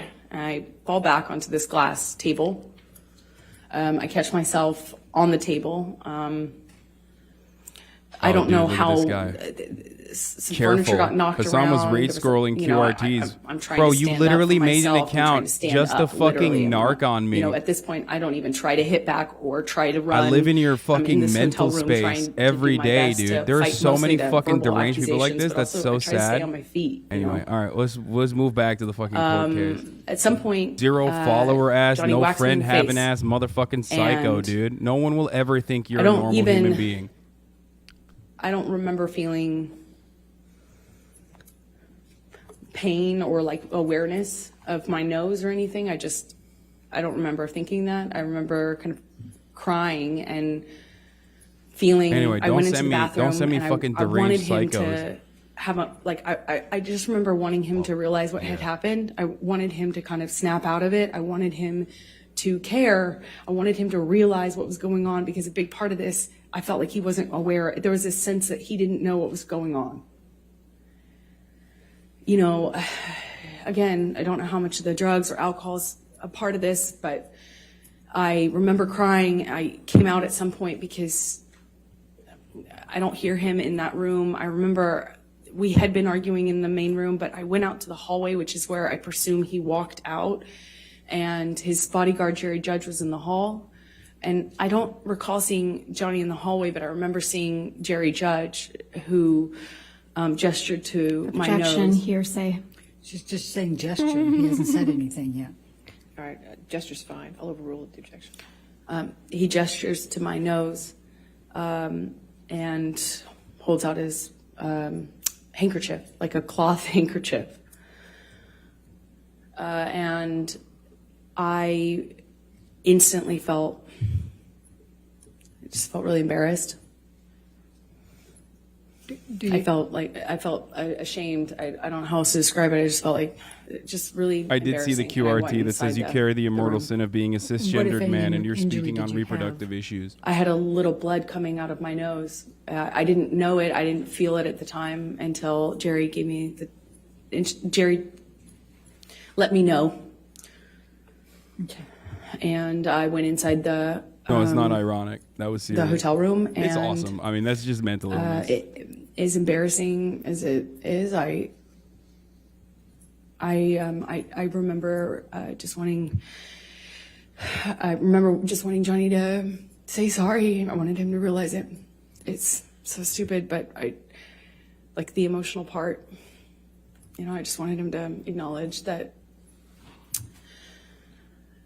this was that he could hurt me, and I wanted it to be okay. I didn't want him to think I was interested in this flight attendant. I didn't want him to think that I would capable of cheating on him. I was in love with him.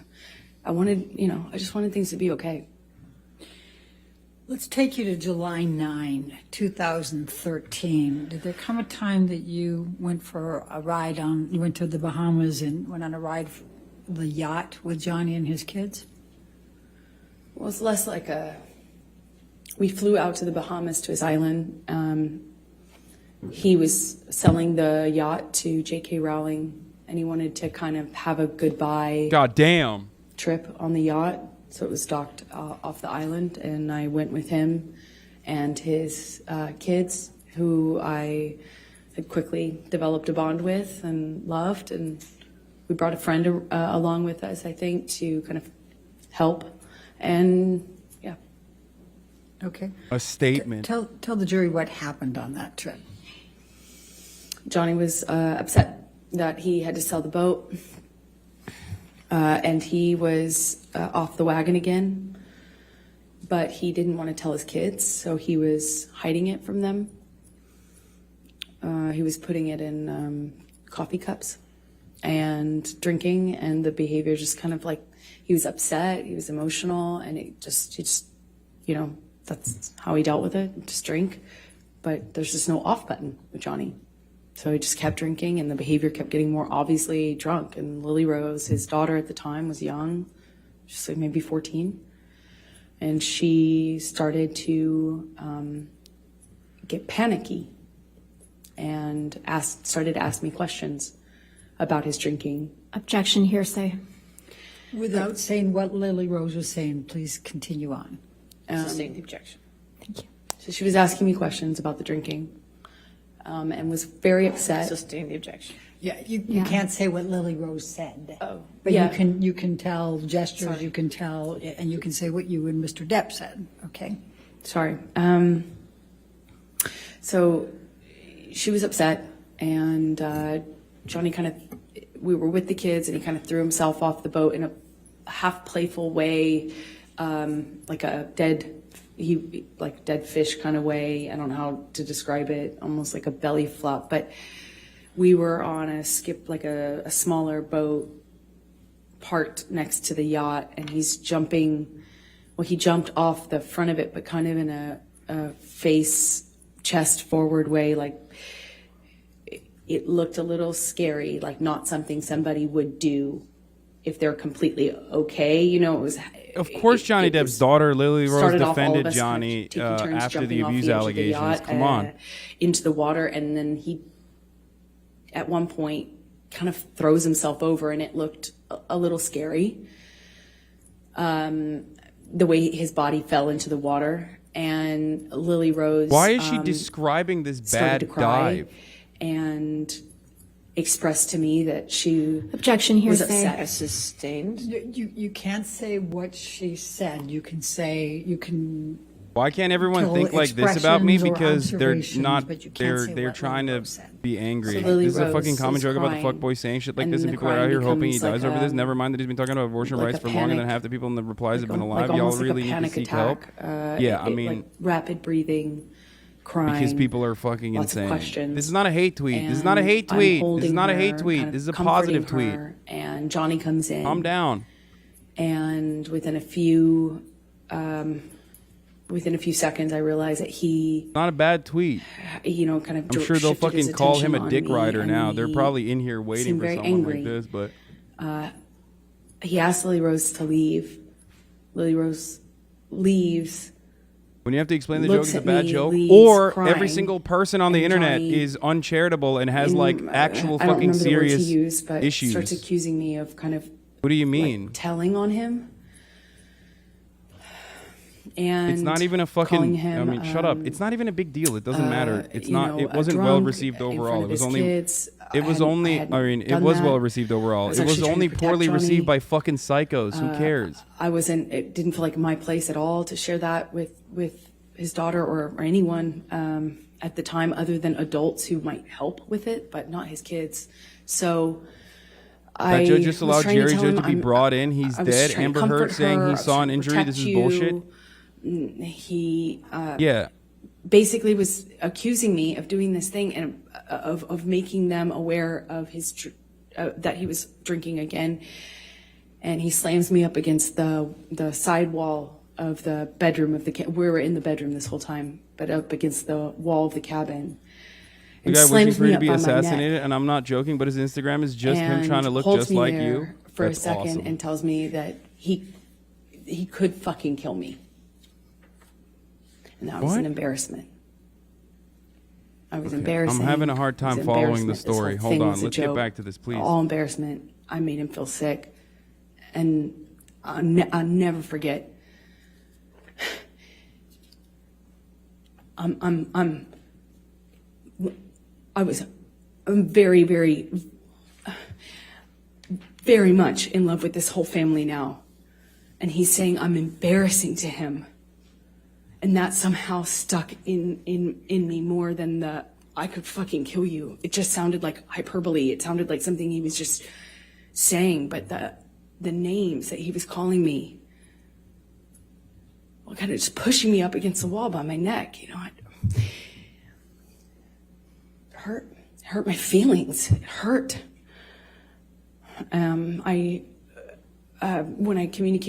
saw Lily Rose again, we get, I won't say what she told me, but the next thing we do is we call for a helicopter to come and take us off of the boat or off of the island. So we leave the boat, go to the landing of a part of the island, or maybe it was a different, island we had to get to leave, and we take off. I'm holding Lily Rose literally holding her under my arm while she's crying, and we're lifting off. And Jack ended up not coming with us at the last minute. He stayed behind.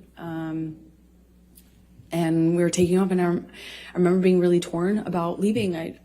I felt bad about leaving, even though that had happened. I still felt awful leaving. I felt awful leaving him. I also felt like I had done something wrong, he was mad at me. I wasn't sure, or what I had done, but I remember not being, I'm getting all these text messages from him calling me all these names, and it barely coherent, barely. And I'm holding his daughter crying.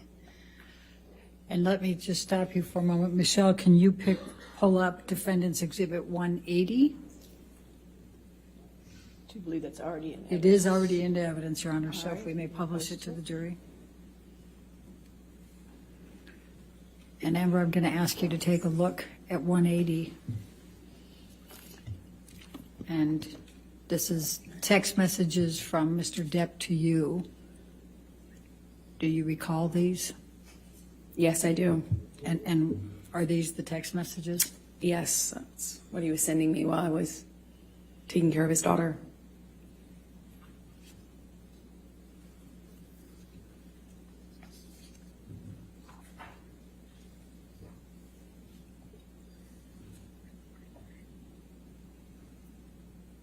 How are you feeling post-COVID? Feeling fucking brand new, acting brand new, dude. Slut era kicked off into the high gear, okay?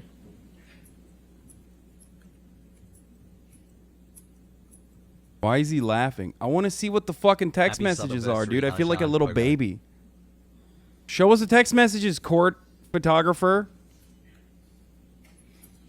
Trash chat, you guys are horrible. Literally go to Your Honor, any I'm about other to go space into on the another internet event. and you will Should see I people keep literally going? making memes about Yep. fucking killing Amber Heard in the chat everywhere else. Love you, The one Haz. area Thanks where for like being a really even when great I voice mentioned among that Johnny millions of Depp was horrible ones. also Love you, even man. when I mentioned that like, Johnny Depp was also abusive in this relationship, people fucking yell at me. But this is the only community where you can like even admit that openly. Holy fuck. You're over here literally fucking losing your shit at that. Shut up. It's 19 not. months Johnny Depp is a notice. victim in this situation, but he is not a perfect victim, okay? But he doesn't have to be a perfect victim. Literally go to any other chat, dude, especially ones with like hundreds of thousands of people watching. You're crazy. Short COVID, how did you manage this so fast? I don't know. I think it's because I'm here because I hate the stream and my computer's broken and only plays the stream. There is no such thing as a perfect victim, okay? There's no such thing as a perfect victim, and Johnny Depp is certainly not a perfect victim. He's far from perfect. I would like to formally apologize to the stream. Earlier, I gave a law tip that 403 was a relevance objection. I was incorrect. 403 is character evidence. I will make no excuses for my behavior other than that my law school is mid. I will try to do better. That's what happens when you don't go to a tier one law school. Did COVID make you buy like Trump? No. Such a bad take. How can you say that when you don't understand that ape holders can use multiple slurp juices on a single ape?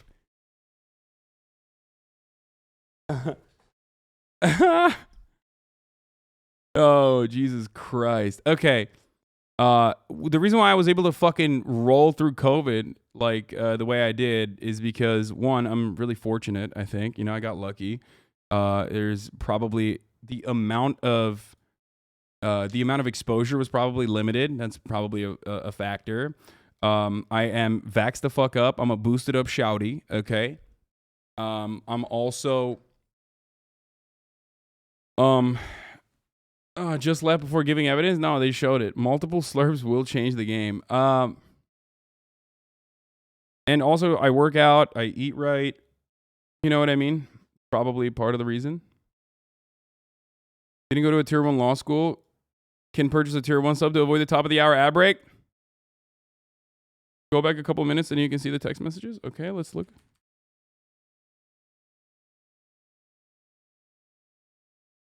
Oh, here it is. Here it is. Rears, tears, beers, shears, sapphires, jeers, peers, queers, hears, fakirs. Fakir means poor in Turkish. Mouse, skeeters, ears. Oh my God, I can go all night. DJ Maxi Pad. The old vintage motherfucker you went for, dumbass. Don't call me again and do not expect anything from me. Eat salad with your equine and bovine Europe's. And thanks for the support. Have a great shoot. You sicken me. Leave me fucking be. Officer Squarehead. Your display of guilt and matronliness as lesbian counselor was plenty. Your future is on display. Best of luck. Dude, dude, this is so, oh God, he's so, it's so cringe, dude. This is like this is the cringest drunk man texting on the fucking planet, dude. And he's just so, he sounds like your haters in the chat. He is fucking insane, okay?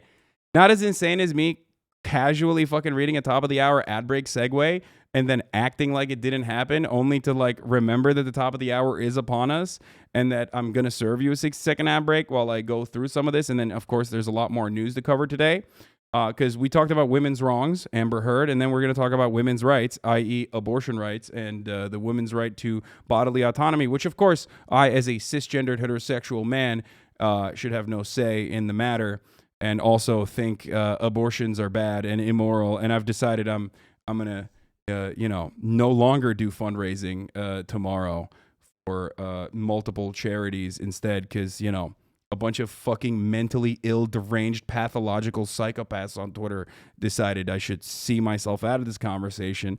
But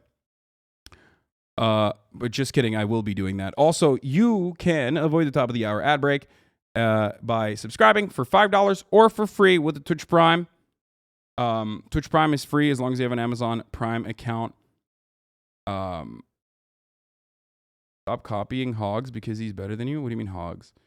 You ain't serving me nothing, Officer Squarehead. What does that even mean? But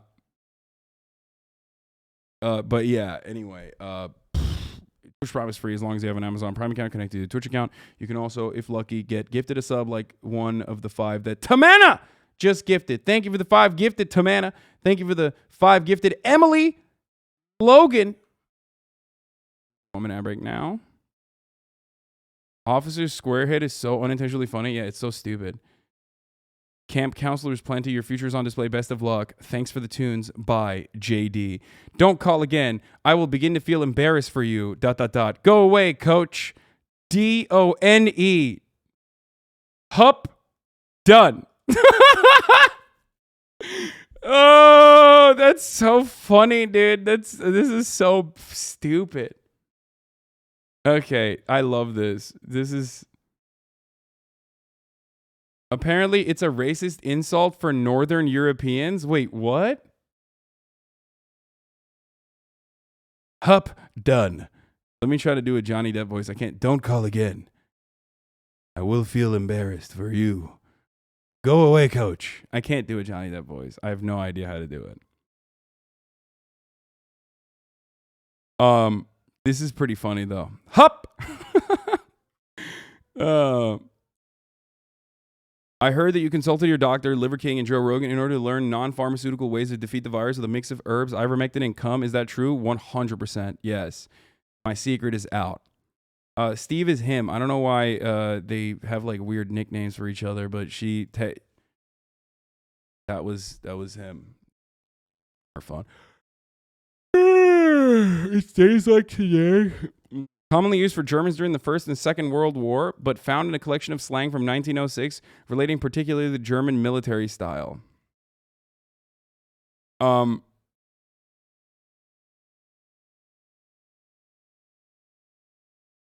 Yeah. Hup and Blammo are in the same league, not gonna lie. How dare you? How fucking dare you, dude? How fucking freaking dare you?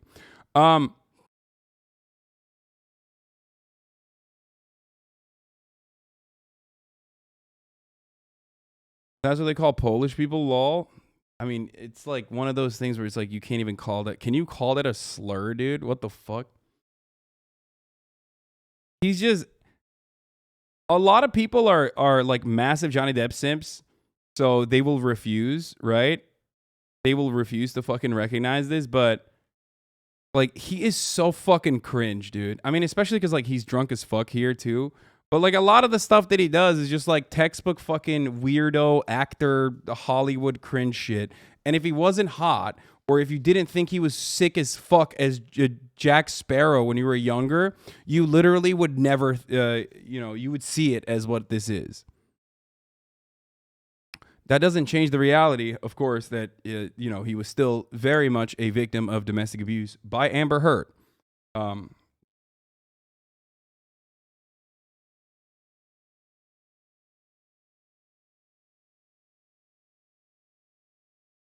Hup. Of course he's cringe. He hasn't lived in the real world since he was like 20. Yeah.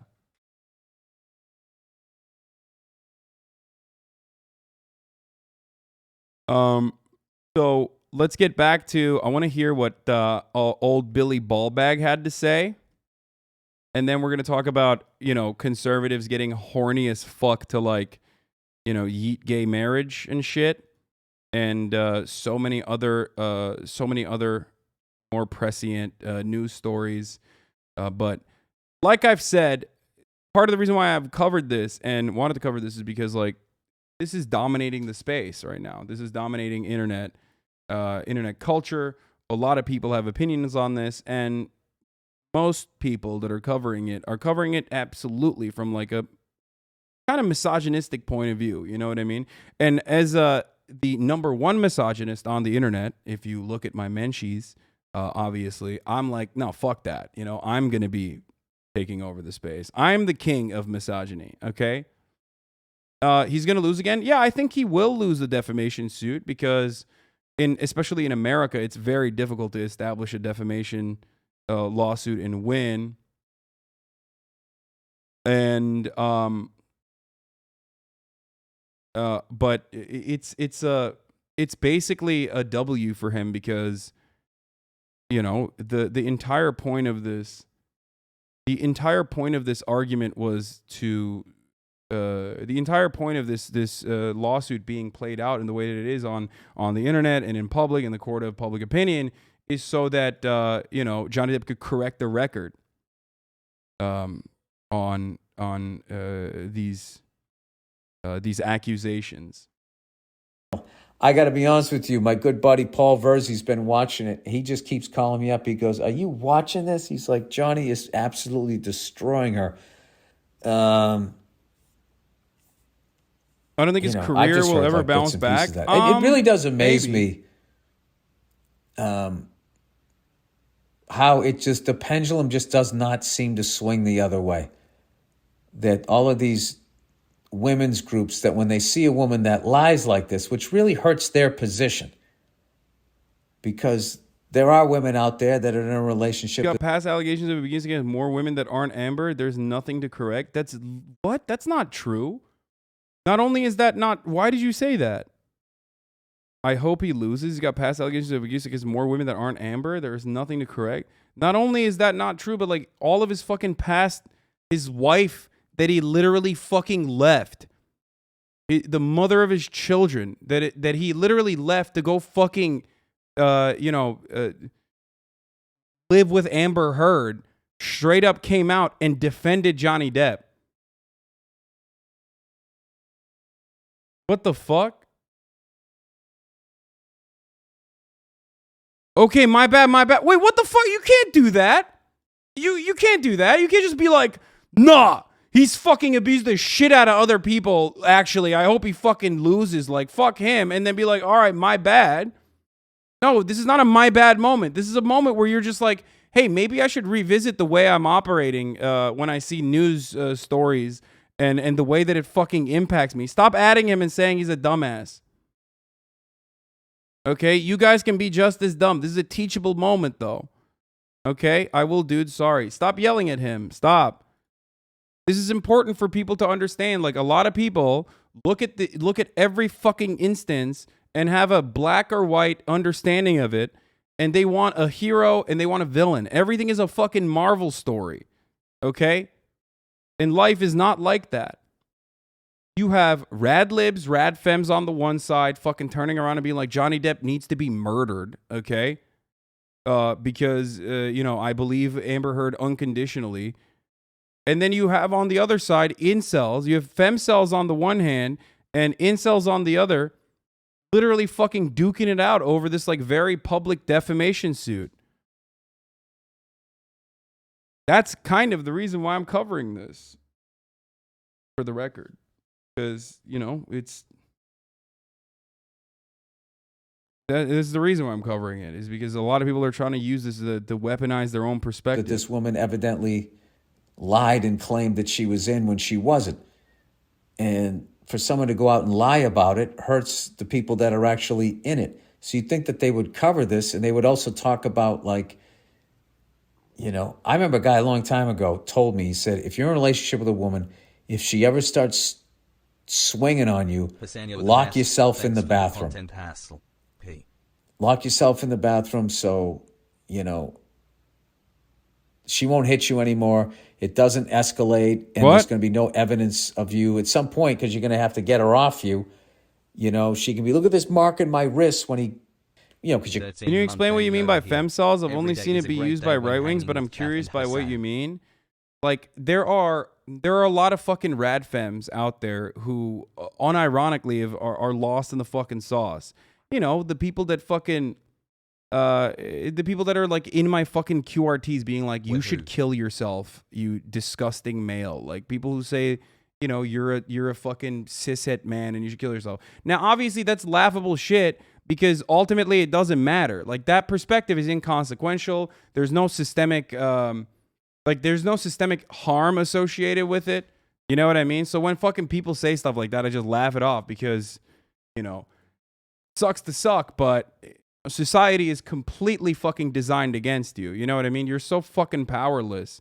You're so incredibly powerless in the face of a sea of, like, well-established patriarchal constructs that I don't give a fuck. Like, you know what I mean? Oh, no, you said I'm a toxic male. Like, yeah, I know, I am, okay? That it doesn't matter. It's just like people violently lashing out. Yeah, she shouldn't have lied at all. Even if she contributed to the violence, she should have been honest about it from the jump in court, because she lied. It's like any evidence she brings up is cap. I mean, that's not even it. Haters even know your star sign to talk about you? Yeah, I know. As if femcells would call you cishet negatively. They hate trans people with a seething passion. There are some, yeah. I mean, a lot of them are gender critical too. But there's all manner of different kind of fucking deranged people on the internet. So a lot of femcells are transphobic, though. They're definitely swerfs and sometimes turfs as well. But for the record, I'm just talking about, like, a lot of rad femmes who are like, you're a cishet male, see yourself out of this, like, fucking kill yourself, in just directly in my QRTs, you know what I mean? So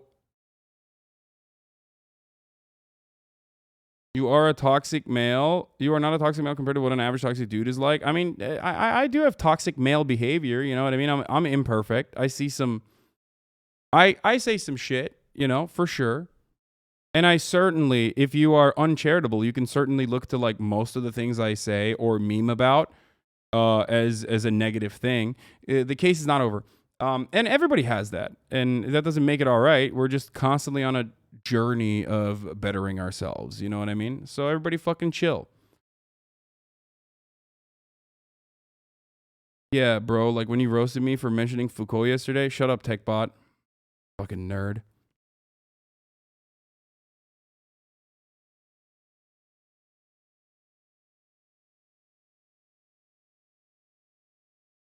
So, only right-wingers use the term toxic male because they don't understand what toxic masculinity refers to. I don't know if it's just only right-wingers that use that, if I'm being honest. But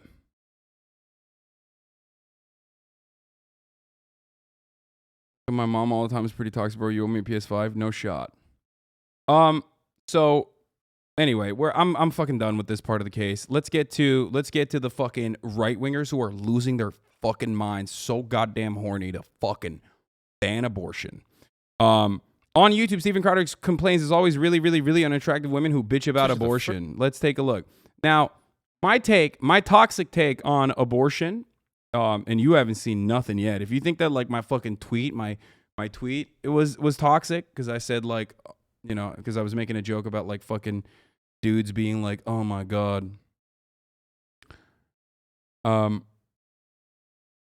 Oh my God, fucking this guy, this male, shut the fuck up. I can't believe he's, you know, doing this. Let me tell you what I really think. Okay? I think if you're unfuckable, you shouldn't talk about abortion. Okay? I think that would clear up like 90% of the convo. So many of these motherfuckers that have an opinion on like what women can and can't do to their bodies are just purely, they're unfuckable. It's not your problem, dumbass. You're never going to have this issue. Okay? It's not for you, okay? See yourself out of this conversation. Nobody's gonna fuck you, okay? Shut the fuck up. Seriously, nobody is fucking you, okay? There is no pussy coming your way. Do not have this conversation. See yourself out. Now, well, especially the first one. It's like, what you worry about? Guys, you don't have to worry about that. No. Well, that's what I have a theory. It's always really, really unattractive women who, for example, they bitch about catcalling, they bitch about abortion. And here's the thing: I know there are plenty of attractive women who believe in the right to abortion. That being said, dude, wait, attractive equals we will listen to you. Like we need to hear what you have to say. Okay, he's doing the thing that I'm doing as a joke, but he's doing it seriously. That's awesome. Yeah, I know a lot of attractive pro-lifers. Yeah, okay, dude. Right to abortion. That being said, women who are attracted, this is just a theory. Just to be clear, this is just conjecture. Okay, I'm not a doctor on ugly chicks.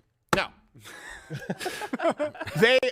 They look like, because attractive women who support abortion, they still, you know, they're often because they can sleep with whoever they want. Well, they're interested in the choice. But they're predominantly concerned with usually attractive women like, hey, I'm not a slut. You know what I mean? That's like, hey, I'm not a slut. So they typically don't want to go out and shout their abortion.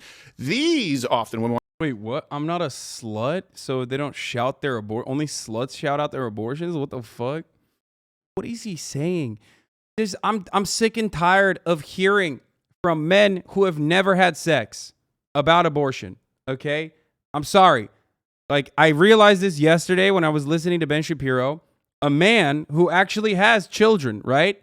Allegedly made them himself, okay? I can't do it. This motherfucker doesn't know how a pussy works.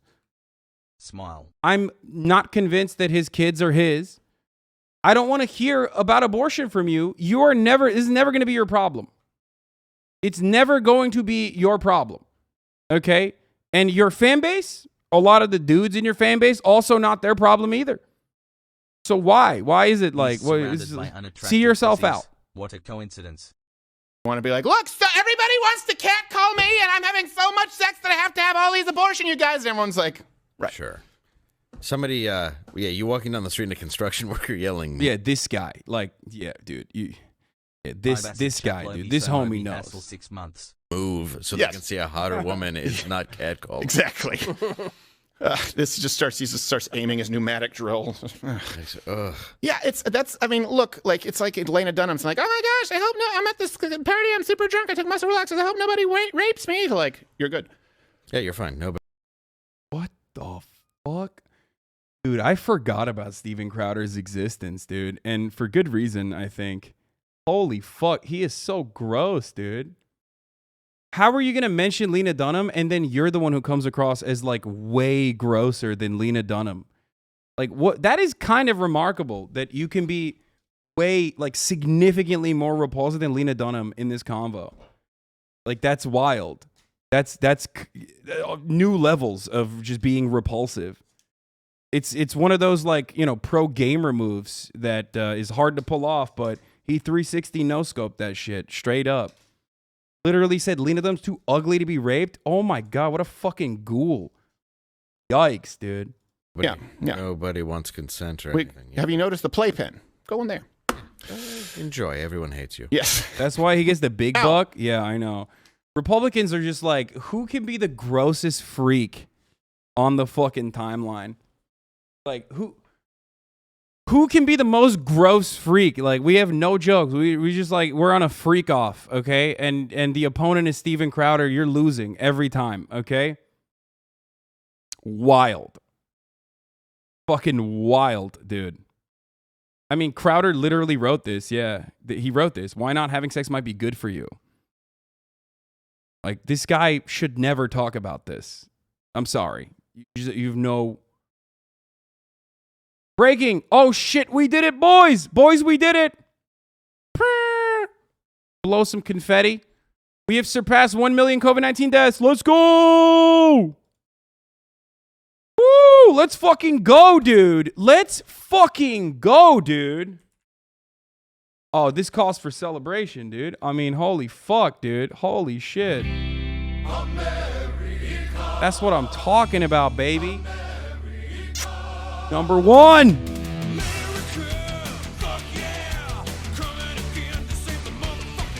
We didn't even realize that we passed on May 4th. We didn't even realize this on May 4th. This special day. Let's fucking go, dude.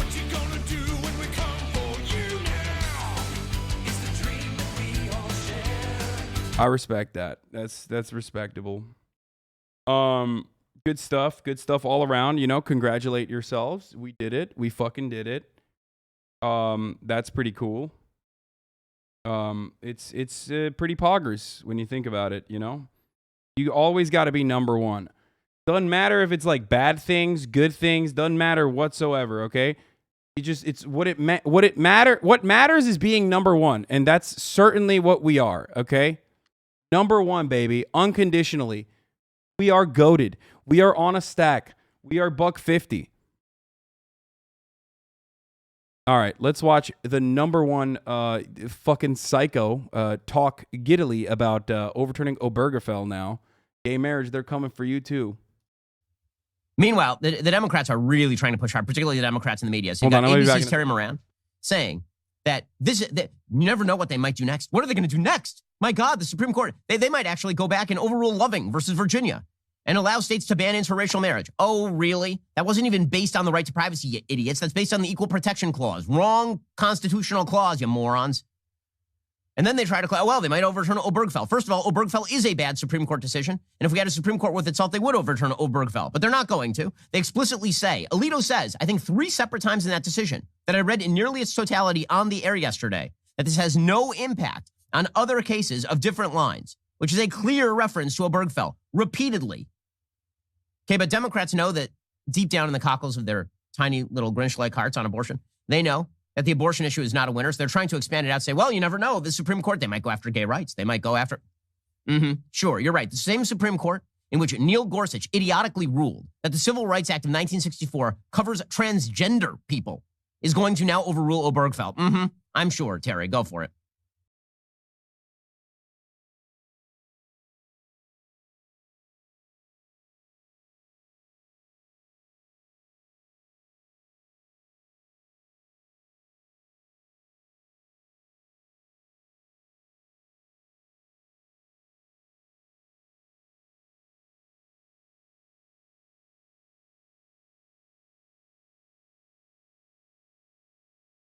Hoggers. Least most brain rotted 18-month sub hoggers.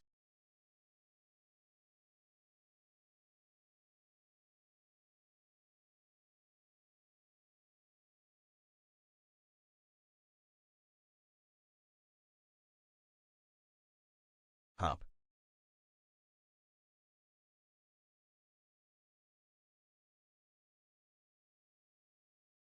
God damn it. Once again, Uber left my order at the wrong door.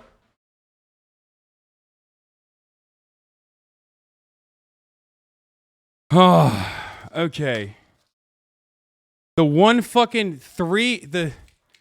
3 minutes that I'm away from fucking camera and everyone's like, worst stream. Oh, chair stream Andy. Fucking chair stream Andy, dude.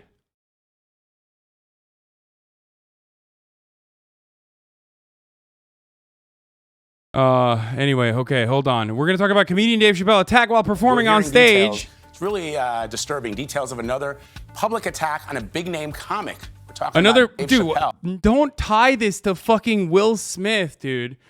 We're going to talk about this. We're going to talk about Obergefell. I just have to pee really quickly. I'm sorry. I'll be back. Who was doing his act at the Hollywood Bowl last night when a man got on stage and tackled him.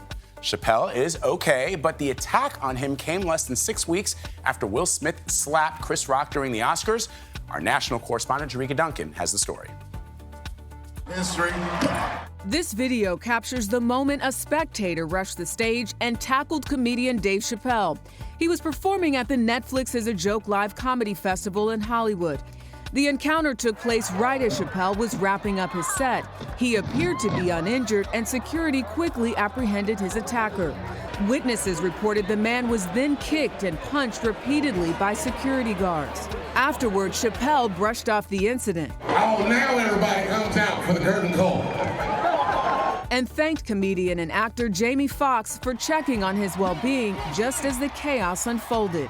Whenever you're in trouble, Jamie Foxx would show up in a sheriff's hat. Video of the aftermath shows. Okay, so. Okay. So, first of all, I have some issues with this. Okay, I have some issues with this. First of all, doesn't matter if Dave Chappelle fell off. Okay, doesn't matter. Doesn't matter if he's transphobic. You can't fucking,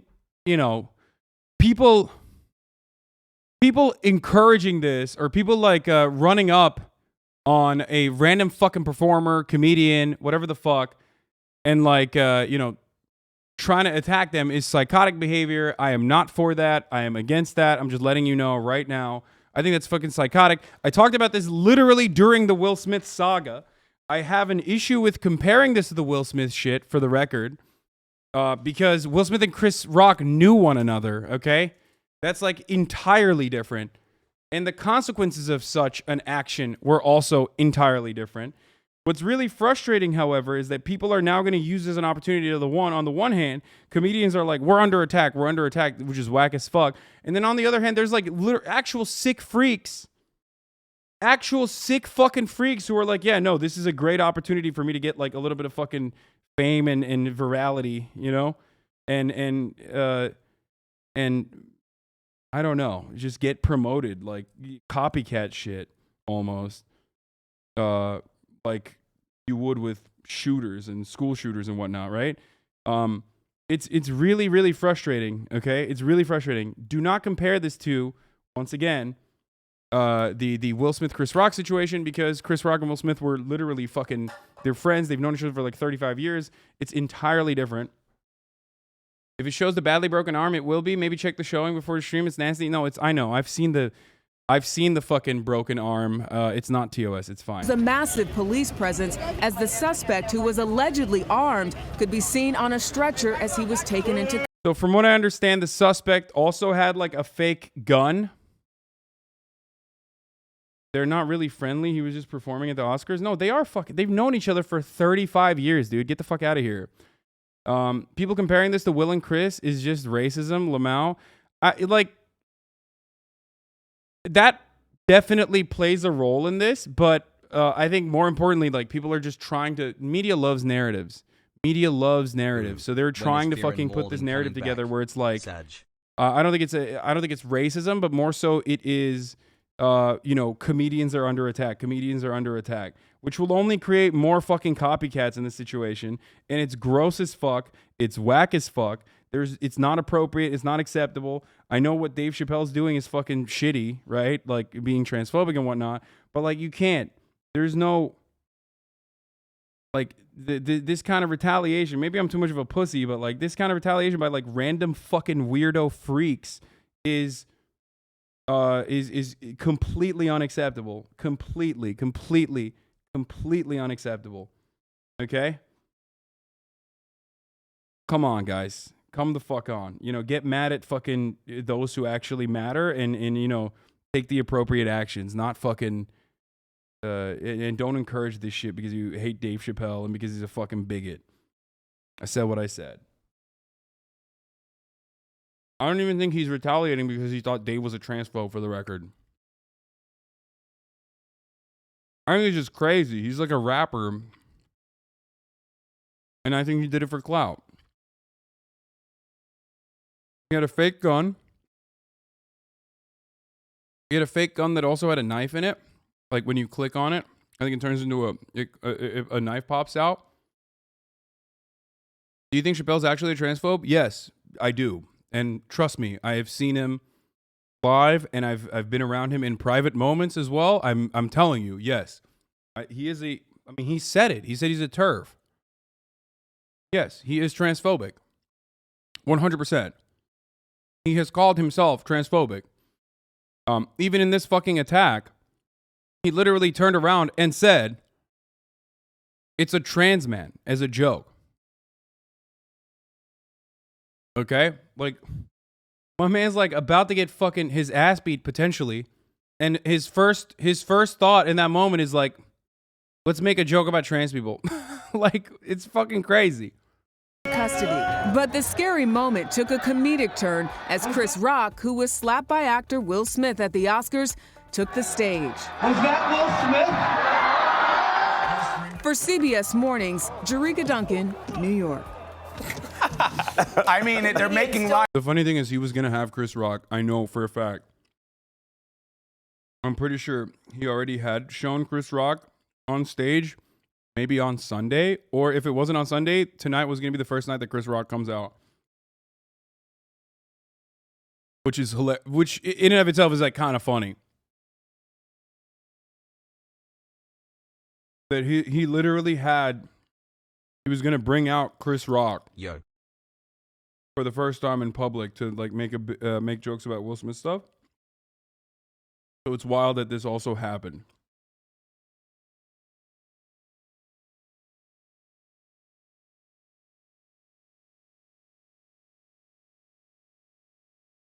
Oh, he had performed earlier. Okay. Have jokes, but that's not funny. That was my concern when we first talked saw about Will. that. We did talk about that. We said Like, is this going to open the door for other people to do something stupid like that? It just takes one, and now you see copycats. Glad that Dave is okay. Yes. Hi, Chris Rock joked about Will Smith after he compared it himself. Yeah, I mean, dude. Chris Rock joking about Will Smith in that moment is entirely different than people in the media being like, "Oh, because of the Will Smith thing, this is now turning into a thing." Like, this is turning into, like, Chris Rock is making that joke as he himself is the primary victim in that situation, making a joke. When you're providing analysis as a fucking news broadcaster, turning this into a one-to-one comparison is awful. You literally drew the difference between the two when you talked about it at the Oscars. Exactly. What did I say when I talked about the fucking Will Smith shit? Okay? When I talked about the Will Smith shit, what was the first thing I said? The first thing I said was that this is entirely different than fucking random weirdos rolling up to comedians and like heckling has always been a thing, but taking it one step further and like trying to attack them. Okay? Fans rush stages all the time. Streakers exist. These are very real things that happen in performance and live performances. You have to deal with it. It's really fucking annoying that, you know, this is going to be like a thing, basically. Now, it's just very frustrating. How ironic. It's completely unacceptable, by the way. I think it's completely and entirely, utterly unacceptable. That Chris happened to be in the audience that day. I thought that was hilarious. I don't think and Jamie Foxx. And Jamie, I don't in think the security sheriff's needs to beat the crap out of you. They could have just picked him up and taken him away. But he was armed. The act itself is not funny. No. But yeah, it is funny, though. You look at the comedians making jokes about it. Well, that's what they do, right? Anyway, Justice. All right, we're going to get to abortions now, but before we get to abortions, let's look at this failed abortion one last time, because I was busy looking for too busy looking for my sweet green order.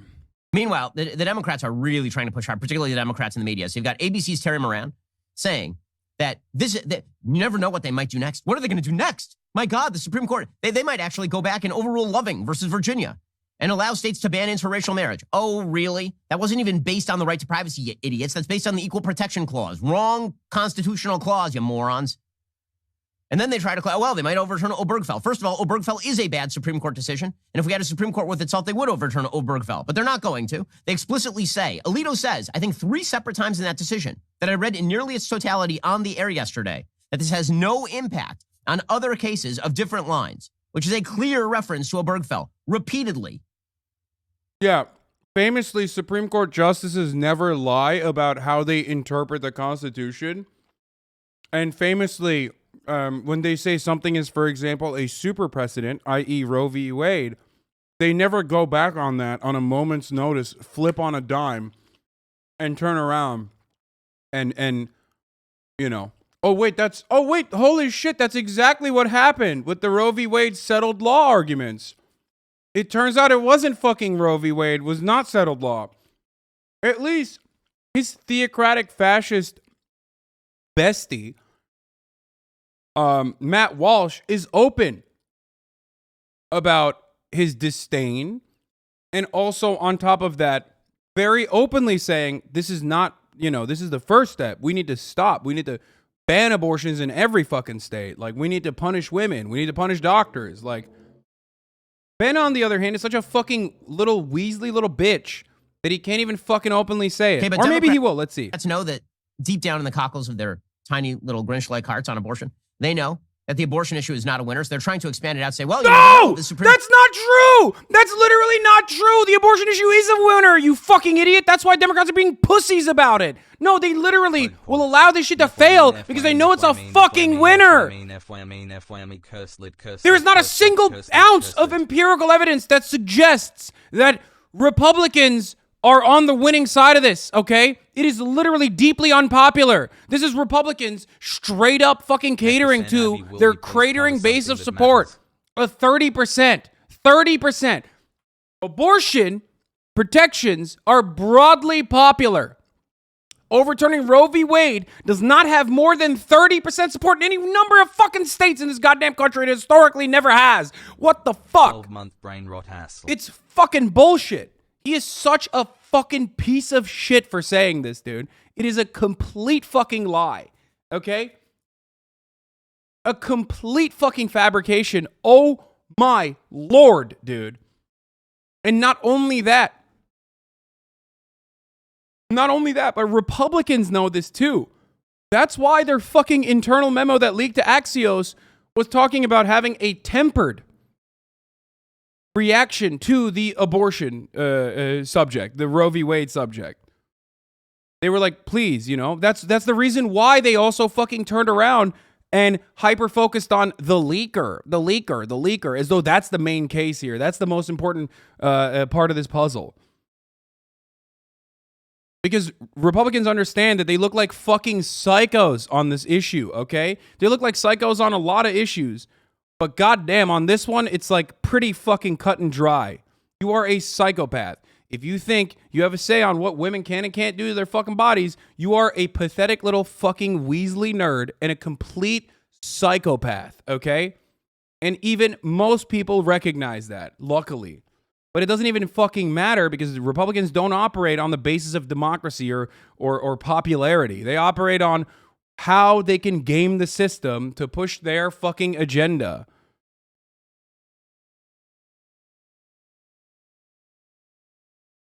Court, they might go after gay rights. They might go after... Sure, you're right. The same Supreme Court in which Neil Gorsuch idiotically ruled that the Civil Rights Act of 1964 covers transgender people is going to now overrule Obergefell. I'm sure, Terry. Go for it.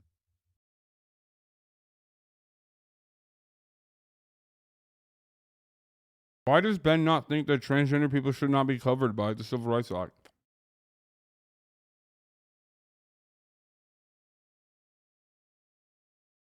The left is losing its mind. They are losing it. And the reason that they are losing it more than anything else is they are not getting their way. No, I don't care about the leftist meltdown. I want to see him. I want to see him go to town on some of this shit. The left's abortion meltdown. Oh, that's from yesterday. The left is losing their minds. Seems like you're losing your mind.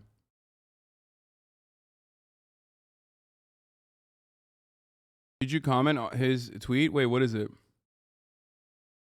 He's malding about trans people. They're considered people and not wiped out. Yeah, I guess. Okay. We saw Ben Shabibo. We covered the... I don't know if I want to watch this. Okay, let's get to Susan Collins. Oh, no. Oh, no. Senator Susan Collins. She was lied to. She said the justices wouldn't overturn Roe v. Wade. Look at her reaction. Alito, who wrote the draft, says that what distinguishes Roe from other cases, however, is that, quote, abortion destroys potential life. We should, however, also note that many of these same justices who signed on to this draft suggested during their confirmation hearings that they had nothing but respect for this exact precedent, Roe v. Wade. It is an important precedent of the Supreme Court. By it, I mean Roe v. Wade and Planned Parenthood versus Casey. Been reaffirmed many times. Casey is precedent on precedent, which itself is an important factor. Senator, as the book explains, the Supreme Court of the United States has held in Roe versus Wade that a fetus is not a person for purposes of the 14th Amendment. And the book explains that. Do you accept that? That's the law of the land. I accept the law of the land, Senator, yes. Reassurances such as those were made presumably, at least in part, to win the votes of Republican senators who... This is why hypocrisy policing is so fucking stupid. And this is precisely why it's additionally fucking stupid when you, for some weird reason, believe in the sanctity and the infallibility of institutions. Like, you're a fucking idiot. You're never going to win anything. And the guys that lie to you all the time are going to keep dicking you down. You're going to constantly find yourself going, oh, doy, how did this happen? Doy. Oh, who could have foreseen this? This is crazy. It's like, well, everyone, dude, everyone, okay? Everyone, every single person with a fucking brain cell. I despise institutionalists so much, dude. So much. This is politics, okay? This is not a fucking Marvel movie. It's about power and who has it. And Republicans clearly exercise it regularly. They don't give a fuck about lying to millions of people. Jesus Christ. Support abortion rights, specifically Senators Lisa Murkowski of Alaska and Susan Collins of Maine. Don't you think, just as an academic matter, Neil Gorsuch, for whom you voted, don't you think he's probably going to vote to overturn Roe versus Wade if given the chance?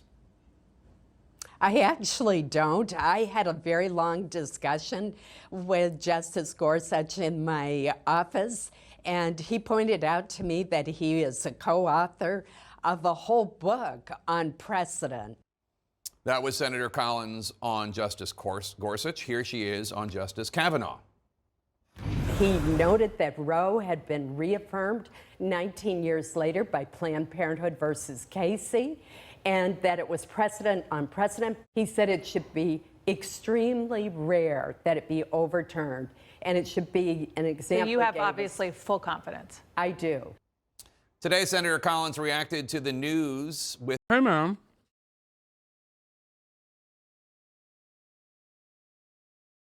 Let me just ask something, guys. Over at CNN. Hey, Jake. If this is damning for Senator Susan Collins, and you're covering this to be like, look how fucking stupid she is, what does that say about you? Don't you think you're a fucking idiot just like she is? For constantly having this like idiotic fucking back and forth like they're being serious? Don't you feel like you're just as fucking stupid?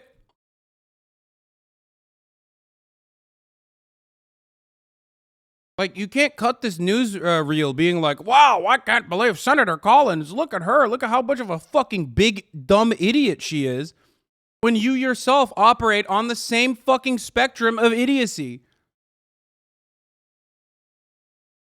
You are just as stupid as they are, except the difference is they're not stupid, chat. They're not. They don't care. They don't give a fuck. Jake Tapper is never going to feel the fear. And he doesn't care. He does not care about people that might not be able to get an abortion when they desperately need to. Okay? That's the fucking difference. What do you expect him to do? I expect all of these motherfuckers to do what I'm doing. To be like, that's bullshit. Okay? That's fucking bullshit. Don't have Susan Collins on to pad the deck and offer comfort to millions of Americans as though she is an honest broker and that the other demons that she's talking to on the also on the Republican appointee list are also is spreading truths and talking about their fucking perspective on abortion in good faith. Like, that's so stupid. What do you mean, what else could they do? Not dupe the public, dog. That's what they could do.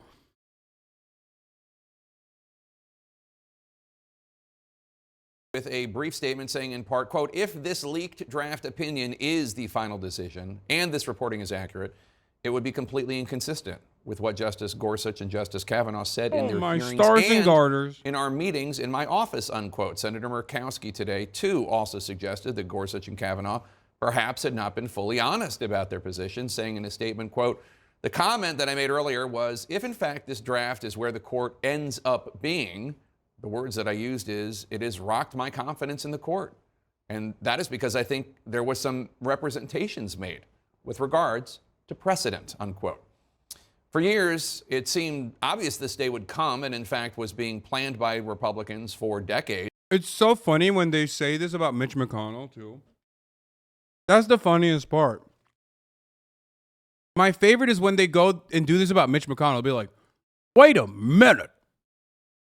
Mitch McConnell said a second Supreme Court justice for Donald Trump was not going to happen. I'm sorry, we're in an election cycle. What?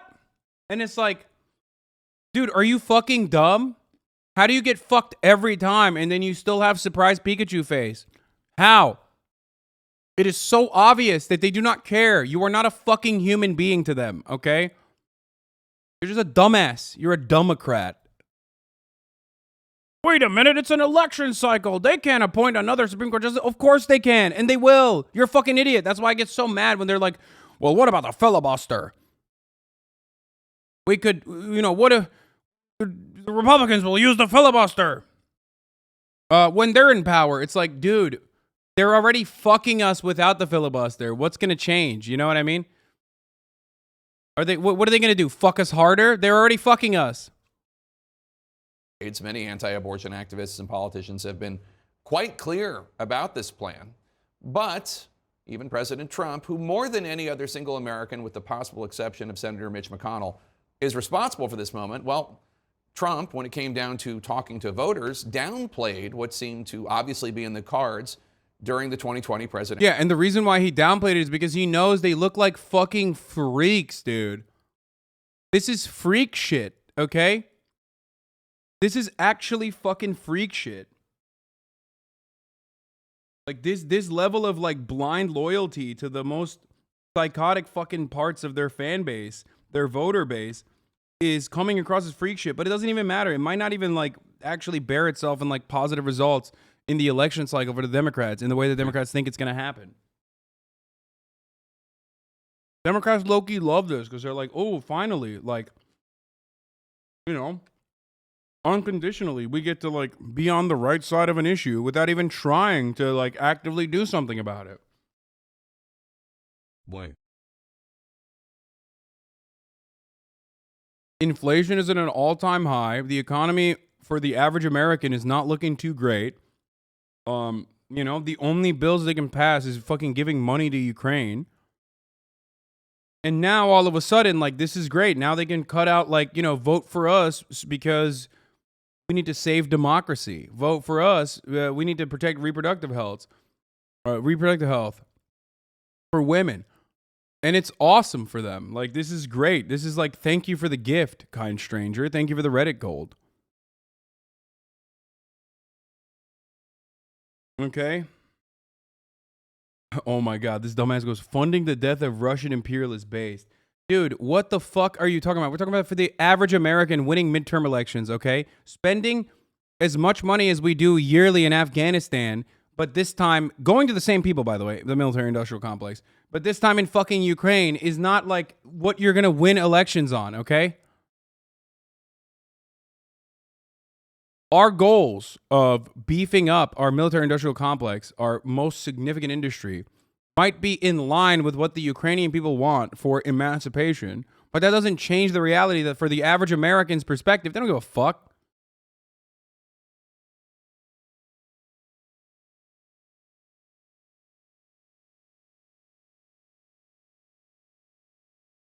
Presidential debate. The point is that the president also is opposed to Roe v. Wade. That's on the ballot as well in the court. And so that's also at stake right now. And so the election is already You don't know it's begun. on the ballot. Why is it on the ballot? Because Why is you it on the said ballot? It's not on the ballot. It's on the ballot in the court. I don't think so. In the court. Well, there's nothing happening there. Donald, would you and just you don't be quiet know for a her view on Roe v. Wade. You I don't her know. view. Anyone paying attention had a pretty good idea of her view. So why the lack of full transparency? I'm sorry, dude. I don't care.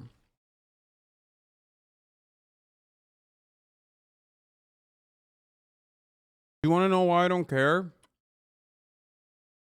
Because being in the right doesn't change anything. Being in the right in this situation doesn't change anything. Like, look how right we were, lol. Okay, sick. Millions of women are still not going to be able to have access to fucking reproductive health services in the South. So many of them were already unable to, but now they're going to be further punished for it. We're going back to the fucking dark ages, okay? And homies are out here being like, look, we caught him. We got him. We did it, Reddit. Okay, sick, dude. You did it. Transparency with the American people. Perhaps when it comes to elections, at least, because a CNN poll conducted earlier this year finds that just 30% of the American people want to see the Supreme Court overturn Roe v. Wade. 69% say they do not. CNN's Paula Reed starts off our coverage today from outside the U.S. Supreme Court with a closer look at what could come next.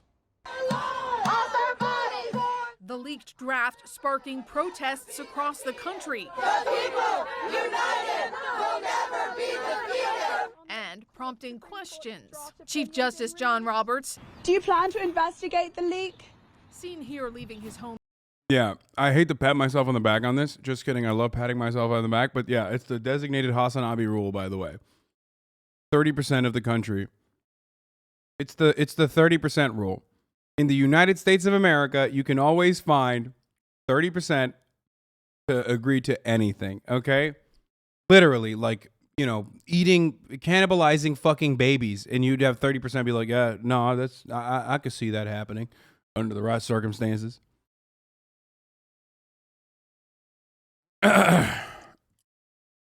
On Tuesday, issued a statement calling the leak an egregious breach. He has directed the marshal of the court to investigate.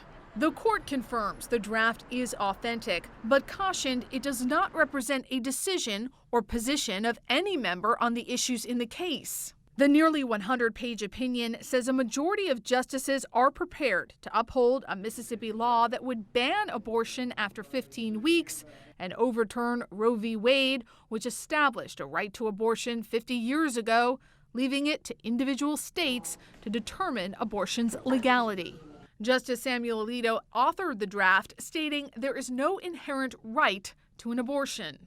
Writing, the Constitution makes no reference to abortion and no such right is implicitly protected by any constitutional provision. Alito says Roe was egregiously wrong from the start and that its reasoning was exceptionally weak and the decision has had damaging consequences. The opinion is not expected to be published until late next month and could still change as draft opinions circulate and justices can change their mind. But in the wake of this draft opinion, Democrats are vowing to fight to protect abortion rights. Will go down as an abomination, one of the worst, most damaging decisions in modern history. The problem is the Democrats don't have the power to make this into federal law at the moment. They don't, because they do not have a filibuster-proof majority. One of the things that they can try and do is yeet the filibuster, okay? But they don't have the majority to do that either, because Kyrsten Sinema and Joe Manchin are saying we're not going to do that. Why? And Democrats ultimately don't care. They don't care because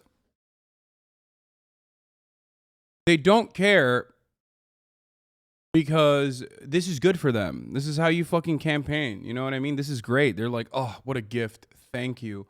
Now I can fucking posture from the bully pulpit, you know? Oh, now I can get on a soapbox and be like, oh, look at how bad Republicans are. That's the only way Democrats know how to fucking run.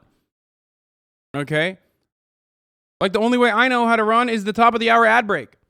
Because at the top of the hour, there's a 60-second ad break. And I tell you, like, there's a 60-second ad break. If you no longer want to see those ads, all you need to do is subscribe. You can do that for $5. You can do that for free with a Twitch Prime. Okay? By connecting your Amazon Prime account to your Twitch account, you get one free Prime subscription a month. Sometimes it comes 7 minutes early. Okay? Just the truth. Sorry. Too soon, Puggo? Yeah, it happens. Sometimes you can also avoid those ads if you get gifted a sub, if you're lucky. But not everyone's lucky, all right? Profiting off of women's reproductive rights. Yeah, no, totally. I'm a abortion profiteer. Here's the woman ad break now. All of them can afford to fly out their shithead kids to blue states to get abortions. This is really good for the Democrats when you consider them trying to fundraise, which is insanely evil, but is true. Yeah. Straight up. Thank you, Teaser, for the 5 get subs. Thank you, Dastardly Pugman, for the 5 get subs.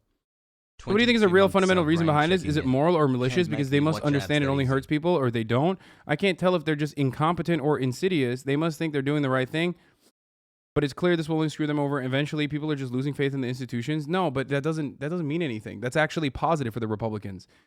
You have to understand that the Reaganite Republican in the post-Reagan era, the Republican attitude is to starve the beast, okay? It is infinitely easier to destroy our institutions and justify further deregulation so that we can live in the ANCAP dystopia that these fucking psychos envision if people do not believe in the institutions. When people don't believe in their government, when people have lost all faith that the government can ever do something right for them, they get frustrated when they have to pay more and more taxes. They get frustrated when the government is starving. It's an endless cycle and a race to the bottom, basically. Okay? I am not an institutionalist by any means necessary. Okay? I'm a piece of shit. If it were up to me and we were talking about whipping these fucking senators, I would literally whip them. Okay? I would change the laws so you could physically whip them. Okay? Give Give Dick Durbin a whip, and if he's not going to do the whipping, give me the whip, okay? I will do it. I will do it. I don't give a fuck. And if we're not going to do that, if we're not going to physically whip them, okay, when we're whipping votes, then, you know, fucking threaten their families, dude. What is wrong with you? Open up a fucking investigation into Joe Manchin's brother's coal mine that Joe Manchin makes like $5 million off a year off of. Why not? Why won't you do that? You should do that regardless, even if it's not a threat to you know, vote in your favor. I'm serious. Threaten the families of congresspersons that are not voting along with the party line. This is not like a psychotic thing. This makes sense. What the fuck is wrong with you? If you think Republicans don't do that on a daily basis, you're a psycho. Look at what they did to Madison Cawthorn for the crime of saying Lindsey Graham invited him to a fuck party to do cocaine at. Okay, maybe he didn't say Lindsey Graham. I added that part. But like, think about what the Republicans are doing to fucking Madison Cawthorn currently for that. And that's nothing. Do that. Do that to every fucking Democrat. Destroy them. Destroy their careers. Destroy their fucking families. If you truly want to fucking make change, you have the power. But Democrats won't even fucking threaten to remove Joe Manchin from his committee positions. Oh no, Joe Manchin is going to turn around and become a Republican. No, the fuck he's not. Who would ever give him money if he became a Republican, you fucking idiot? The only reason why you know his name is because he is the Democrat spoiler, okay? He needs that position. So tell him, oh yeah, you want to be the Democrat spoiler? How about I spoil your fucking entire lineage, dude? How about I fucking sink your goddamn riverboat house that you live in? But no, we can't do any of that. So suck my dick then. You're not going to do anything, okay? You're not going to do anything. And if you're not going to do anything, then shut the fuck up and don't expect us to vote for you. I'm sick and tired of this fucking bullshit. It's insane.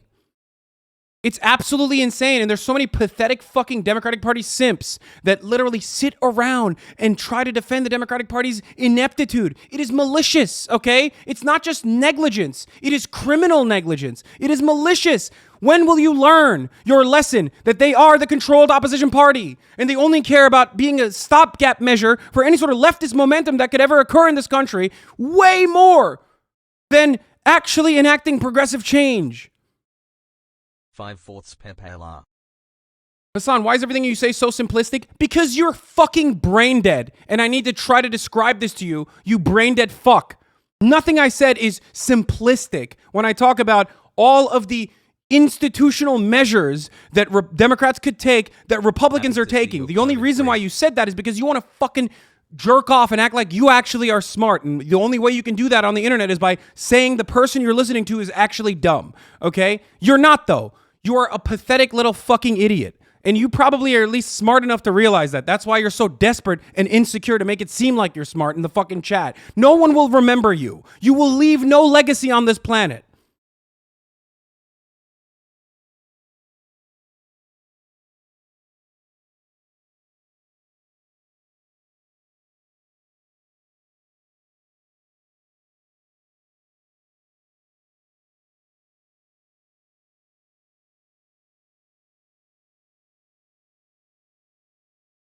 Sorry.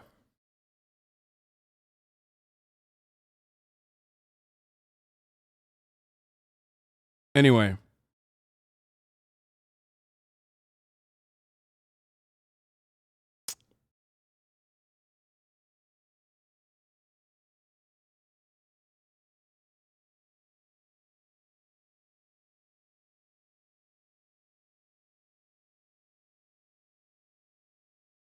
Let's continue. Pass a law to protect every woman's right to an abortion, and we should do that. If this turns out to be the opinion of the court and it's issued, it could have a major impact on the outcome of this election. Republicans. Oh yeah, the major impact on the outcome of this election. Sick, dude. That's a great. By the way, that's Dick. That's old Dick right here. This is the guy I want to fucking actually use a physical whip to whip senators. He ain't doing that. Because he's from Illinois. Anyone who's from Illinois is a corrupt piece of shit. Illinois politics, sorry. Okay? That's what happens, dude. Don't let anyone who is near proximity to Chicago go anywhere in national politics, okay? He's not whipping anybody. Motherfuckers saying Obama are proving my point. Okay, let's continue. Outcome of this Except for election. J.B. Pritzker, who is a god king. He is a king.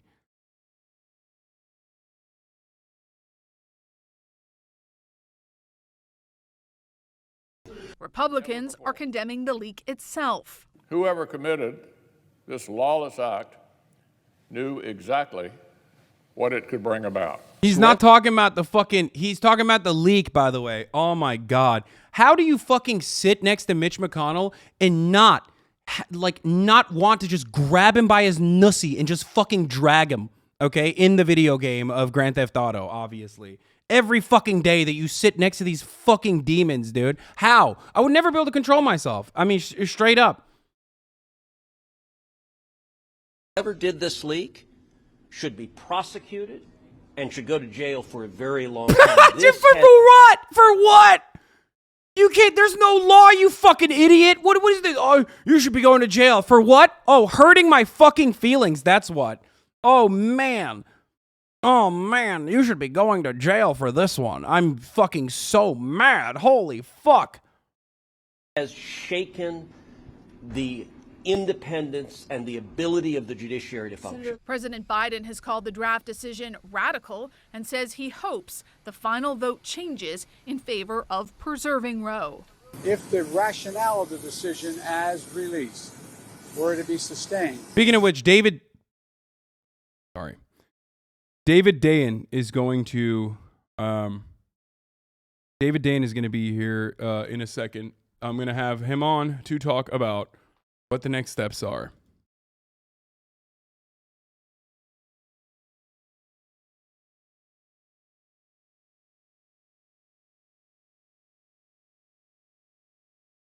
Okay?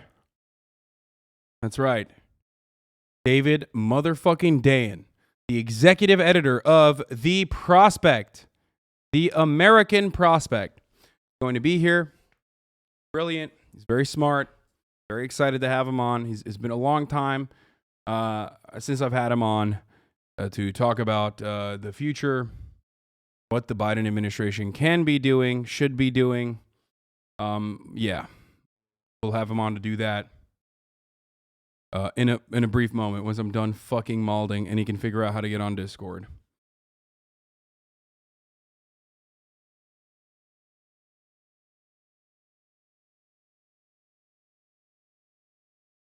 All right. Thank you, Callie Koosh. A whole range of rights are in question. The president there referring to concerns that this decision could serve as a template for curtailing other individual rights like same-sex marriage or access to contraception. But in his draft opinion, Justice Alito tried to address these concerns, suggesting that these other rights, which have been recognized by the court, do not pose the same critical moral question as abortion.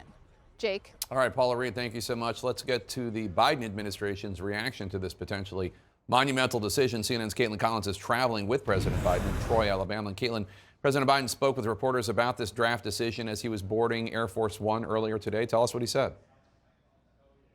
Jake, he reminded people that this is not final, but he said that if this is the rationale when this ruling is final, he believes the implications are going to be much broader than just abortion rights. He believes that this is something that could extend to privacy matters when it comes to marriage, when it comes to contraception. And he also says that he believes this is a, quote, radical decision that he believes could shift basically the view of the Supreme Court and of its jurisprudence. It's going to be a great deal that we're going to, after 50 years, decide a woman does not have a right to choose. If this decision holds, it's really quite a radical decision. It's a fundamental shift in American jurisprudence. One thing we should note, Jake, is the president was asked about changing the filibuster so then lawmakers on Capitol Hill would not need 60 votes in order to codify Roe versus Wade, so it wouldn't matter what the Supreme Court justices ruled. Instead, he said he was not prepared to make judgments on that, and in his written statement, he called on voters to elect more abortion rights supporters to office. You don't care if people die. Dumb bitch. Dumb, old-ass, stupid-ass bitch. All right. All right. David Dayen, ladies and gentlemen. The man, the myth, the legend. Oh, there you are. Okay, can you hear me, David? Yes, I can. All right, perfect. I don't know if you were watching the stream. I'm coming in hot right now. Okay, you probably weren't. Oh, It's boy. probably a good thing. No. Hold on. Let me just.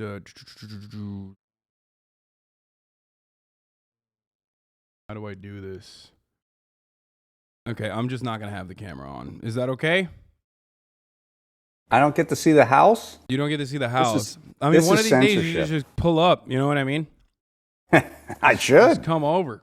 You know? Why haven't you bought Twitter yet with all the money you I have? know. I have so much because I'm a bad socialist. That's why. Like, I have the capacity to purchase Twitter, and I don't want to because I know, you just choose not to. Yeah, exactly. That's precisely problem. what's going on. Yup.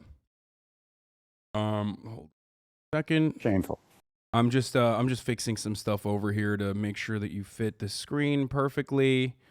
But yeah, this is interesting times. I have what the hell? What just happened? I think I just like sorry. Sorry, I did something fucked up and I lost the Discord screen that I had, and I'm trying to find it again. I'm gonna have to delete it and then okay. Anyway. Well, it's like you've never done this before. No, I mean you're on here every day of your life. I know. It's just the unfortunate problem is that like it's live production is very, very difficult to pull off. And you know, these issues happen. But I believe I have fixed it. We've had live productions in LA in the last month where people just bum rush the stage. So at least that hasn't happened to you. Yeah. Oh, look at that. Is that a reference to Dave Chappelle? It is. How relevant and timely. David, you are keeping up with the times. I'm right on it. All right. So, ladies and gentlemen, this is, for those of you who don't know, for all the little Zoomers, this is the executive director of the American Prospect, David Dayen. He's the author of Monopolized, Chain of Title, and the 2021 Hillman Prize winner for magazine journalism. American Prospect is great. David has done numerous articles talking about what the Biden administration could be doing, whether it be, utilizing the Senate procedures, utilizing congressional procedures, or even the executive orders, like what kind of expansive powers the Biden administration could technically have, but refuses to follow through on because they're cowardly pieces of shit. But yeah, no, David's great. You've also, you have impacted policy, right? I think. What was it? One of the... Sure, why not? Yeah, I think we've had our ability to force the conversation. Look, the Biden administration is going to do... They're going to do something about student debt, and we've been talking about student debt since 2019. So, I think that's one thing. You're talking about something specific, though. I thought so, yeah, but never mind. It's fine. I feel Look, like I remember. we have so much influence. It's hard to just pin it down to just one thing. True. But David, today I wanted to, there's not enough of this. I wanted to get another man's perspective on what women should and shouldn't do to their bodies. We're of course your booker came to the right person. Hell yeah. The right human. This is a terrible ruling, obviously. We've been writing a lot about it. The first thing to say is that it just doesn't stop here. That the same logic behind this ruling, saying that the word abortion didn't appear in the Constitution, and therefore we cannot allow this constitutional rights or this right to privacy. It's no different than the logic that was used previously to allow gay marriage, to allow interracial marriage, to allow women to use contraception, to allow consensual sex between two adults who are homosexuals. And the same logic could be applied to take away all of those rights. And there's some lip service in the draft ruling that Alito makes to say, no, abortion's different. Seriously, we're not going to do anything else. Just give us this. We're not going to do anything else. There's no reason to believe that. And it's because the logic makes no difference. The same points that are being made, you just take out the word abortion and put in contraception, and there's everything would read the same. So to me, that's what stands out, is that this is the beginning of an attack on vulnerable populations, on whether it's women, whether it's the LGBT community, whether it's African Americans. This is just the beginning. Ultimately, none of those words are in the Bible either. But what's more important to me is that abortion is a medical procedure, right? I mean, it's healthcare. It's a medical procedure. It helps give women the power to do something. It gives women more power over their own bodies. There are plenty of medical procedures that are not ever mentioned in the Constitution, so it's ridiculous. But I think the significance in this one is that, like, they, at least according to Alito, this pertains to the personhood of a life being taken away, because he takes the, abortions are killing babies position, which is normally psychotic, and certainly psychotic with respect to, like, the way that this issue polls. Considering that there's I mean, also think about it in this sense.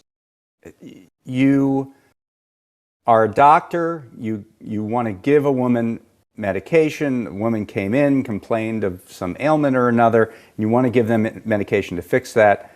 That medication, if that woman happens to be pregnant, might be an abortifacient, right? And so you don't want to give that drug because you could be in violation of the law in the particular state that you're in, depending on their laws around abortion, how harsh they are. And so this isn't about denying women reproductive care solely. This is about denying women health care. And it really could amount to that. Yeah, like ectopic pregnancies that require an abortion, or even a miscarriage that might require an abortion on top of that. Like, there's a medical procedure that accompanies a miscarriage, depending on how far into the pregnancy you are in. So, yes, this is, once again, Republicans, like you correctly pointed out, denying women specific types of health care, but Republicans aren't exactly great on health care anyway. They just want to punish women for, I guess, the crime of having sex. That's, I guess, the short and sweet of it. It's a of tempting men. Yeah. I mean, if you want to really get into the power dynamic around this, yeah, sure. Yes. The removal of an ectopic pregnancy isn't an abortion, dipshit, says war hero from the past. That's really interesting because according to the Mississippi lawmakers, it quite literally is. And yes, it is an abortion. Anyway, so sorry, I shouldn't be reading chat while you're in here, David. So that one was just like too stupid for me not to react to. Okay. Yeah. I am very angry, not just at the Republicans who are demons, obviously, who are working on the whims and pushing for this incredibly cruel piece of legislation. That is incredibly cruel, working up to this incredibly cool decision that is going to trigger the criminalization of abortion in like 13 to 18 states automatically, including up to 26 states that will have some form of like restrictions on abortion. But I'm also angry at the Democratic Party. I think that the Democrats have had many opportunities for the past 50 years to codify Roe v. Wade in the form of some kind of helpful legislation. And yet they refuse to do so. Nancy Pelosi herself, until recently, was talking about how we need to drop this, anti-choice Democrat, party line. Like, there are going to be some anti-choice Democrats. We have to live with that. Nancy Pelosi is still personally campaigning for Henry Cuellar in Texas, is the last remaining anti-choice Democrat, for those who don't know, against Jessica Cisneros. Henry Cuellar is a 9-time incumbent here and is really just awful. Jim Clyburn is also campaigning for him. Well, let's talk about that even more, because that what you just mentioned, Jim Clyburn, that is happening right now. Yeah. As we speak, there is a rally in San Antonio, and Jim Clyburn, who is number three in the House leadership, the House Majority Whip, is in San Antonio right now, shoulder to shoulder with the only member of the Democratic caucus who voted against the codification of Roe last September. Right now, this is happening right now, like 2 days after this leaked document that shows the imminent demise of Roe v. Wade. Right now, this is happening, and we actually have a reporter there right now who is going to bring back what she saw and write that up for us, and you'll see that up in the morning at prospect.org. It is unbelievable, and it's Clyburn, it's Hoyer, it's Pelosi.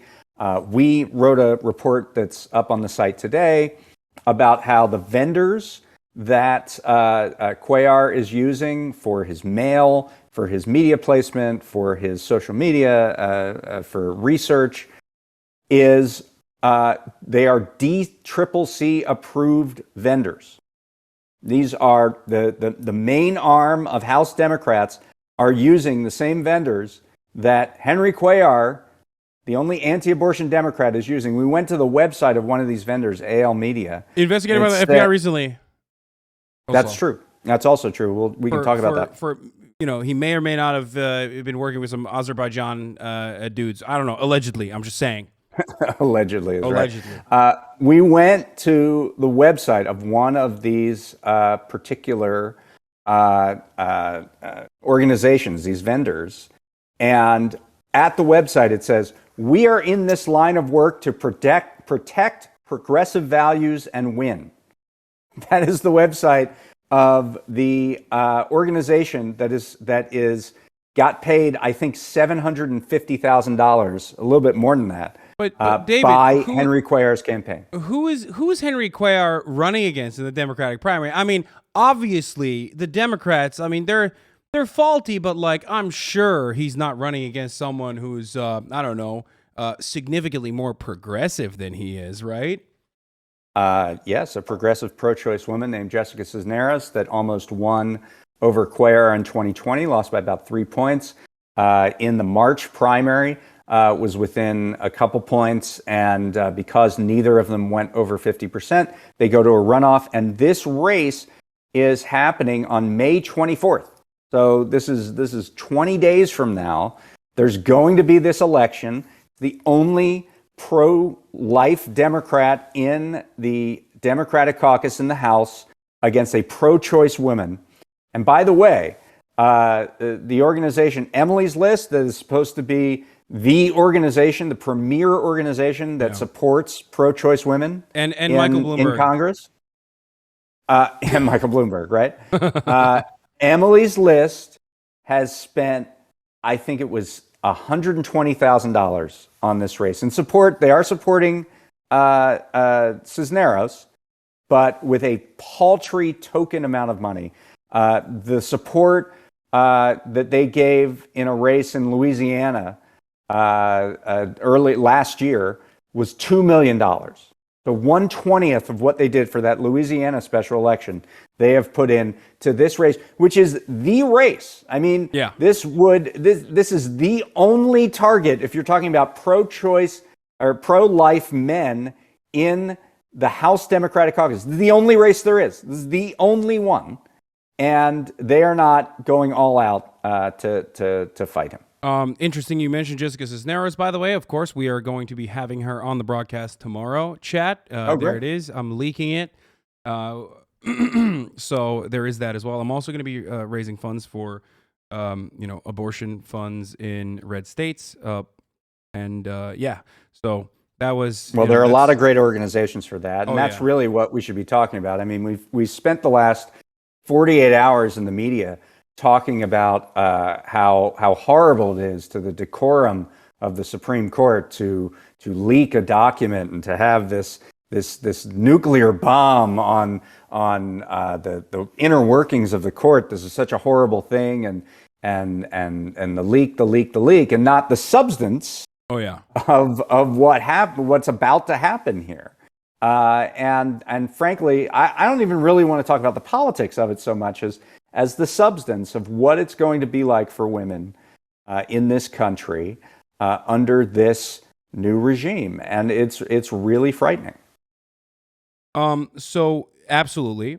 One thing that we got to talk about, obviously, is I mean, we've covered how awful this is going to be for women, and in some ways, like, it's already been really awful for women in these red states, even before the bounty laws. Like, immediately, people will be like, "Oh yeah, you mean like the Texas bounty laws, right?" It's like, no, actually, as a matter of fact, there are so many procedural hurdles, like red tape, that the Republicans have been able to throw in the way of providing free, or not even free, but just any kind of reproductive health services to women in red states for the longest time, that it's I mean, there's a reason why there's only one functioning abortion clinic in the state of Kansas, or I think in Missouri as well. Like, there's so many. Mississippi, or yeah. Mississippi. I mean, so many. It's true. Functionally speaking, abortion has been out of reach for millions of women in red states across the country. That is absolutely true. And the old version of this, where you'd have to they had these things called targeted regulation of abortion providers, where they would have special rules only for abortion clinics. Things like it would have to have a hallway X feet long, or it would have to have admitting privileges, or it would have to have doors that locked from the inside and outside. Just crazy, like, little niggling coding laws that would be used very specifically to target abortion providers. You also had things like parental notification, or you would have to go to a pregnancy crisis center, right? Or all of these ways to deter people from actually making the decision that they were entitled by law to make. So it was already really difficult. But one thing that women could do was travel to another state, and that was a huge hardship for most women, especially women who didn't have a lot of money.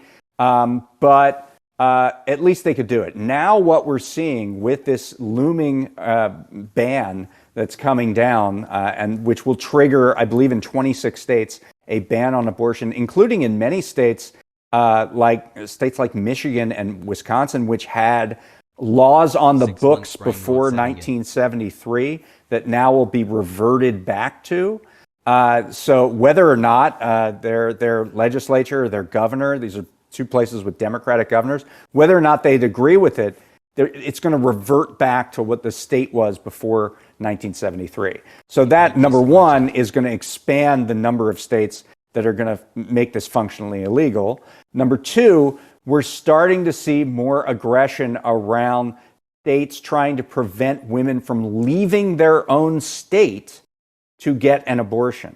And we're seeing that in many states across the country, and that's a really dangerous scenario. And because of that, even Connecticut is like, Connecticut was the last state that actually put a countersuit measure in place, where like, if you go there and get an abortion, then the state will help you countersue Texas, for example, if you are a Texan. Right. And it's completely insane that this is the point that we've gotten to, but it's where we have to be. I mean, because in order to make this option available, you're going to have more states beyond Connecticut take that action.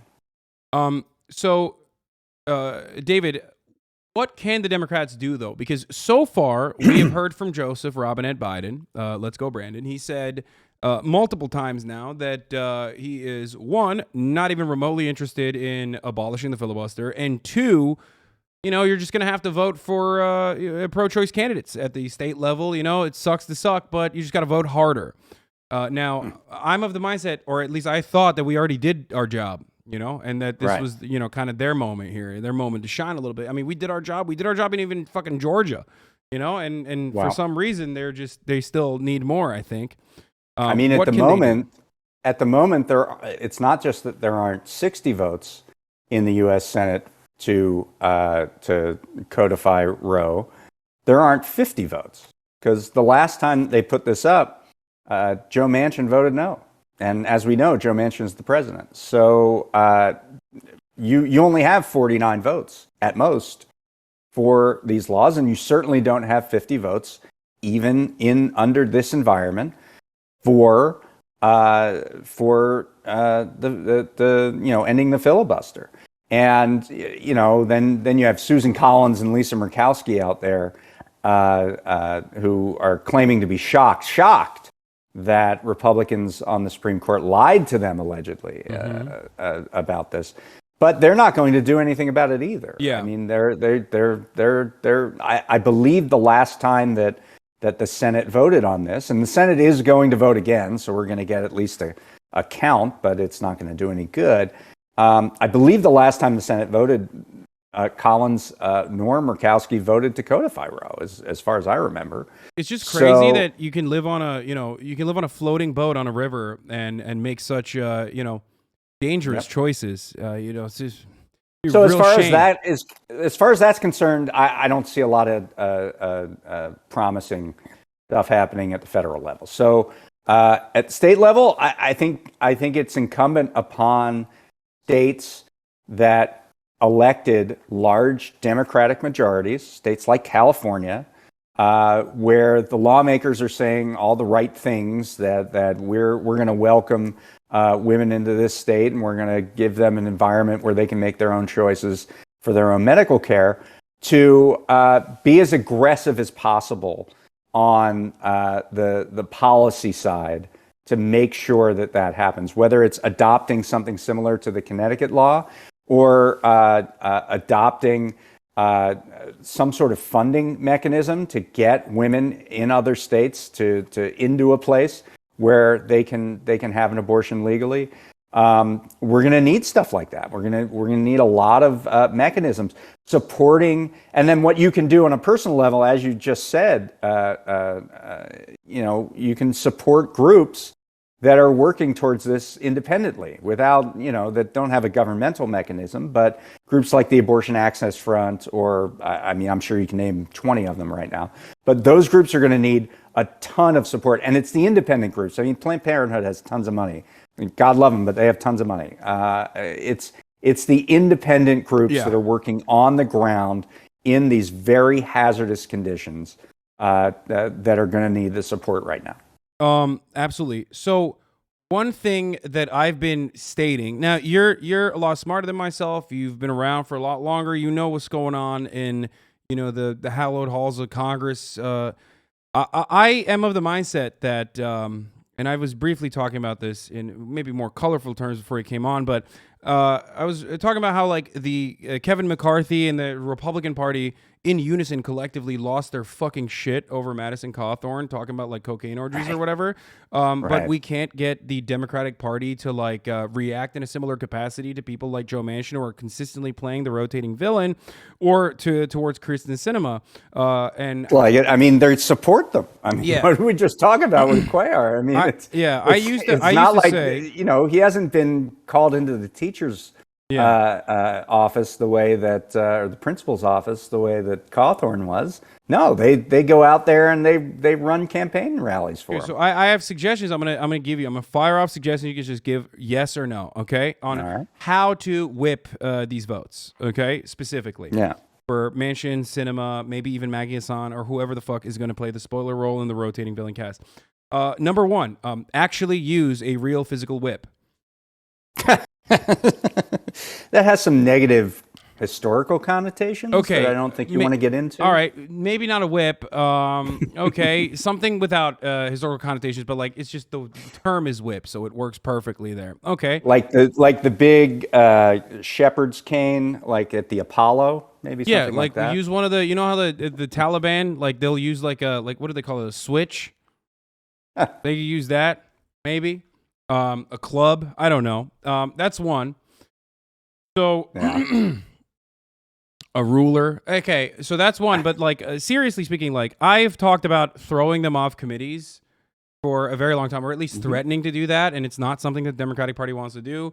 Is there any Is that a thing? Can we pressure the Democrats to do that? Is that even viable? Well, I mean, interestingly, after Amy Coney Barrett was made the Justice of the Supreme Court, after she got through that confirmation hearing, and Dianne Feinstein said, this was the best hearing I've ever seen in my life, and hugged Lindsey Graham, they did kick Dianne Feinstein off of that committee. Now, probably she might not know it, but they did kick her off. I think her time had come. I think we gotta, yeah, we gotta take her up conservatively to the bar. say, okay, Dianne Feinstein's brain is mush. So they have shown that. My point is, they've shown the capacity to do this when they've needed to.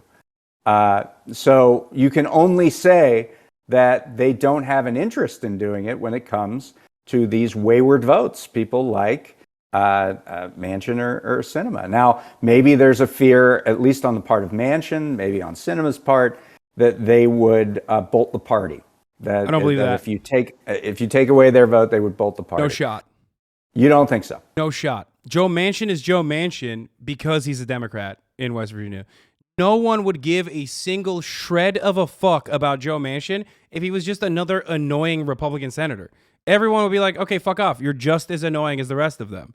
And that is the only reason why Joe Manchin gets any play. He would have zero fucking lobbyist money. He would just be like any other dumbass Republican senator. He'd make decent money doing, dumbass Republican shit. But the only reason why he gets so much play in the media is because he's a Democrat. Right. So whenever he fucking threatens that he would change, whenever he threatens like, oh, he'd be a fucking Republican or whatever, first of all, he's losing that Republican primary to some dude who is literally inbred. The more inbred that dude is, the easier the likelihood that dude's going to win. Okay? Like, no shot. And that's precisely why he hasn't changed his party. Because the other funny thing about that is that what if the tables were turned and he's in the he changes. He's in the Republican Party. And then he goes against something that is Republican dogma, right? Do you think that they would humor him and wait around and say, there's nothing else we can do, we have to keep him in the caucus? Do you think that would be their move? They would Madison Cawthorn him. Photos of him wearing women's panties on his fucking river houseboat would surface immediately on the National Review. And you'd have the Occupy Democrats being like, expose him, retweet to expose Joe Manchin. That's not happening. That would never happen. Right. Which is why I always say I want the Democrats to at least play by the same style that Republicans play, but they don't care. They don't have the same priorities. They don't give a shit about, winning votes. They can run on moments like this by showcasing how fucking horrible the Republicans are. This is a gift. The point I want to make, and the point you can make if you're talking to, people in Congress or calling your congressperson, is that to say that, no, there's no way that we can throw Joe Manchin off a committee. All you have to do is throw him. Well, or throw him at all. You just use the Feinstein example. I mean, they did this. They did this like 2 years ago. Yeah. So there's that. That's my least aggressive, least violent method, and it's something that I've been screaming about for many, many years at this point. But no one seems to doesn't listen. have a blunt object attached to it. No, I mean I say that too. Don't worry. But I have an idea called the gauntlet. Like if you automatically trigger if you reach a certain level of if you go below a certain approval rating.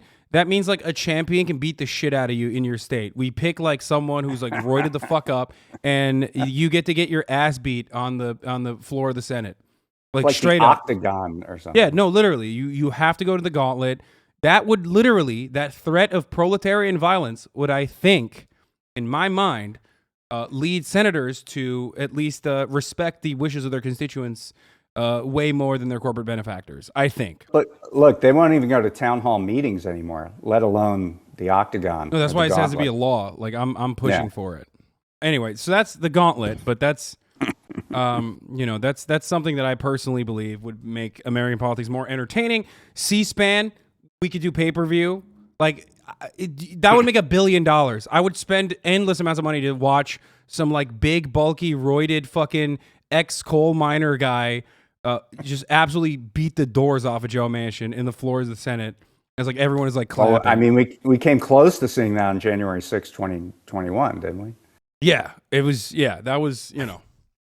That went the other way though, unfortunately. Yeah. But hey, listen. Yes, it did. So that's one thing. What was the other thing? Okay, so what is the likelihood of like yeeting the filibuster not happening? It does not seem so. I mean, Manchin and Sinema reiterated just this week that Sinema threw out a bunch of examples of votes where attempts to restrict abortion rights were stopped by the filibuster, as if those are the only things that have been done. So she's not for it, and Manchin's not for it, and so maybe if in a hypothetical 2022 election where Democrats pick up at least 2 seats, if not more, then that might happen. But I don't see that scenario being terribly likely. These hands are equal opportunity, by the way. Rating. Not that you asked, but these hands are equal opportunity. I'm just saying, Kirsten Sinema, watch out in the gauntlet. Anyway, well, you're not from Arizona, though. You said I will be fucking move down there. I will literally move down there and live there. Ew, Arizona. Yikes. Okay. So okay. Well, you could just put your money towards buying one of your many houses. That's and true. Just put it in Tempe and then just change your registration. Yeah, equal rights, equal lefts. I will purchase. There you go, and I can avoid taxes too. It's awesome. So by living there for 6 months plus 1 day, win again. The rich get richer here. Yeah, with Hasan. So here's the other the other question then. What can the Democratic Party do other than try to push for the filibuster, the end of the filibuster? What can they do in this circumstance? Is there like some weird 18th century, 19th century law that they could use? You know what I mean? Like, you're very good at finding stuff like that in the same way that like Republicans are. You know what I mean? Well, there's some smaller ideas, but I mean, I think a larger idea that definitely we need to move towards is a coherent and consistent judicial philosophy that is pushed as aggressively from the left as it is from the right. I mean, the reason that we're here is because the Federalist Society essentially has a veto over Supreme Court nominees, and they are the gatekeepers of who gets to be on the federal bench, and they speak largely with one voice. And we don't have that kind of discipline. If you asked me I can tell you exactly what the conservative judicial philosophy is. It's, some of it's Calvin ball, but a lot of it is based on, if it's not, it's got to be in the text. It's got to be in the text of the Constitution, got to be in the text of the statute. We're going to use this originalism, and because that is inherently limiting, that's going to put constraints on federal policy across the board. Okay, next idea. Originalism, right? Yeah. First of all, I think it's bullshit. Straight up. I mean, one constitutional law class, and I was like, nope, this is bullshit. Okay? It's just you're a reactionary, and you've decided that this is like the most intellectual way that you can come across. Like, it's just a way to get what you want. Yeah, right? it's just a way of intellectualizing reactionary politics. So you can still go to the cocktail parties where you guys like put stuff in your butts, like cherry or whatever. It's like, sorry, I'd love to give a constitutional right to abortion, but I just don't see this in this text that was written at the time that we were still using leeches in healthcare policy. So I'm sorry, I'd really love to help you out, but I can't do it. Okay, so we're on the same track here then. You can be an originalist, but you have to die at the age of 35 from dysentery. There you go. Yeah, I think that's a good rule. That's an originalist strategy. Yeah. At that point, a lifetime appointment. You're only able to use the health care that was available to us in 1787. Maybe that's the way to go. 100%. Yeah, that they poke around with their fingers at your wounds. Step aside, Bill Maher. These are the new rules. I think that these are my rules. I think that these would be better. This would make society better. Anyway, just to wrap up my point, like, we need a coherent judicial strategy. When Ketanji Brown Jackson talked about, what her judicial philosophy is, I couldn't figure it out. I mean, it was just, there was no substance behind it. And so we need to be much stronger in having, and some of those groups are being built, Demand Justice and et cetera, but it's still at the level of philosophy of finding, training, and targeting and understanding what that philosophy is, and then supporting judges to be moved through the system who recognize that philosophy, I think is a very important project. One that will, of course, require billions of dollars in the same capacity that the Federalist Society has been around for, 20 years? But most importantly, fortunately, I'm talking to the guy that can bankroll it. Yeah, exactly. Single-handedly. I will be able to go against the power of capital in this country. Your Twitch dollars at work. Yeah, me and the podcaster brigade, we're gonna, dirtbag post our way into super PACs. That's it. That's it. So you laugh, but that's like literally every fucking annoying internet anarchist in my mentions. It's like, why don't you do a super PAC? Like, okay, dude. That is a long-term solution. So in the short term, it's just like, decentralized local health. And pressuring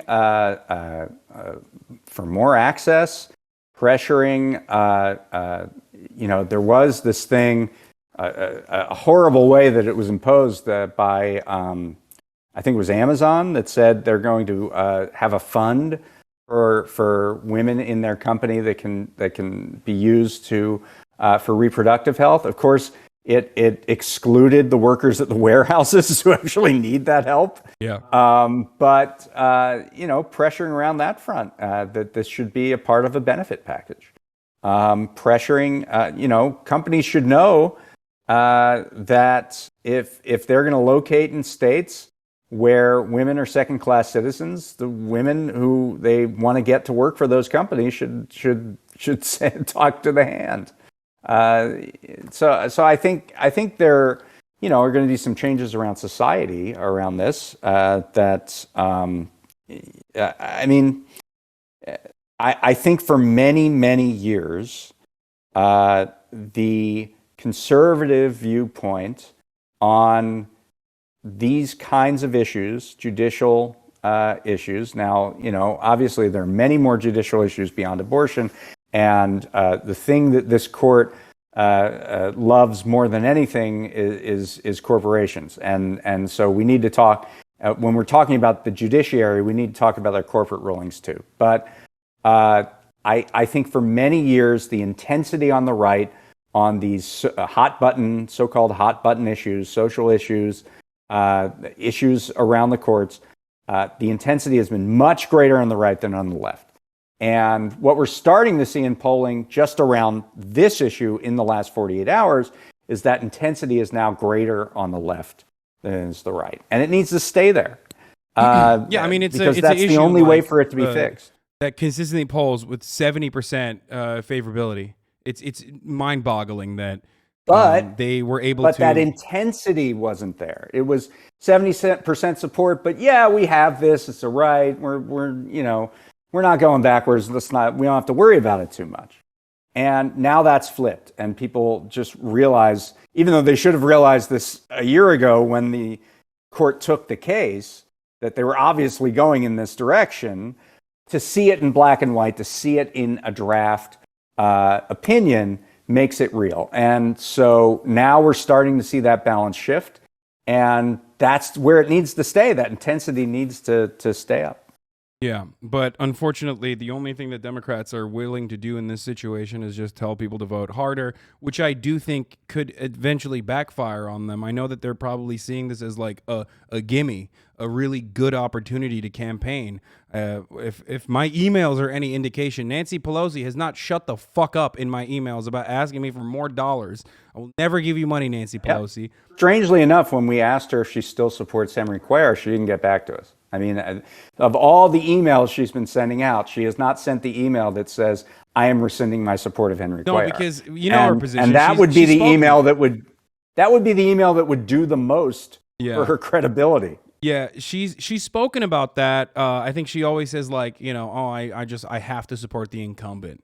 I think that's what she was saying. You don't have to go and like campaign there physically though. That's a little bit more than supporting the incumbent Nancy Pelosi. And also, not only that, but you know, you didn't really care about the incumbent when it came to the Senate with Ed Markey. But hey, what do I know? Yeah, you're right. It's just I think that Democrats, however, are using this as an opportunity to they think that this is going to galvanize the base. But I don't know. And look, I mean, it's certainly the case that, you know, allowing Republicans to sweep the House and Senate, where they're likely in a world that's post-Roe to try to pass their own bill that is a federal ban on abortion entirely. That's not a good scenario either, right? I mean, they own everything right now, and Republicans are still winning. That to me, maybe I'm wrong. Maybe I'm not as cucked as the rest of the Democratic Party base is. But when I see Democrats be like, "Oh fuck," throw their hands up in the air to the side and go, "Oh man, we just got to vote harder next time," I guess it's like, well, we did that already. And it's demonstrable proof that like voting hard is not helping. You need to do something else. Like you need to step the fuck in and do something at this point. I mean, the year this should have been taken care of is the year that Democrats had 60 votes in the U.S. Senate, and if a only huge in majority in the 2007, House. if only in 2007, Barack Obama made a campaign promise to codify Roe v. Wade. That's right. Oh, he did. So that. I mean, and you can go back 50 years for the opportunities for this.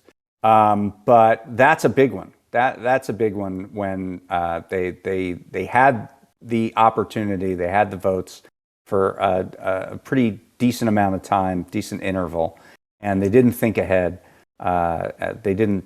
And look, Democrats should forget about just codifying Roe. They should be codifying Obergefell. They should be codifying the gay marriage ruling. Absolutely. Because that's next. That's next.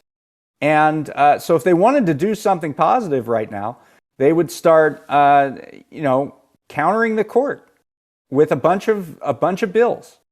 Yeah, that would require, and this is my theory, that would require the Democrats to actually take a position and like hold Republicans accountable to said position and bully them over their head. Because notice how the first moment that Joe Biden even mentioned that he was going to potentially read the American Prospect and follow one of your executive orders that you clearly wrote out multiple times, which is, of course, the abolition of student debt, student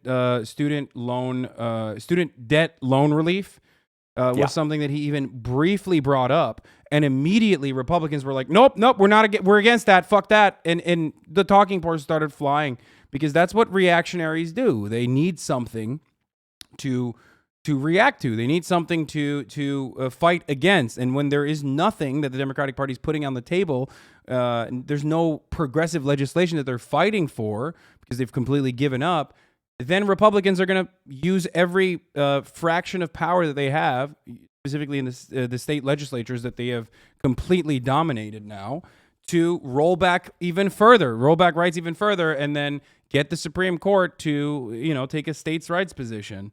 The difference there, of course, with student debt is we don't need Congress to get that done. You don't need Joe Manchin to say yes or no. You don't need Mitch McConnell to say yes or no. You can just do that, and it's very clear you can just do that because Republicans last week introduced the bill that said that tried to block the president from cancellation of student debt. They would not need to throw that bill on the table if it wasn't already within the authority of the president. So they know it. The Republicans are aware, Democrats are aware. They have this ability under the Higher Education Act to cancel student debt.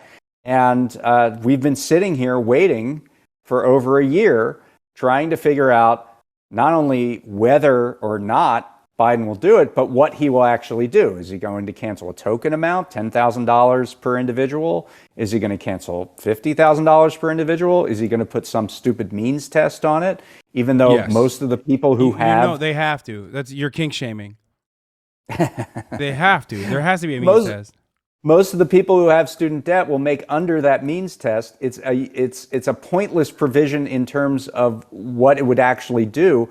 All it would accomplish is make life impossible for student debtors to have to jump through all these hoops to confirm and verify their eligibility. Yeah, they even suggested that for lawyers and doctors, which is really sick. I love that that was something that was being floated around, I think, right? Yeah. You have a career in law. Like, imagine being a public defender and you're like, oh, sick. Like, I won't have my student loan debt relief coming from me. Right. Awesome. I mean, and what we know historically about means testing is that it's, first of all, much more expensive. You got to come up with a mechanism. You got to come up with a way to administer it.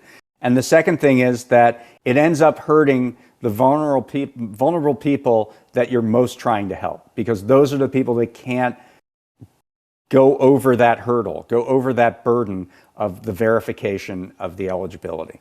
And so it's just counterproductive to an nth degree. And also, it won't stop Republicans from saying that certain people who receive debt relief are undeserving. I mean, that's the whole reason to do it, right? That's we don't want the headline that's Donald Trump's kid got a student debt canceled. They're going to find somebody out there whose parents are well off by whatever standard of well off that they want to figure out, and that their kid got $10,000 or 20, however many thousands of dollars of student debt canceled. And they're going to say the same thing. I mean, the test, the means test right now is on income, but it doesn't take into account family income. And so they'll just move the goalpost and say, if your family was rich, then you shouldn't have gotten student debt canceled. Yeah. It's obvious to me that it won't work on what the attempt is to diffuse the conversation. That won't work. They'll find a way to, Republicans will find a way to carry forward that conversation. And all it will do will just make people mad, and it'll be a big hassle, and some people who were entitled to relief won't get it. That's it. That's all it will do. Yeah. Remember when Donald Trump gave everyone unconditional, money? Imagine that. And then, some people got money. Well, Biden did that too. And it was broadly he seems popular. to have forgotten. No, it was and broadly he seems popular. to have forgotten how popular it was. He seems to have forgotten the moment when he was actually a popular president, when he engaged in things like that. Yeah, it's almost like means testing these things for no reason to combat these the manufactured outrage cycles that the Republican Party is going to create regardless is a silly thing to do, and you should just do it regardless, and no one gives a fuck. I'm sure. Try more. That should be the answer. Plenty of rich people got money in that situation. It didn't matter ultimately. You know what I mean? Plenty of rich people got money. The answer to you shouldn't do this should be cry more. That should be the answer. All right. Well, David, thank you so much for coming on. This was Great. wonderful as always. I love when you educate the youth and thank you, Hasan. Tell and then agree with my insane talking points about the gauntlet, which you're on the record for. Why is I got very quiet when you. Why is the American Prospect not writing about the gauntlet? I hope you noticed that. That's my question to you. This is investigative reporting. I'm reporting. Well, the one thing that I can promise you, the one thing that the American Prospect will be writing about is why should we respect judicial review to begin with? Oh, great. I mean, I disrespect it all the time. Let's put that into the conversation. Yeah, no, seriously. Okay, well then, but like you can make a mention of the whole dysentery thing then. You know what I mean? Like if you're an originalist, like you have to die at the age of 35. We will saw off. You'll get gangrene and we'll saw off your leg. One leg. You have to operate as if you're in the Oregon Trail. Yeah, it's not like you're using it. You're sitting around all day. Let me saw off your fucking leg. You know what I mean? Just one. The robe will cover it anyway. Yeah. Okay. All right. Well, I'm glad that we found agreement once again. Okay. Very good. Thanks a lot. Thank you for coming on, David. All right. See you and later. Hope to see you soon. All right. Take care. Bye. All right, folks. That was David Dayen. Of the American Prospect, a deeply serious man, despite how unserious of a person I am. I hope you guys enjoyed that. Obviously, the American Prospect is fucking awesome. David is one of the recurring guests on the show. Every time I need to talk about important things that matter, he's brilliant. He's very smart. Got a lot of great journalists over there as well. They do a great job. So, you know, I don't know what else to say about that. Yeah, it's one of the best policy outlets, if not the best policy outlet. Like personally, is really good at. You know how neoliberals always fucking talk about like, you don't know what's possible. Like people like David Dayen are very close to the left. I would say leftists, social democrats, like actual social democrats that are you know writing what is possible within the current infrastructure that we exist in. So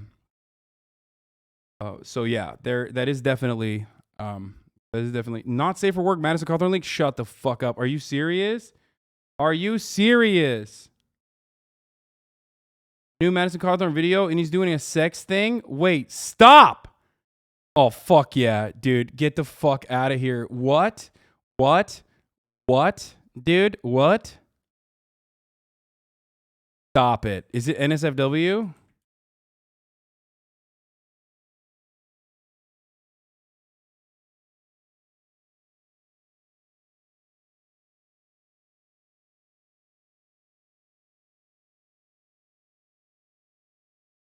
Wait, is that actually him? No shot. What the fuck? That's like straight NSFW. Wait, that's it? That's him? No, that's just like a dude in a wheelchair having like very weird sex with someone. Okay, that's like too much. I think I can't watch that, I don't think.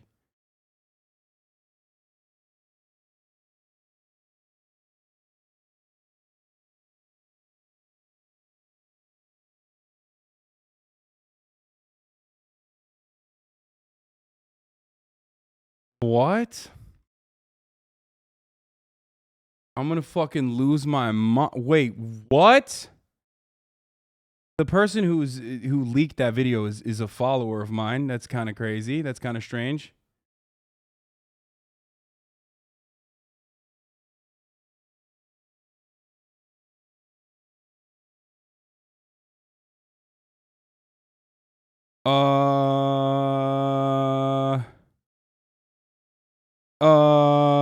This is really weird. This is actually weird.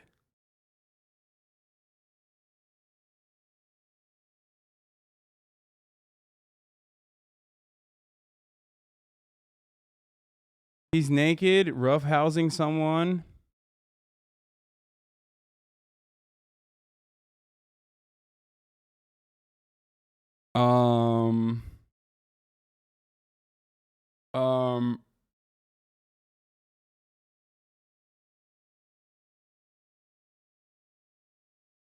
I haven't listened to the audio. Hold on. I'm going to turn off the desktop audio for a second and I'm going to listen to it. Okay, 1 second. 1 second. I need to see.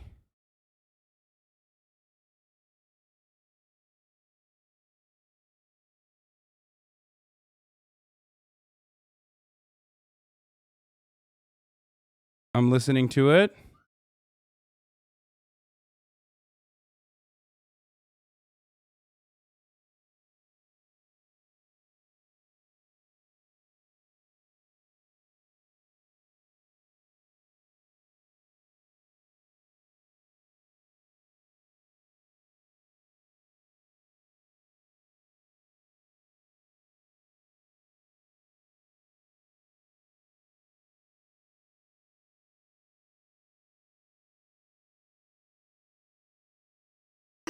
Hey, yo! What the fuck? Oh, that dude is definitely saying Madison. Yo! Oh, and he's saying you're sticking his dick in you're sticking your dick in his face. Yo, what the fuck, dude? What the fuck, dude? Whoa, that's crazy.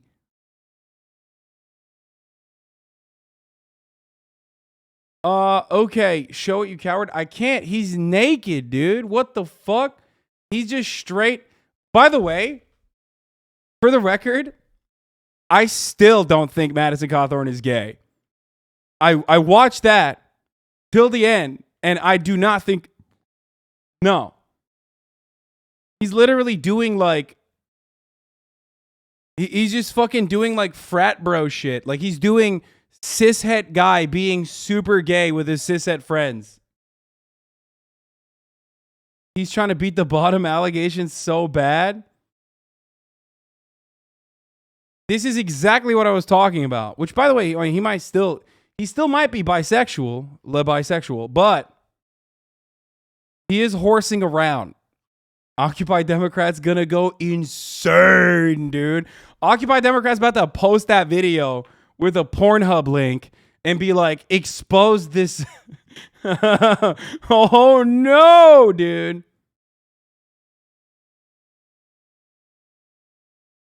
He's not having sex, but he is naked. He's doing homosexual shit. Straight up. What he's doing is homosexual shit, okay? Trying to defend yourself, frat brother? No, dude, I've never done that. No. I think it's weird. I don't think that's gay. I think that's weird to do. No, I've never fucking put my flaccid penis on a dude. Would this be considered revenge porn? I think so. Yes. But the noises that he's making, dude. Yo, stop linking it. Mods, delete the link, please. Because these fucking idiots keep linking. I'm going to accidentally click on it, and then you're going to hear this noise.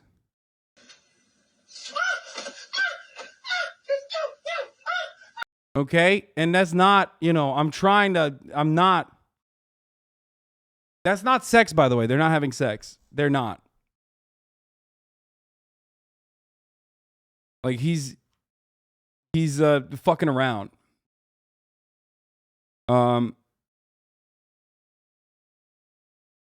Straight up, I'm not joking. Like, they're horsing around. They're doing like sus shit, I guess. Okay, now I believe 100% of the cocaine orgies. Like, I'm not even kidding, dude. 1,000,000% of the cocaine orgies are real. Straight up, dude.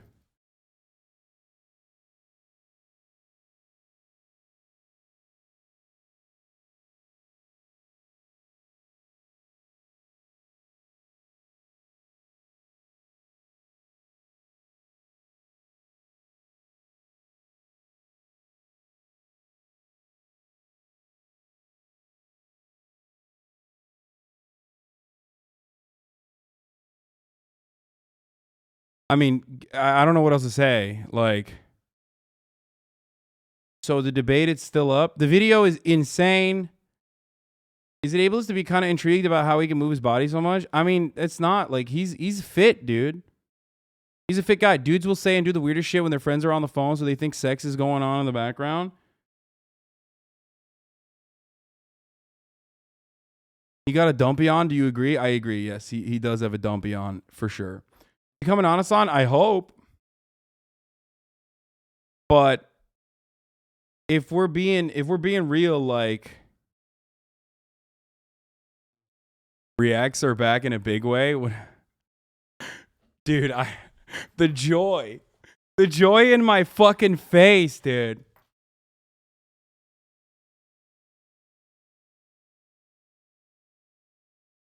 Putting your dick on another dude when you are 100% naked is absolutely gay, Hasan. My friend, I'm telling you, 1,000,000%. 1,000,000%. Dudes get insanely homoerotic around other fucking dudes that they perceive to be cishet. That doesn't stop them from being homophobic. That literally doesn't stop them from also being bisexual, but it certainly does not stop them from being homophobic. Okay? I don't know why chatters are you're literally in cishet territory right now, chat, okay? See yourself out of cishet male homoeroticism behavior, sweaty, okay? This is my realm. You do not understand. As a matter of fact, it's a horseshoe, okay? It's not even a horseshoe. I think gay dudes don't do shit like this. It's literally, the more homophobic you are, the more likely you're doing like really gay shit.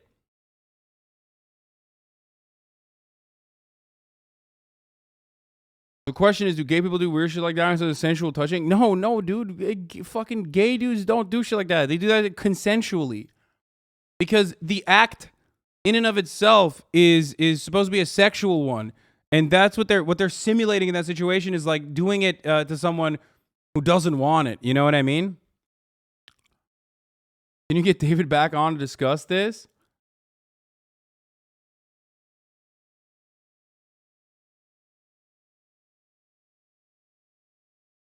I grab my boys' asses respectfully and consensually. Does that mean I'm homophobic? Yeah, I'm from Florida. I've seen so many straight men and women do some super gay shit. Lamau. Yeah, I don't know why. If gay people do stuff like this, it's considered sexual non-consent. Exactly.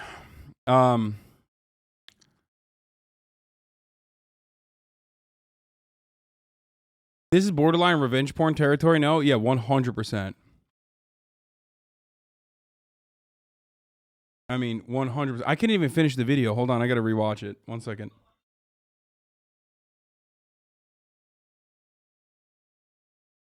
What is it? Okay, I got it.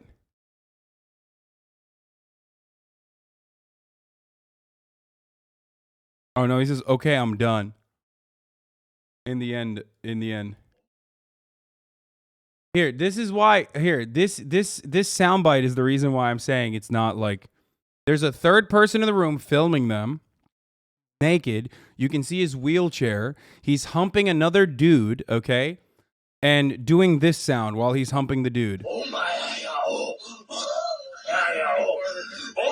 He's literally humping the dude while making that noise, and the other dude is laughing, and he has a pillow over him, okay? There's a pillow in between them, and he's using a pillow to deflect his cock, his naked cock, from hitting him in the face.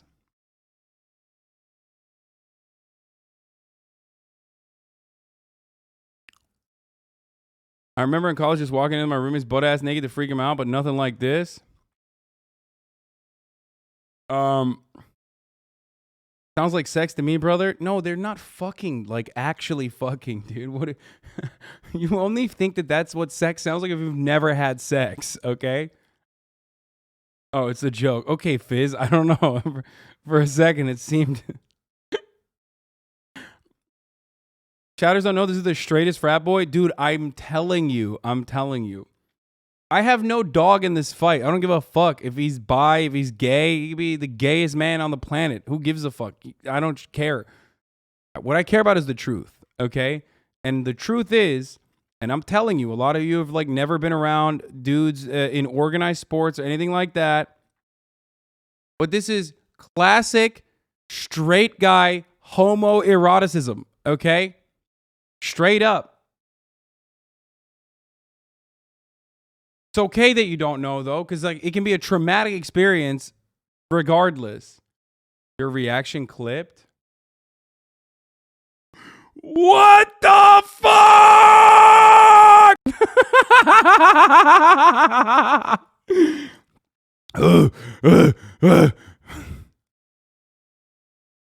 Fuck! Oh! What the fuck? Oh! Oh! No! I mean, it's real. That is what happened. This reminds me of the time my roommate and I just took off our clothes and started swinging at the top of our ab brakes. Oh, come on, dude! The real question is, why is Madison Cawthorn's crack so dark? Does he need to bleach? Does he need to shave? What's going on? I thought it was Aryan. Of course, Gorbachev is back in the fucking chat for this, dude. Of course, dude. Austin! Austin! I have to show this text message, dude. Dude, Austin just texted me this. And he said, They just told me the news.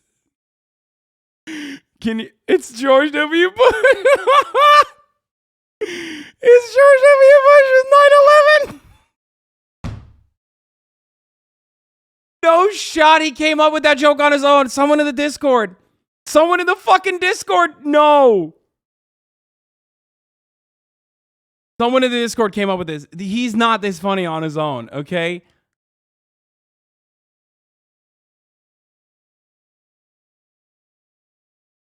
No shot.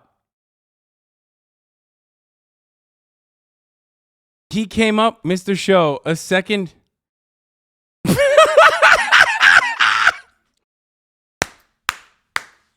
Why is he so funny right now? What the fuck? Mr. Show, a second piece of Madison Cawthorn evidence is dropped. He's gay. Oh no, dude. Yo, Korea changed him, dude. He's with Miz and S-Fan in Korea, probably soothing jokes. You think Mizkif or S-Fan would be capable of making a timely 9/11 second tower has been hit joke like this? No shot. Like Jay Schlatt, maybe. Came into the Discord. I came as soon as I heard the news. Bro, this motherfucker is funnier off weed, dude. He's funnier off weed. Cause he can't smoke, right? Because he's in Korea. They're like super strict. Unless he was in the Democratic People's Republic, of course. Where the cannabis laws are not as rigorous. You know what I'm saying? I'm posting this. I'm posting this. I'm sorry. I'm posting this on Twitter. I have to.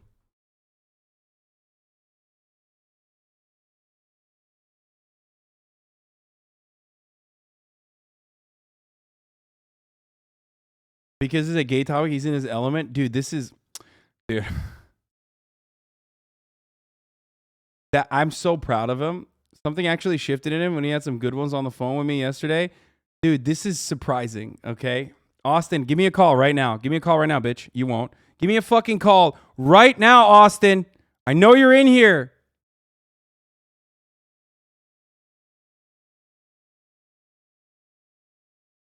I need all, dude. No, not on the phone.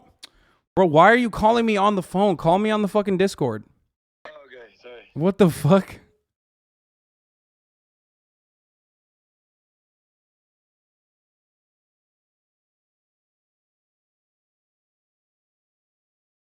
How is this motherfucker so funny right now? We need to get to the bottom of this.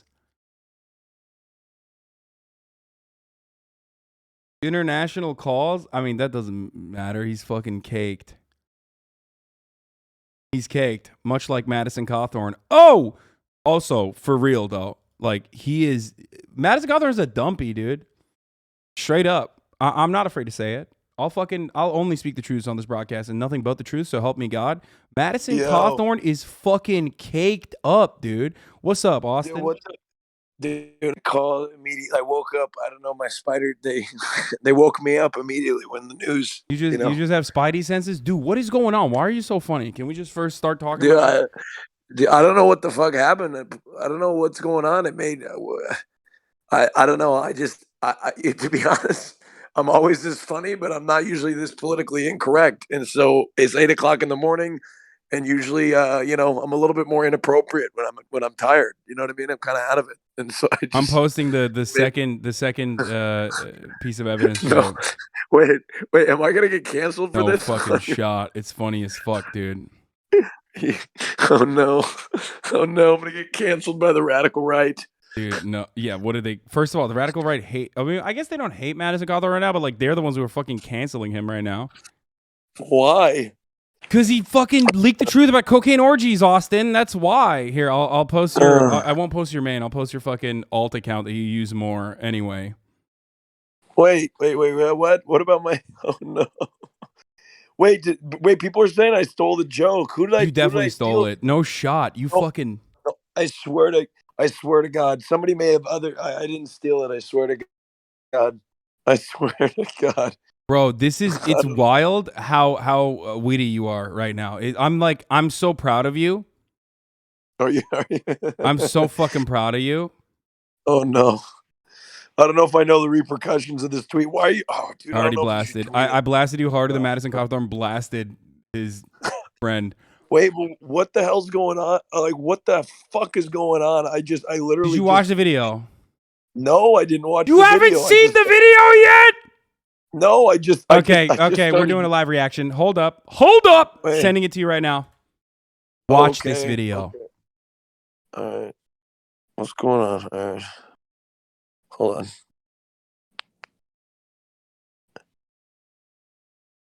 Oh my goodness. Oh, Jesus Christ. Midas Touch is going buck wild, dude. Dude, I love how fucking psychotic they are. Dude, keep posting, Kings. Keep posting. Breaking, okay? Are you ready for this? Breaking. Video has leaked which purportedly shows Madison Cawthorn having sex with what appears to be his male cousin. Cawthorn thrusts his penis into his cousin's face while naked in bed together, making loud moaning noises. We will not be posting the clip at this time. Dude, they're not having sex, you fucking freaks. Listen to the audio. Austin, listen to the audio. By the way, I'm not even kidding. Okay, hold on. Wait, hold on. Jesus Christ, dude. I don't know if I was do you hear prepared for that. did you hear the noises? Okay, hold on. Just give me a second. Give it a second watch. Wait, I'm gonna be honest. I thought this was gonna be good. This is fucking. Yeah, it's not horrible. gay. What the hell? People think no. That's the point. Are you disappointed because it's not gay, or are you disappointed because he's destroying the bottom accusations? Wait. I thought the way people made it sound is that he was the bottom. I don't understand what's going on. You're literally such a selfish top. Are you fucking kidding me? You're mad because he's defeating the bottom allegations? Are you fucking joking right now? I don't understand what's going on. I thought he was a bottom. What's going on? You're literally fucking disappointed. Oh my God. Bro, this is why tops deserve less, okay? Straight up. Wait. He kind of looks like a selfish top. Do I look like that? Is that what I look like? Yes, all the time. Honestly, I'm gonna be honest. My perspective has changed. I changed my mind on him. His comms director fucking locked his account. Not good. Dude, this is why I told fucking Madison to come on the show, dude. He needs to fucking... I'm gonna DM him now and be like, you have already destroyed the bottom allegations. What's next? Wait, is he openly gay? What is going on? No, dude, he's not gay. He's like... Austin, you played organized sports, didn't you? Yeah, I did. Okay, so dudes do hella gay shit, no? Like, this is... I'm saying that this is not proof that he's gay. This is actually quite the opposite. He could be. Okay, hold on. Look, as you're professional, you're a homophobe, so your opinion. That's why I know better than you do. You're an LGBTQ phobe. Okay, you don't know. I don't think your opinion comes from. You see this? You see this? Because I want a union of bottoms. So but let me tell as you, a selfish top, he's scared of the collective power. No, he. You don't want bottoms to unionize. You would hire a temp agency. That's what you would do. You would not allow them. You can't temp out bottom shit. That's how you get poop fracking. No. That's skilled labor, dog. What are you talking about? They know how to douche and shit. You're right. But you'd still do it because you wouldn't move. You wouldn't enable them to. You're just you scared. You wouldn't even come to. You're literally scared. You're union busting. You're spending millions union busting right now. Here's the deal. Look, first of all, I played organized sports. Okay, I'm gay, and at never any moment was I naked humping one of my friends. I was never doing that. Because you're gay. As much as I want. Wait, what? No. Truly, I wanted to, but there was no. Look, I'll be honest. There was this guy, when I was a fucking God, we must have been like 16 at the time, and there was this fucking hot guy on the soccer team, and we went on a soccer trip, and we shared a room, okay? And like, when you're gay, when you're like exploring your sexuality, you talk with other guys about jerking off and having sex with other women. But like when you're gay, this is what I came to find out. I would just talk to other guys because I wanted to hear about them you know, fucking, you know what I mean? Like, I just wanted to hear about him, you know? And so, like, I don't know. And we would talk about like jerking off and stuff, like, oh, you know, but it'd be like, you know, I'd be like totally like broing it up.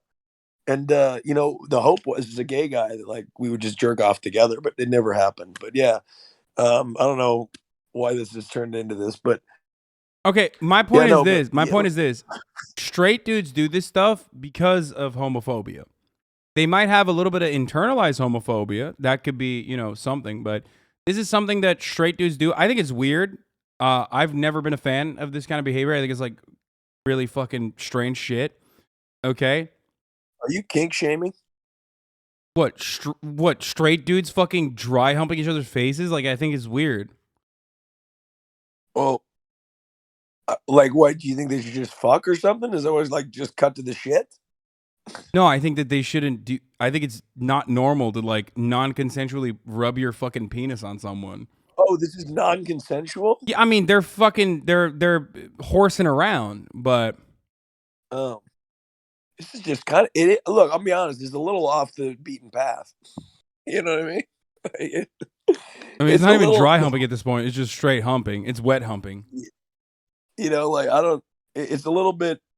It's a little bit of a different experience. I've never seen it before. Like, it's kind of, yeah, it's just interesting, dude. I haven't followed this whole saga. At first, I heard he was gay, and then I got a little excited. To be honest with But you. now, but 'Cause okay, I'm a- so you watch that and you don't because think I'm he's not a- gay now? Is that what you're saying? No, I have a confession, son. This is why I unregistered from the Democratic Party, is because I heard that Madison Cawthorn may be gay.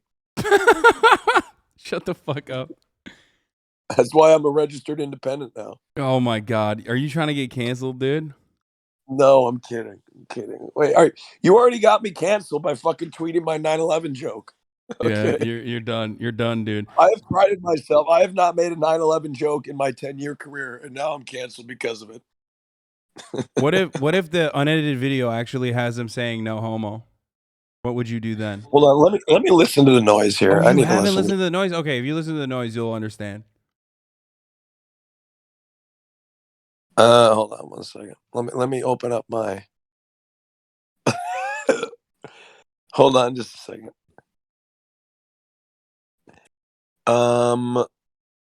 Where the fuck is my fucking? Let's see. Well, at least you didn't like fire it off main tweet. Okay, I want to listen to this, but I don't want you to hear it on stream. I don't No, want it's you to fine. Just play it. Okay. I've already played it. All right, one second. Here we go. Tweet this next. Stop. Now that I know what Hold this on. is, I don't Hold want on. to. I don't. No. Try to fucking listen to the video, you Okay. cocksucker. Listen. One second. You're being homophobic. Oh. No, I'm kidding. Go ahead. I have the pass. I don't know. Just watch. Just watch. No, I was giving you a compliment. That's an endearing thing for me. 1 second. That's what I. Austin is watching the Madison Cawthorn video leak. All right, hold on 1 second. Give me a second. Here. Okay. Let me.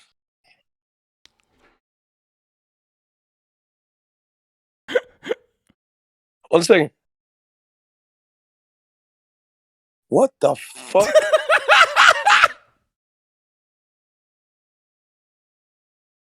What the fuck is going on?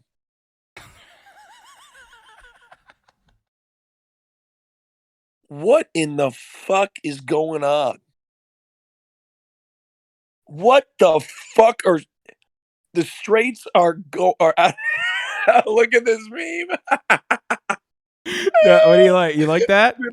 You Grade. like that shit? Wait, okay, so straight up. Okay.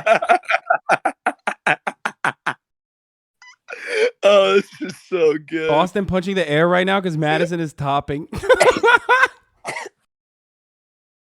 Dude, I'm gonna be honest with you. This kind of ruins him for me. I just don't really. I'm not into it anymore. Oh my god, you are literally a fucking selfish top, dude. No, dude, I'm gonna be honest. There's certain guys that I meet, and I'm like, man, I want to be a bottom for them, but like, not this guy. I don't. Wait, think you I'm wanted just to- like.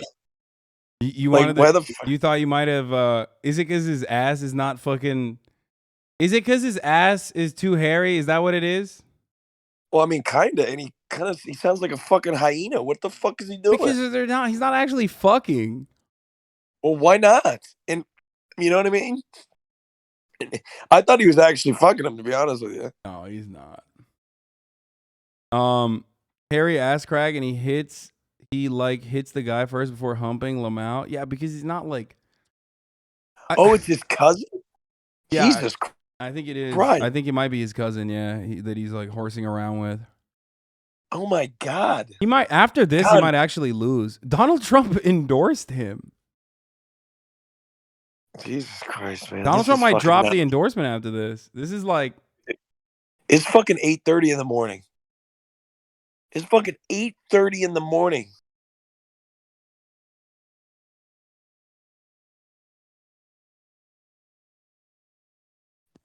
Oh my God. As a straight man who played many competitive sports, this is 100% not gay. While I was nervous to do it, our football team did a shower bowling league, and one of my friends used to just whip his dick out and try to hit guys with it. Okay, the way you said that is kind of gay, though. You're like, I was nervous to do it.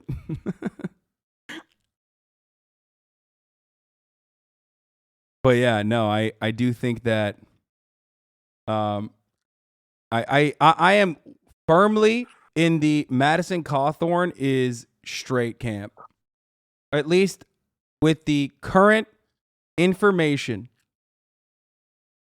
that we have. I am of the mindset that Madison Cawthorn is straight. I don't know any straight people.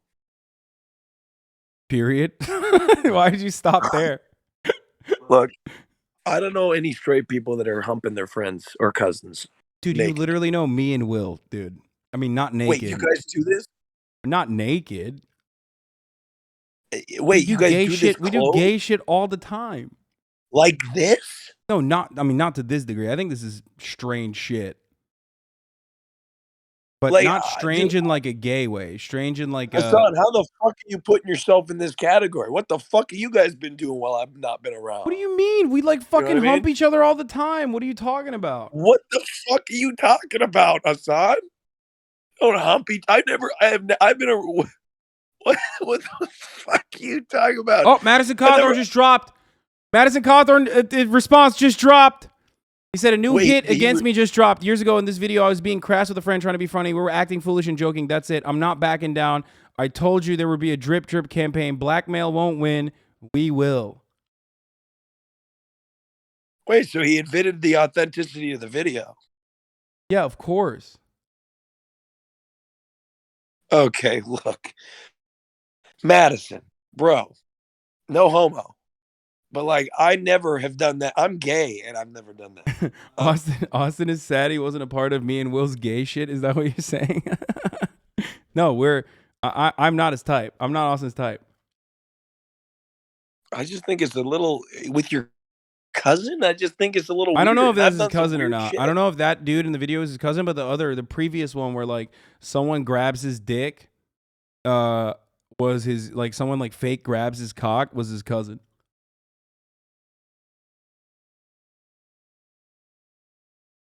This is some crazy shit. If the Dems are smart, we'll welcome him into their party after the juvie fucks him over. No shot. After the video, I think I'm registering back to the Democratic Party. To be honest with you, I've come back to my senses. I'm coming back home, baby.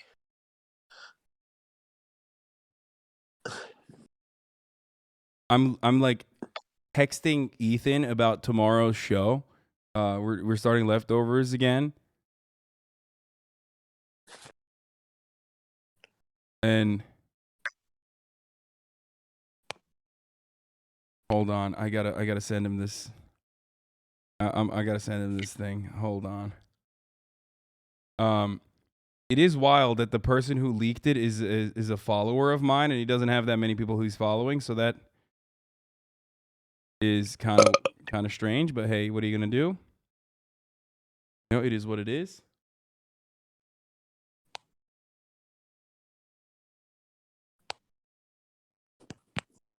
Ready for this. Okay. You think there'll be a federal investigation behind the leak? No shot.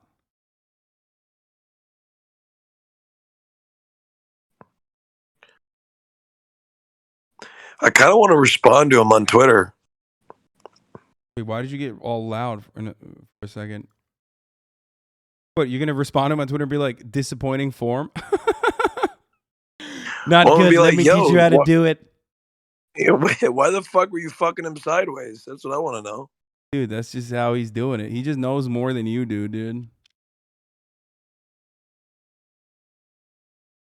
Loki think he was hitting on you now? I don't think... Dude, I'm not kidding. I don't think he's gay. I mean, more power to him if he is. But I don't think he's gay. Look, straight, gay, whatever, shave your ass. No, what? Look at my screen. Hold on, Austin finding out Madison is a top. What the fuck? Let me see. I'm looking at I'm trying to load it. 1 second. I can't see it yet. I'm waiting. Talking about humping and stuff, and I remembered this pic. Yeah, I mean. Wait, did you see that? Austin finding out Madison's the top one? Yeah. Oh, that's funny. That's funny. Honored to serve as selfish top for North Carolina's 11th district. America first, always. Jesus, dude, this is fucking nuts.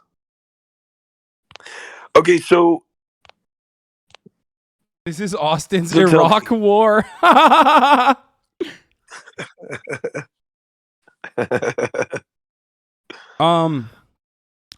Yeah, I think former college rugby player for a very red state here during tournament in Vegas. We had a dinner where we all got to get ready for, but we were running very late. We stacked 4 dudes in those glass showers. There was a lot of nuts to butts going on. It was all laughs, but washing down your homies is a bit gay. I too stand by my actions. Yeah, I mean, no, like straight dudes do a lot of homoerotic shit in environments where they're around other straight dudes that they think are straight dudes. Part of it is literally to be homophobic, to be like, look, I'm just doing like, I'm simulating gay sex with you. You know what I mean? And, wait, this is homophobia? But this literally goes along with exactly what I have said, which is you can do that also if you're comfortable with your sexuality, right? That's where half of it stems from. But the other half is if you're uncomfortable with your sexuality, but like trying to experiment. But a lot of homophobic people do shit like this as a way to be like, look, I'm being gay to you, like it's funny, haha. Like that's where that mentality stems from. Yeah, it's basically to denigrate the other person and make fun of them. Exactly. And but that's also why I say like organized sports and like going to the gym is gay as fuck. I've never heard of this at all. I really haven't. I mean, I'm sure I just haven't experienced this before. Yeah, it's about humiliation kind of too. But like in a lighthearted way, usually too. It's not even like all the gay shit I did when I was homophobic, it definitely makes homosexuality seem weird. It's very homophobic. I don't do this shit anymore. Part of it is also because straight men are so starved of affection with other men. The only way they know how to do it is as a joke. That is part of it for sure. But it's so strange to like explain this to people because I just thought that this was like a known thing. You know what I mean? Why does it sound like Austin has FOMO? I mean, I think he does have a little bit of FOMO. No, nope. Point do I want to be not even a little bit, huh? At no point do I want to be hip fucked or whatever the fuck he was doing by Madison Cawthorn. Yeah, I mean, but that's the point because you are actually gay. And yeah, and the point of it because the act of like fucking a dude is not like a humiliating one for you. You know what I mean? Or it's one of love. I looked at that video and I said his form is atrocious. And he needs I mean, it's one of love. So obviously, it's like the hard. Look, straight. Look, hold on, wait. Let me say something. Straight, gay, bi, whatever, wherever you sit on the spectrum. Damn, Bussy Angel is coming for you right now. By the way, he said they having a top mid off. Okay, Austin's not mid. Shave your fucking ass. That's all I'm saying. Look, I'm beyond. I'm just gonna go out and say it. Maybe this is controversial, straight, gay, whatever. Shave your ass. Okay? Period. Shave your fucking ass. That's, you know what I mean? That's all I'm saying. You know, and balls, take care of it. Look, maybe I'm a little bit like toxic in this regard, but look, I believe that everybody should equally shave their ass. I believe in equality in shaving ass. I think everybody should shave their ass. Nobody should be exempt. No, from it. I agree. I mean, I shave my ass. I just think you should. Never know. You know what I mean? You know, you never know. Sometimes you got to get that ass ate. Yeah. Fuck yeah. You need to shave your ass. 100%. Period. Plus, dude, the feeling of wiping for the first time after you shave your ass, like I feel like it just your toilet paper just fucking flies through. It's awesome. Dude, you know what I'm talking about? Dude, can I tell you about the fucking toilets in South Korea? Oh yeah, Oh talk to my me. Tell me. God, dude. I sat on this toilet. Number one, it's fucking heated. The toilet seat is like 75 degrees, 80 Totoro? degrees. I don't know what it is. It's like got the brand has like a picture of a bear on it. That's the brand. I don't know what it is. But anyway, this fucking bidet is like it literally eats your ass. I've never it is unbelievable. Like I could not have one of these in my house. Toto, not or I'd be Totoro. out of a job. Sorry. Like, it is so incredible. It fucking oscillates. It gives you like a rim job. It's unreal. It is unreal. Dude, I've just been escaping to the toilet I'm not even going to the bathroom. I'm just fucking, you know what I mean? I just pop it on every once in a while. Oh man, it's unreal. Do you not have a bidet at your place? Yeah, but not like this. This is incredible. You could get one. Yeah, I'm going to now. This is great. This is ridiculous. This is great. You know? Chat, don't fucking hum me like you don't have a fucking prostate. I mean, some of you don't, but you know, don't hum me. Yeah, what the fuck, dude? Fuck You're off. being Not misogynist. ashamed. No pleasures. Fuck you. You know what I'm saying? I'm not ashamed of it. What, you homophobes? What are you, homophobic? When are you coming I mean, back? that's not strictly I'm homopho- negative, by the that's way. not- I tested negative for COVID today. Oh, did you really? Yeah, when are you coming back? To give me the new Korean I am, variant. You know what I mean? I'm coming back on, dude, I'm indestructible. I'm fucking like, No, okay, don't say that. Don't say that. You're gonna fucking jinx it. no, Mashallah, mashallah, mashallah. Inshallah, I don't get it, but like, look, I've got exposed by. Oh no, listen to this, chat. I got exposed by Hasan. I got exposed like the next day I went in. I got exposed by my producer in my studio. Okay, I went and we didn't know. I didn't know they had it. Then I went on a plane. Then I was that was after the mask mandate dropped. I got tested like 5 days in a row. Negative. Yeah, it right? seems like you're the one who is spreading it to people, though. No, I'm not. I've been negative. I've had PCR tests. I've had PCR tests. I've had the rapid tests. I'm negative. I haven't picked it up. I don't know what I got. I think I'm like one of those people that's immune, or maybe I've been hearing they've been doing studies on marijuana, and they've been saying marijuana. I was talking to my dad, who's also a pothead, and he was telling me, he said, Austin, I think weed is like, they've been doing studies on it, that marijuana helps protect against COVID. I don't know if it's true or not. I don't know if it's true. I can't. That is such like classic pothead conversations that you're having with your dad. It's hilarious. No, but he's serious. I mean, my dad's a smart guy too. That's My dad's literally one of the stoner talk. Okay. I don't know. That's all I'm saying. There's got to be something. Which in South Korea, I haven't been able to smoke weed, dude. South Korea is so fucking awesome. Last night, I fucking like went to like where is Hyung hold on, I'm trying to pronounce it right. Something guys, you know what this district is? It's like where the young people are.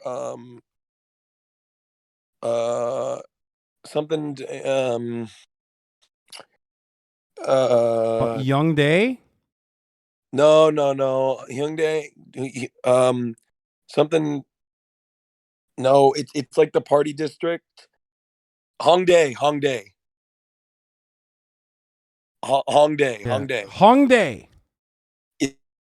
Yeah, I went to Hongdae yesterday. Dude, I was walking around the streets of South Korea at like 1 o'clock in the morning drinking soju. Why did you say it like, wasn't in the- Hongdae when I said it? Well, I don't know. I was just making sure it was pronounced right. Uh-huh. So I was drinking soju in 7-Eleven, fucking walking through stores, shopping, drinking beer on the streets of South Korea. Dude, it is so incredible. It is so like, I don't know why. I just feel like I feel like it's this weird thing. I told my friend, I was like, it feels more free here. I mean, like, not like, I don't know. I just feel more free here. I don't know why. But it's not like, I know that there's, but it's more homophobic here, but I don't know why. It's walkable cities, working public transit. It's just like, that's what happens when you have literally a walkable community that you can exist in. You're seeing like real city infrastructure for the first time in your fucking life, because there is not a single city in America that kind of has that. I guess like Chicago and fucking New York maybe, but then there's like still so many parts of the crumbling American infrastructure that like plays a role in that situation. Wait, hold on. I want to look at like I want to look at some of the clips from Miskiff's stream, I guess, or S-Van's stream from Korea, because people were sending me links. There was this 5-head guy that like I was drunk and he asked me, I karaoke. Does anybody have that clip? Do you have the clip of me karaokeing? Jenny, in Korea. Let's keep this in the demo. What goes on with like what's like with like, is there like gay people in Korea? Miskiff says there gay people in Korea. Okay, what's going on with Miskiff? Can you explain to me why he's like growing out his hair, wearing a bandana, wearing necklaces and shit? What's happening there? You're closer to the cause. What's that about? People are saying, I think he looks hot. He took a fucking bed selfie. You know what I mean? People are saying that it's getting out of hand. No, I think he's hot. I think Miskiff, look, I've told him this straight up. I think Miskiff has beautiful blue eyes.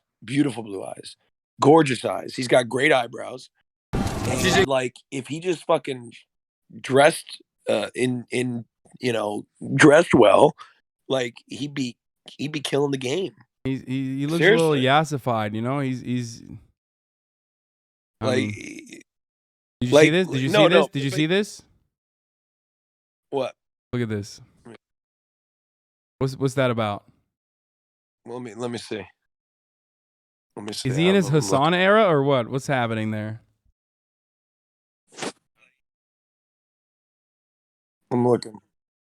Wait, he sent it. When did he post that picture?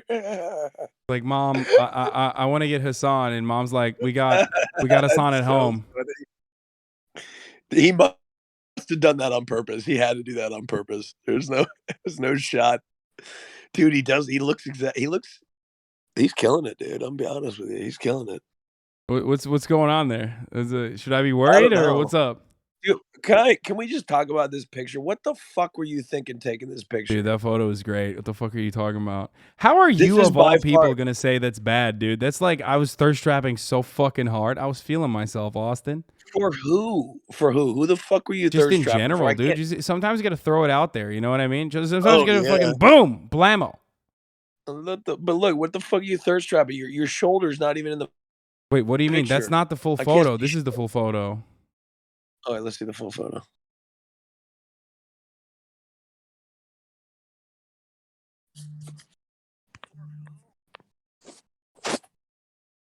I'm waiting for it. Dude, look at my screen. Hold on, I'm delayed here. Oh, really? Oh, god damn. I haven't seen this picture. Okay. Bro, you're a bad friend. Like, you don't even, I'm going to say it. You don't even see my thirst traps anymore. Like, are we even friends? What the fuck? Dude, because you're not my type. I've told you. Oh, this. yeah, You're no, not a okay.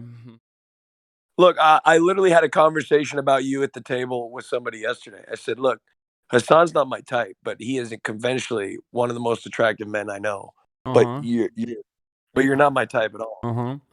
You don't have my speaking. you don't have my Twitter noties up? No, I don't have anybody's Twitter notifications on. Fucked up. Except I turned on Madison Cawthorn's, but now I'm gonna turn them off after that video. Oh man. But yeah, what the fuck was I gonna Sometimes, tell you? but yeah, sometimes you gotta shake it up. You gotta keep it spicy. Yeah, you do. Dude, dude, can I send you a fucking thirst trap that like I think would fucking bang, but you can't show it to anybody? I want your opinion on this thirst trap right here. You can't show this to anybody, you promise? Hold on, I gotta find it. Where the fuck is it? This was great, by the way, by Kaylee. Dude, my thirst trap would blow yours to smithereens. Like you have nothing on my thirst trap. Hold on, let me find. Dude, like this. Austin, this you're just thirst showing trap. cock, dude. What the fuck? No, hey, no, that's a different. Wrong one. 1 sec. Hold on. You can't show anybody this. Where the fuck? That's my nail. Is are painted. all 6.5. What is it? 6.5 3/4. No. It's not. It's 6.7 inches, which is the Lebanese average, by the way. Okay, my toesies are kind of in this one. I don't know if this is gonna. All I'm right, gonna just send you two fucking versions. post it, you coward. Jesus Christ. My toesies are in this, dude. You can't show it though. You promise? Yes, Austin. Promise? All right. I need your honest live reaction. Okay, here we go. Hold on. No homo though. Okay, when I send this Yeah, to of you. course. Wait, Wait, why are you saying no homo? I don't know. Okay. Dude, I'm telling you, this is. You went real these are Korea with it, dude. You're fucking. You're becoming more homophobic by the moment. There we go. They're delivered. Why? I would have. I thought Korea would be more woke. Oh, you sent it to my phone. You didn't even send it to Discord. Oh yeah, no. I can't risk that leak. I feel like you've shown this to me before. Or wait, is this from Korea? No, this is from the. Bro, you've literally shown this to me before. Wait, did I really? Yes, you 100%. You are way more jacked in this photo than you are now, aren't you? Wait, what the fuck? No, yeah, no. I can still be like that. Give me a couple weeks, okay? Okay, I'm not gonna show it to you, chat, but he looks good. He looks good. I remember this. I've told you. Yeah. I don't remember. I can't show it to you. I can't show it to you, chat. I mean, straight up, I'll get banned. Yeah, it's pretty risque. It's pretty intense. It's very risque. Basically this. I'm laying flat on my bed. I'm in like Calvin Klein underwear. My right leg is over my left knee. And my right foot is like crossed over my left knee, and my arm is like above my head. And you can like, yeah, it's pretty hot. The reason why I thought Korea would be woke is because of like androgynous beauty standards, K-pop. You know what I mean? I just like, I don't know why. I never thought about it. But I do know that their president is like, their new president that they elected is like a fucking incel right-winger who's like a psychopathic ANCAP. Dude, you know, I looked up gay rights in Korea. They're just non-existent. In like, I said I was gay to somebody, and they recoiled immediately. Actually cool though. Because, dude, okay, so I went to the gym in I went to the gym in my hotel. You're looking jacked in this video that I'm watching on stream. Oh yeah, I don't know why I've been looking a little jacked recently. Yeah, you look good. Let me see.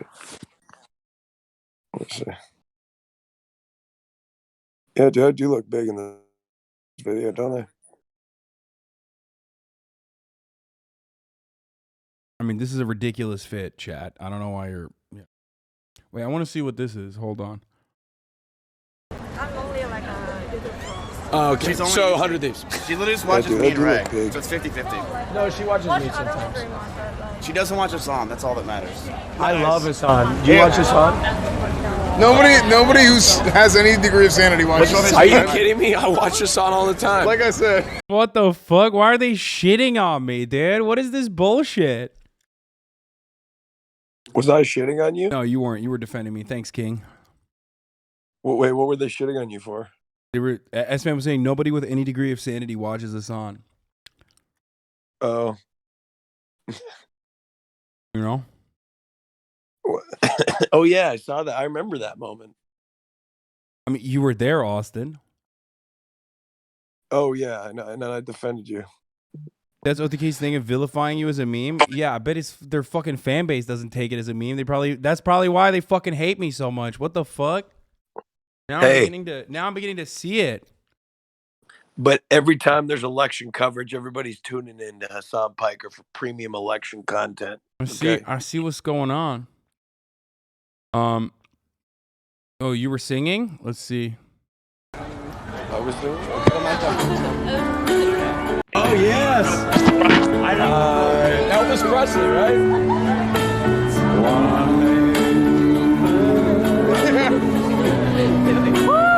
He's taking a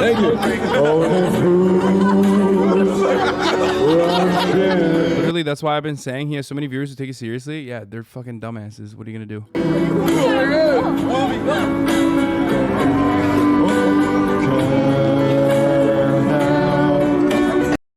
Austin, you got pipes, dude.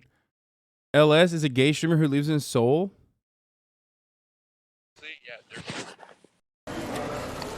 Oh my God, Where? Austin, you found a piano? Oh God, oh I'm sorry, dude. Every time I find a piano, the thing is people are on to me. I only know like 5 songs on the piano, literally. So if you know me, you're only impressed because you haven't seen me play before. I literally play like the same fucking songs. Let's watch.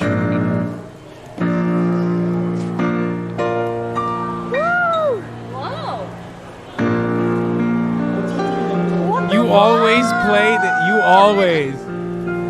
Mama, just killed a man. Look at my tricep. I don't know the rest of the words.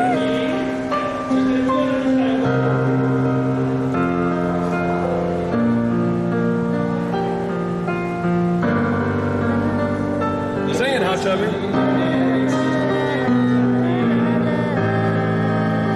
I don't know the words. Mama. That was pretty good. You do the whole song? Can you do the whole song? No, I can just do like the first 2. That's about it. Two verse. That verse. That's pretty much it. Pussy Angel was negging you earlier, and now he's saying, "Can you tell Austin hi for me?" Toss unless. Who's Bussy Angel? Damn, dude. That's Angel. I know Angel. One of the Oh my Discord God. gays. That's one of the Discord gays. You don't even recognize your Hoscord allies, dude. No. That's one of the Discord bottoms.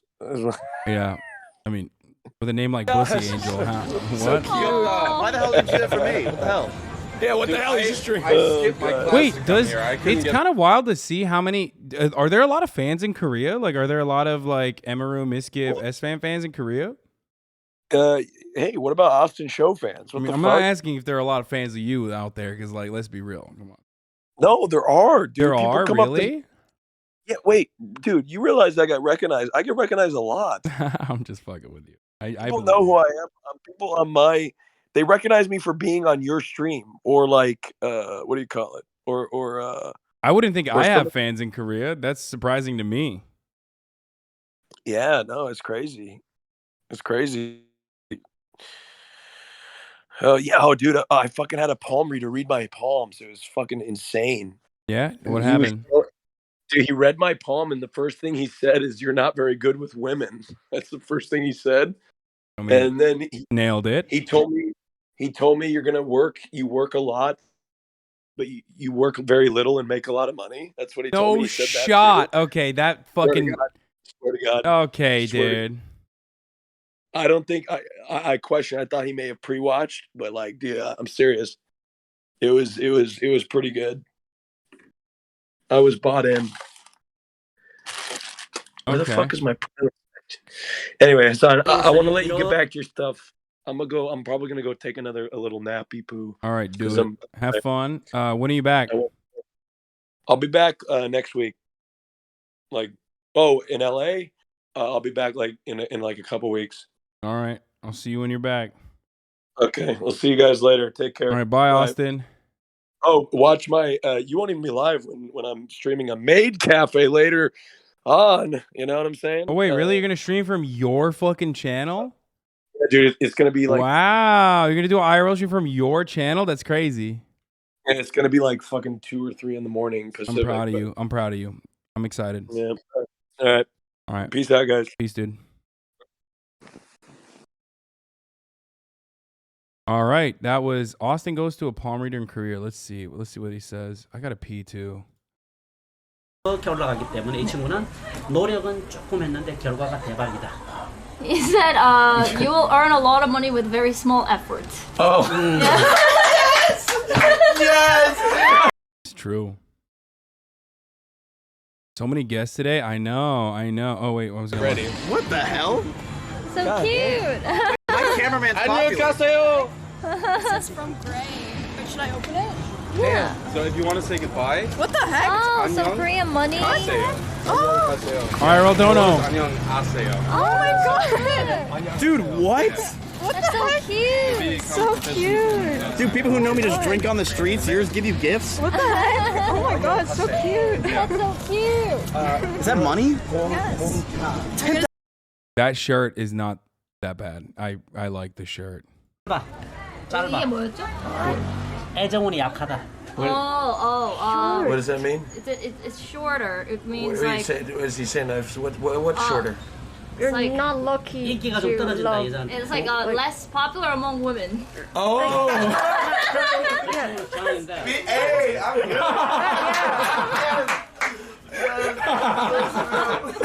okay, that's okay. True. $1,000, Emmy. No way. Wait, that's 5,000 bits. Throw the ball. Throw the ball. Bongo. Yeah. So cute, the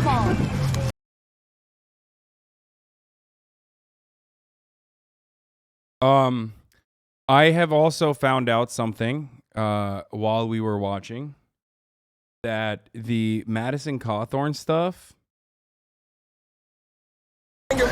The Madison Cawthorn stuff is being pushed by the Democratic Party and not the Republican Party. I think the Fire Madison PAC or whatever is actually led by some either ex-Republicans, like some of those like lib guys. What's the fucking Lincoln Project? Yeah, it might be Lincoln Project.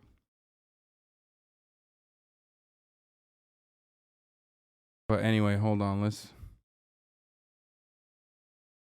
watch. Oh my god, I can't believe this is happening. Nice to meet you, man. I got so excited. Hell yeah, man. Hoorah! See y'all. See y'all, man. Oh, damn. He's got a handshake.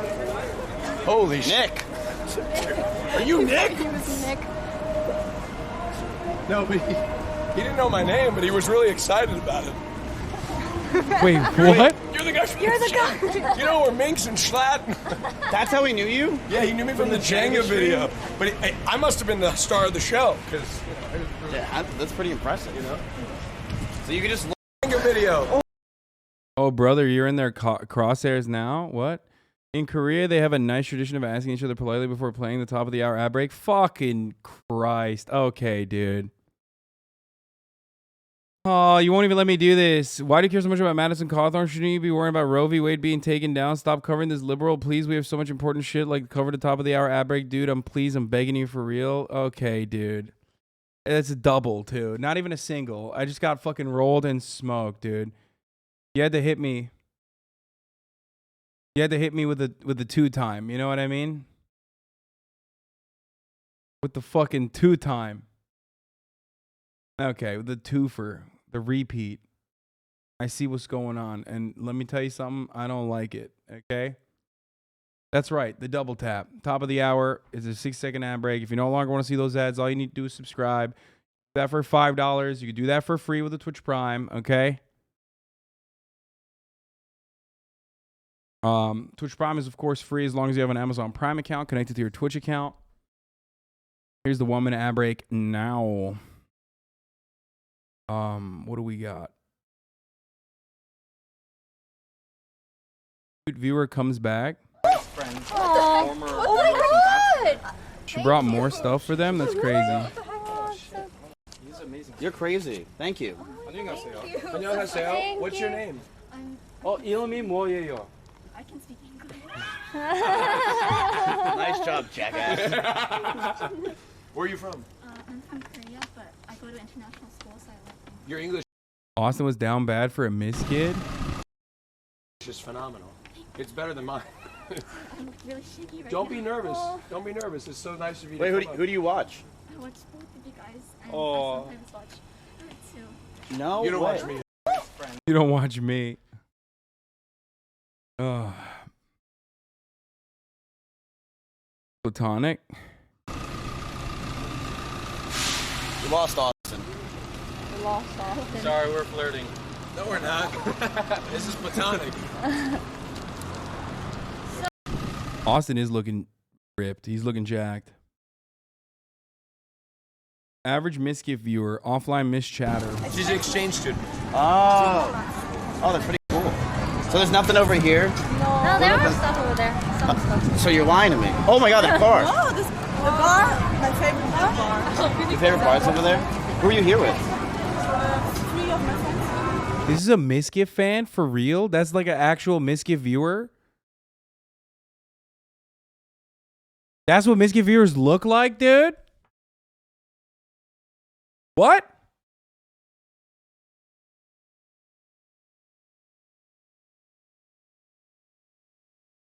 Unrelated to the video, I'm just getting hot because my AC stops working around this time for some fucking weird reason. Are they from Germany? Damn, that's cool. So you really watch? You don't watch my streams? I do. Okay, what I do yesterday? You didn't stream yesterday. She watches. She watches. Oh yeah. What? Okay. What did he? Chat. I was mute. Everyone was mad. Yeah. I respect it. Offline chat was mad. She was crying. What about my? Oh yeah. Okay. What did he do yesterday? I wasn't. Yeah. Nobody. No, because nobody. I don't go live. Everybody's waiting for the next name. She's from Germany too. It doesn't count. I think it counts, brother. That counts. That counts. That is surprising. I feel like this is a psyop. I'm having a hard time. Believing this is real. Your price. What the hell? Hey, well, it's nice to meet you. You said your favorite part's there. We will. Thank you. Let's go to her favorite bar. This is an infomercial for Miz. I mean, yeah.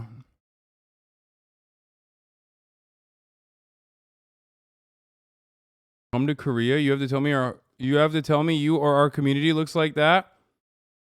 I mean, we got very pretty people in our community. What the fuck? All the HasanAbi heads are hot. Oh, he's going to fly her in person. Oh my God.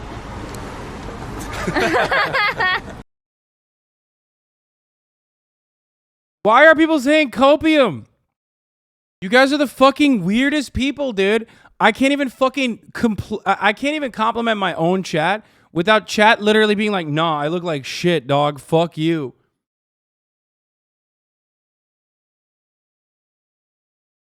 What the fuck?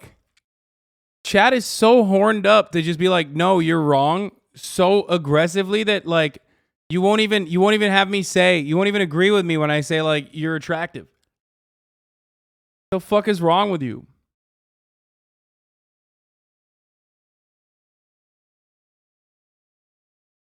Bro, if you saw a pic of me, you'll permaban me. I'm that ugly. No, and we're not gonna do that. We're not gonna like send photos of chatters now. But that's not true.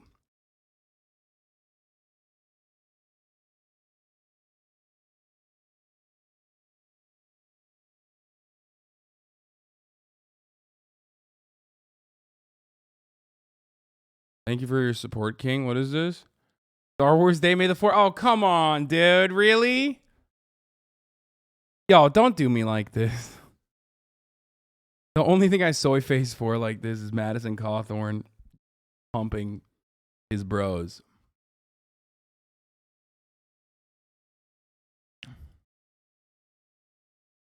I think it's a lack of confidence thing. Fuck chat. I used to be a pinup model. I just saw the battle between content brain and empathy brain go in your eyes just then. No. I'm just being serious.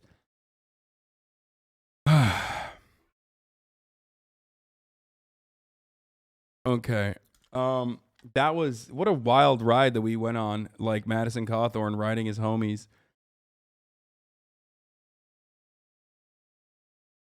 Chad Vice rating viewers Tinder profiles when? Not Tinder profiles, but like we could do a fit check.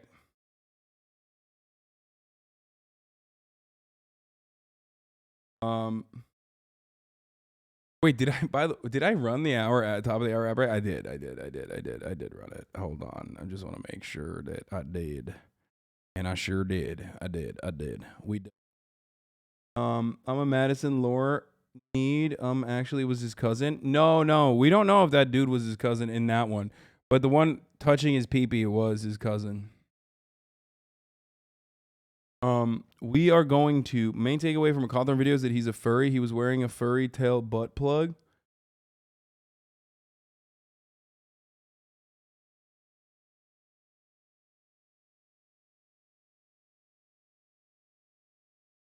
Notice how as soon as Mrs. Fanbase grew up, his fashion style grew up, but we still have 50-year-olds over here dressing like teenagers going, ha ha ha, you and Ms. dressed like little children while wearing the same two shirts every day. Did his fashion style, did his fan base grow up? Rate my fits. Okay, see, this is not what we're not going to do today. We're not going to fucking... This is what I mean, dude. This is what I mean. You can't be... Why are you guys getting competitive? Dude, come...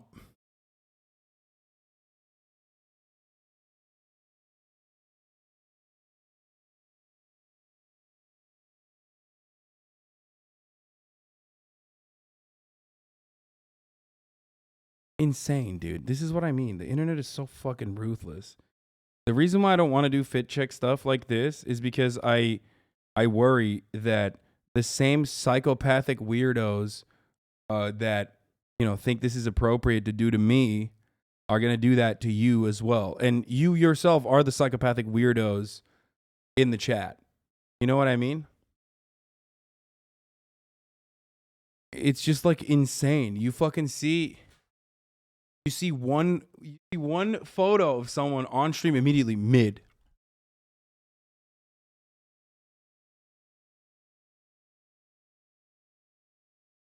Bro, we watch you. We can't take it. Have faith, man. No, I don't want to fucking roast you guys. You guys are going to like fucking go down a spiral. You know?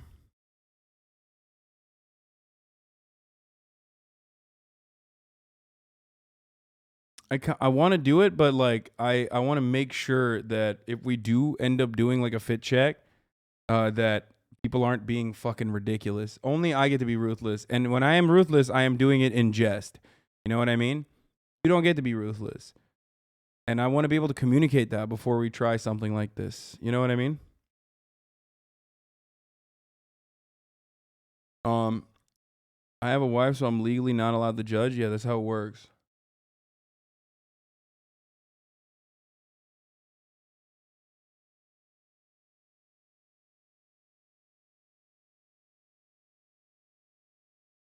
So you mean it's never gonna happen? Yeah, I don't know. I feel like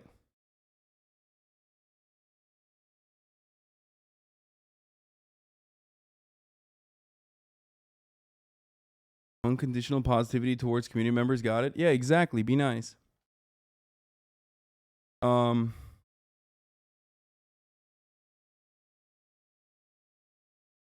Chat dog pile's real easy. Whenever I say something dumb and you call it out, I'm quick to get attacked by a majority of chat because they can't understand how to be lighthearted. Exactly.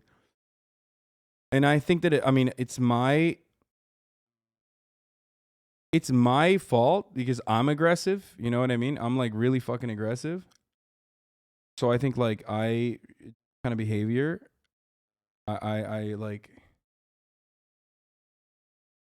yeah, I don't know. I think that like, that's where it comes from. Get a setup. We can set up a forum for it. Let's do it. Saying every fit is good would be boring and chat's unable to critique people with any level of empathy. No. I'm saying I can fucking rip fits. It's fine. I can make fun of them. But anyway, you don't want to be in the crosshairs. Or if you are in the crosshairs, If you are in the crosshairs, you don't want chat to be mean to you. Do it with a guest over as a buffer for chat weirdos. Do it with Stav over so he can be mean but funny. That way chat can't be weird maybe. Yeah, that could be good. Yeah. M-HUD, another great idea from M-HUD. Okay. Crowds protest the Supreme Court after leaked Roe v. Wade draft opinion. We're going to watch this, and then after that, we're going to get to MasterChef. Say something. Many people refuse to believe that MasterChef would ever come back. And I'm here to tell the haters that you are wrong. MasterChef is back, and in a big way. Bigger than ever. Better than ever. One, because Joe Bastianich is on it. Okay, MasterChef time. Stunning. Absolutely decadent. Delicious.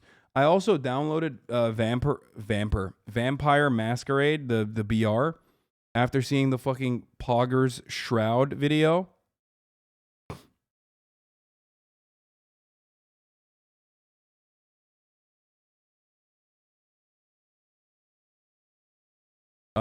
But you know, that's not a proof that's not 100% evidence that I will play it. Supreme Court, you basically have to come to their front door. You don't care if people die. Pro-life is a lie. You don't care. I'm gonna pee. I'll be back. Also, Not Hogwatch. like this is a surprise, but it still really hurts to see it like laid out in black and white that this is going to happen. I thought we had settled this. I thought this matter had been settled, and you know that we could continue to enjoy reproductive freedom. That we wouldn't have to be doing this again.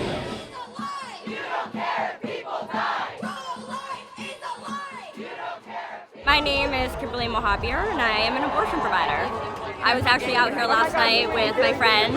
As soon as we heard, we just felt like we had to get out here because we wanted women all across the country and people that can be pregnant to know that we support them and that they might be in a state that one of these bans might be able to go through, but there are people in other places that support you and will try as hard as we can to protect your rights and get you the health care that you deserve. I work in Virginia right now. We've already seen an uptick in people that have to get flights that literally fly in the morning of, get their procedure, fly out 2 hours later. And I am concerned. I'm concerned that specifically minority women do not have necessarily the same wealth that other people do have. And I'm concerned that people are going to start taking this into their own hands. We all know what happened before this. There were illegal abortions, and illegal abortions means unsafe abortions. It means women, people that can get pregnant, are going to die. That is exactly what's going to happen. That is not me over-exaggerating. That is exactly what will happen. After I saw the news leak on Politico, I knew the country was going to be on fire. I knew there would be a protest today, so I started getting my sign-making materials late last night. It feels like our rights are rolled back. It doesn't feel like we're making progress. So, you know, it's not like we're going to stop working, but definitely it's anger and not hope that's motivating me this time. My choice, my body. My choice, my body. My choice, my body. A missing Alabama corrections officer who was accused of helping. Okay. By pro-life, I mean I'm pro-universal healthcare, pro-child tax credit, pro-housing as a human right, pro-climate change legislation, etc. Shut up, nerd.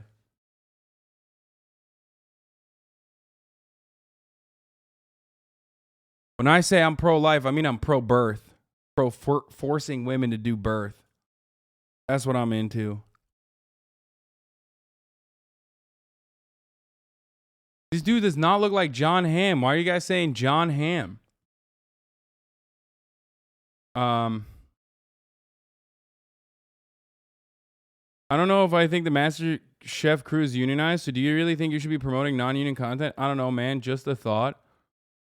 I cannot, and I mean this with literally all of my might, I cannot begin to explain to you how much of a fucking loser you are, okay? Like, just a thought. Here, go clip this, dude. Hey, come on, clip it. Clip it. Be like, yo, Hasan is fucking anti-union. Go ahead. Just, oh my lord, dude. Fuck, I'm sorry, I'm joking. What causes fucking chatters to be like this? Why are you my biggest villains, dude? Why? Probably because I fucking... and by the way, their crew is probably unionized too, but regardless. Oh my lord, dude.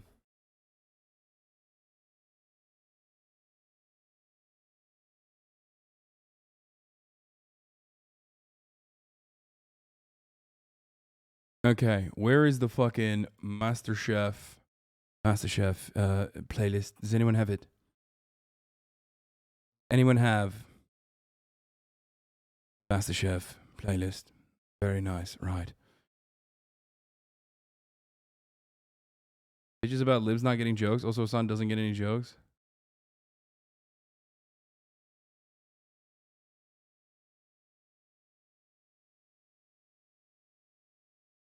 Relevant to what you were looking at?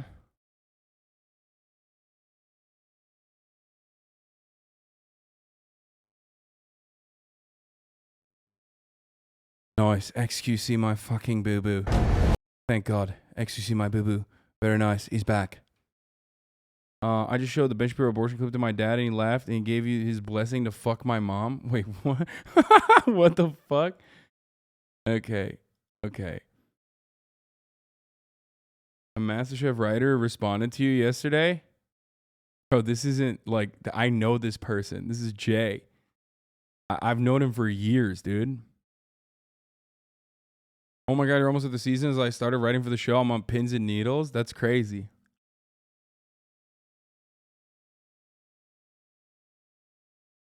All right, it's time to fucking blast off with the MasterChef again.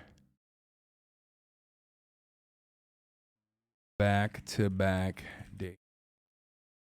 Chefing. Joe Bastianich.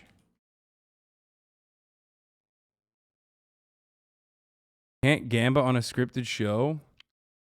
Well, we can't gamba on MasterChef regardless because it's like people have probably watched it. You know what I mean? And you know motherfuckers are cheeky and they will absolutely pre-watch and ruin the fucking vibes just to win gambas. You know what I mean?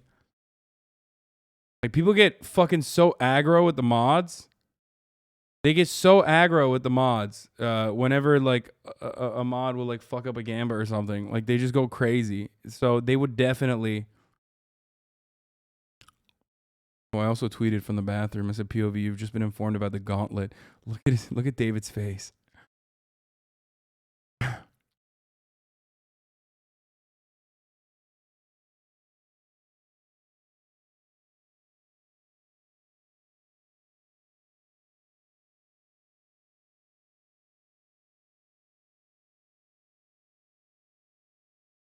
Blast off memes? I missed it already. I already blasted off.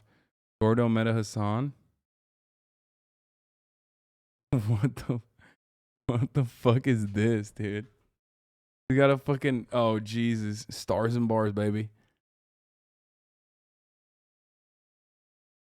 Oh, no. Okay, let's do it. It's MasterChef time. Fuck it. It's MasterChef time. Very nice.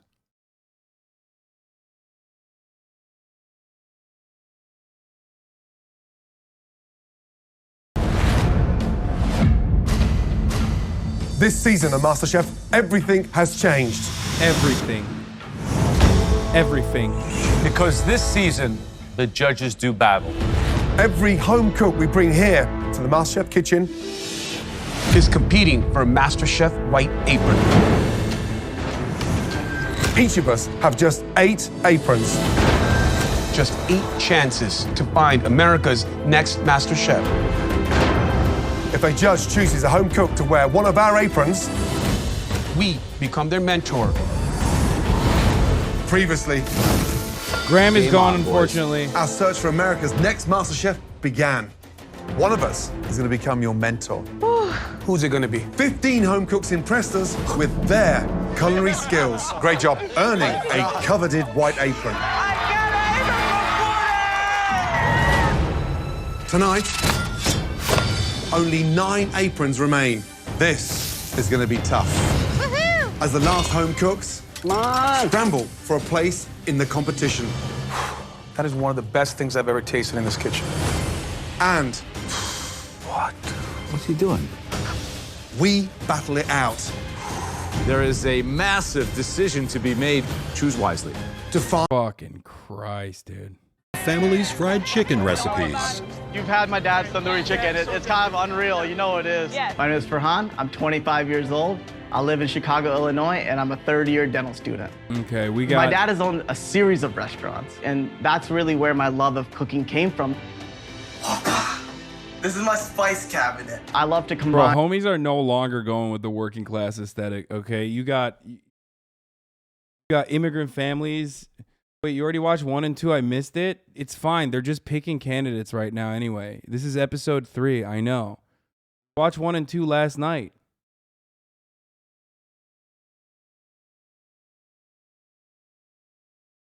He said a series of, my man said a series of restaurants. I mean, listen, men of representation, I respect, okay?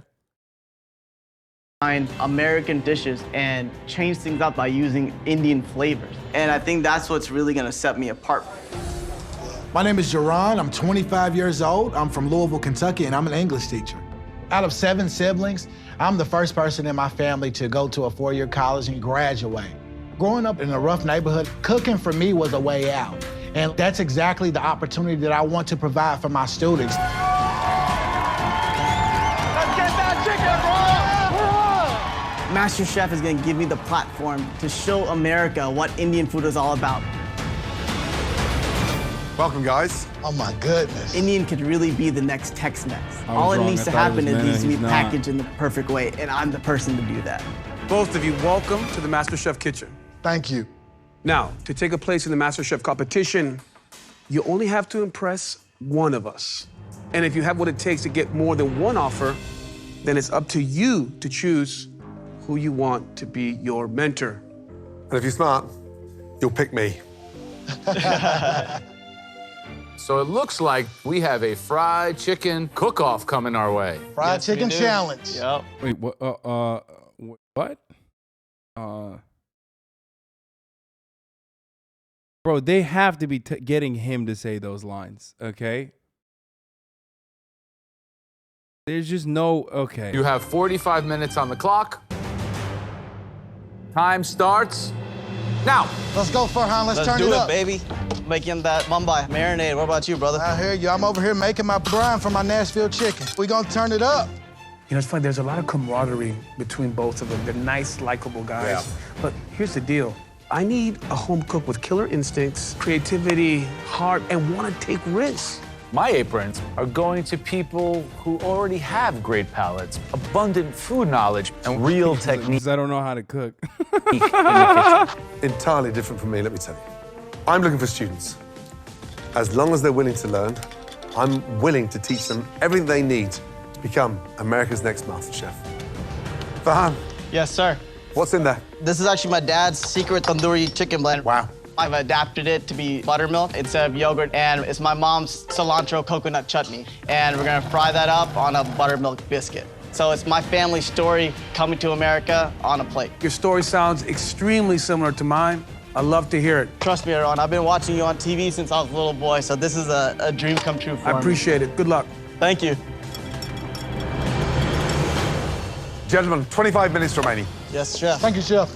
John, give us an insight to what you're making. Yes, Chef. I'm making a Nashville hot chicken with a vinaigrette-based slaw and also a sweet heat sauce. It's my mother's recipe, and so the way we traditionally do it is a paper bag, and you season the flour to give you that Nashville smoky, sweet, and spicy. Gentlemen, 10 minutes left. The last 10 minutes you have to finish your dishes. The spices in this kitchen are intoxicating. It smells awesome. I've had fried chicken 1,000 times, but Farhan's tandoori chicken sounds amazing. Just over 90 seconds to go. Farhan's got his biscuits out. That's a good biscuit. 60 seconds. There's a lot on the line tonight. Jerome, you got this, brother. Got this, dog. We got it. 10, 9, 8, 7, 6, Oh my God. 5, 4, Oh my 3, God, that looks 2, insane, 1, dude. and stop. Hands in the air. Well done. Nice, Good gentlemen. job. Gentlemen, bring your dishes down to the front, please. Let's go. Let's taste. So, Farhan, tell me what's in that dish. What we have here is my dad's tandoori chicken recipe on a black pepper buttermilk biscuit. What the With my mom's cilantro fuck? chutney and tamarind honey butter. That's too much, What should it look dude. like inside? So the chicken should be nice and moist and juicy. Hopefully you should see it nice and glisten. Okay, that's insane. Dude, all of these... Dude, this season is fucking wild. Like, they literally... This is the 3rd episode. We have people who are literally just, like, coming in stacked. This is unlike any other season I've ever seen. Where, like, the first episode, usually you got people making, like, dumb shit. These guys are fucking crazy. Like... That is one of the best things I've ever tasted in this kitchen. I mean, it looks like it. The texture from the coconut, it works beautifully with the floral nature of the cilantro. That chicken is moist, and none of the spices are competing with one another. Thank you, chef. This dude's about to sweep, dude. I love it. It's so nice to see that Indian culture blending into the American. You've nailed it. Great job. Thank you, sir.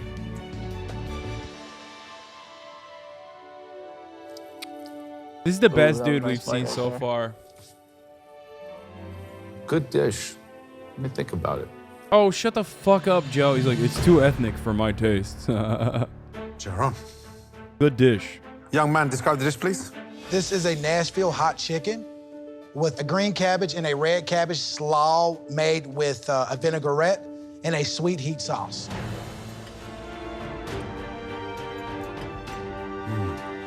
Love the spice.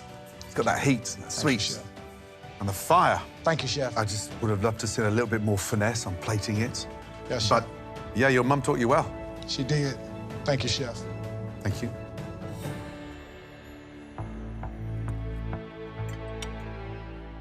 Good amount of heat, extremely well seasoned. If I had to change one thing, don't be afraid of putting that slaw on the bottom of that bread, because that slaw is good. Thank you, chef.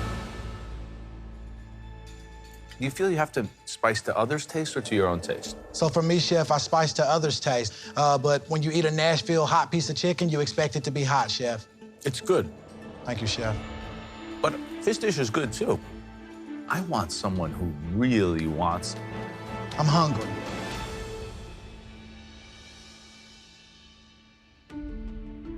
Remember, we started out with 8 aprons each, so we must be absolutely certain on who we choose.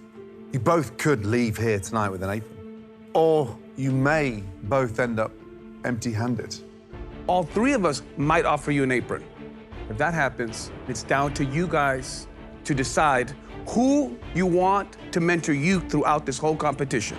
With that said, Joe, 2 phenomenal performances. Any of them good enough to give an apron?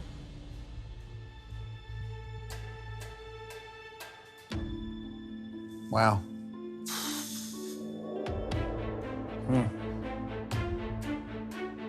I like both of you. Joe about to pick. Joe has to pick between 2 POs. You about to go. You about to give the apron to Gordon? No. Today, I'd like to offer it to Jerome. Yeah. Okay, he did What I that like because about he knew you both of them are is gonna go for. You have the hunger. Thank you, chef. Over to you, Iran. He gave it. He literally gave it to Jerome because he was like, okay, the other homie is getting literally both of them.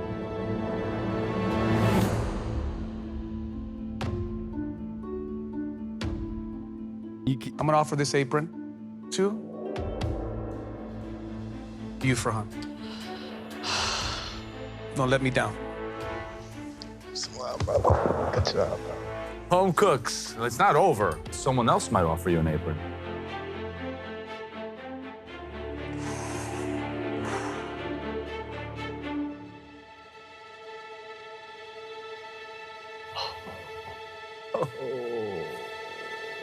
There's gonna be some decisions to be made. I'm telling you. 2 strong dishes. But there's something in this individual that I think can go far.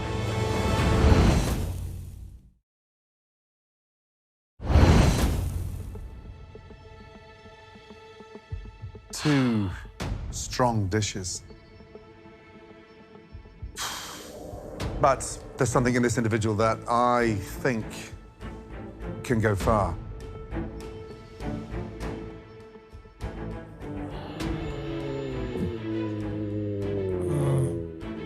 Whoa. So there is a massive decision to be made here. Oh, man. In a moment. Dude, Joran, of course it's gonna... You have got my 7th apron. Now put that apron on and let's see that smile. Because you've got yourself you, the Chef. greatest mentor in the history of MasterChef. Team Joe. Now, my friend, Farhan, big decision. What I'm most excited about you, Farhan, is you understand how important food is to just tell your story and how much you want to make your parents proud. Farhan, your family, your history, that's very important. You've got a great foundation, but you've got a long way to go. And I can turn you, young man, into America's next MasterChef. Just reach out and put your hand on the apron of the chef that you decide will be your mentor. Man. You gotta go with Gordo. You have to. Sorry, Gordon. No hard feelings. What? So, what do you think, chef? Well, first of all, I'm delighted. It was a tough decision. Both of you put a great foot Bro, forward. that makes no and you're gonna sense. get someone that's gonna be with you every step of the way. Well done, you two. But you got the worst 2 mentors you could have picked. Good night. I actually don't understand how, like... Let's do this, boys. I mean, I guess it's, like, scripted. I can't believe I said no to Gordon, man. I know. Oh my gosh. Yes.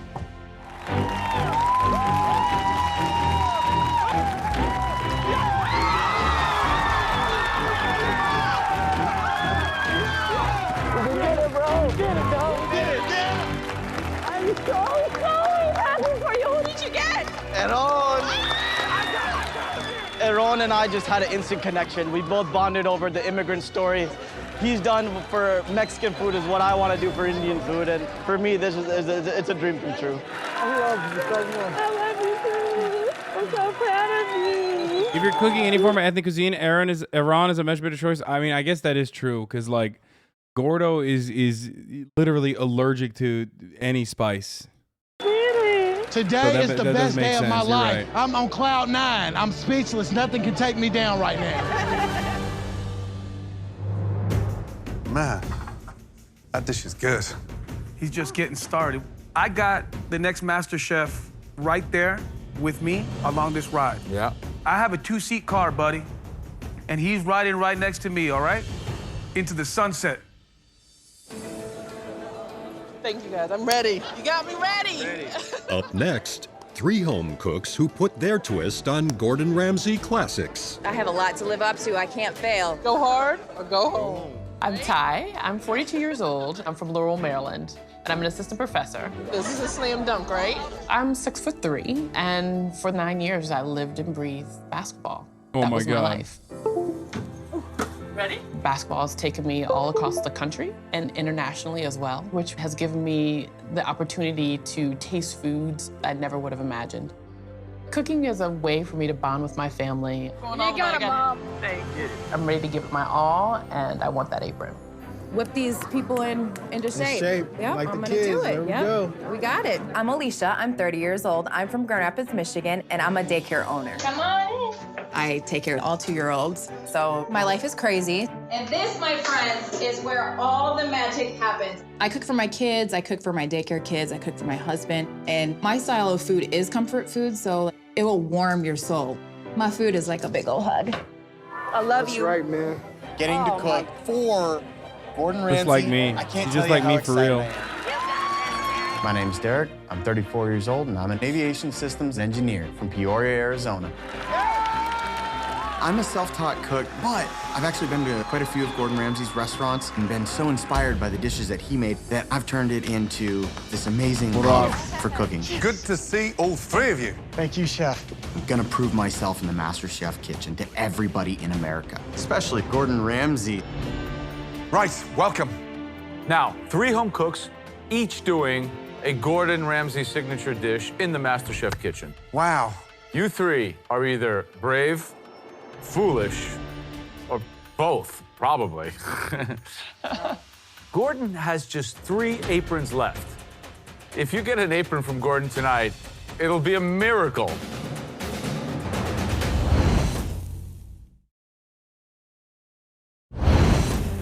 Three home cooks, each doing a Gordon Ramsay signature dish in the MasterChef kitchen. Wow. You 3 are either brave. Oh boy, Occupy Democrats schizo posting again. Breaking, shocking new video leaks showing MAGA Representative Madison Cawthorn completely naked while grunting, chanting, and aggressively humping his friend in bed. Reports that the friend is actually his male cousin are still unconfirmed. Retweet if you're sick of the Republican hypocrisy. Okay, they know this at this point, right? Like, they know. They're leaning into the meme, I think, because there's no fucking way. Bro, they're so awesome. At this stage, I'm literally like, it's kind of sick and twisted. But whenever some shit pops off, okay, whenever something is going on, immediately my first inclination is like, what does Occupy Democrats have to say about this? Like, what kind of unhinged shit is the Occupy Democrats going to come out with? It's really fucked up. No, I can't retweet it because I want Madison to come on the show.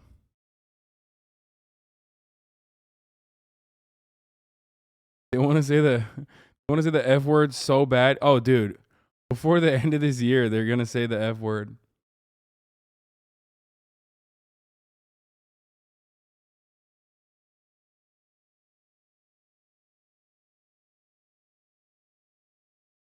I think you are too critical of liberals and Democrats. Legitimately, at times, you are condescending to them respectfully. What? Are you okay? Stop. Stop talking.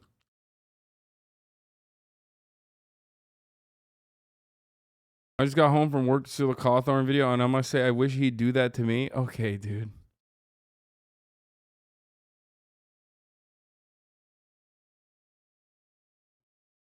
Parentheses, respectfully.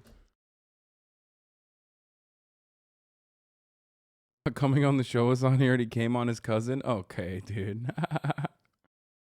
Foolish, or both, probably. Gordon has just 3 aprons Y'all are so left. horny. If you get an apron from Gordon tonight, it'll be a miracle. Now, listen carefully. We started out with 8 aprons each, so for the first time, our reputation is on the line, so we take these decisions so seriously. Now, to win an apron and a place in MasterChef, your food this year has to convince at least one of us that you are worthy of that incredible apron. If more than one of us offer you an apron, then you get to choose your mentor across this competition. Are you 3 home cooks ready? Absolutely. Yes, Born ready. Your 45 minutes starts now.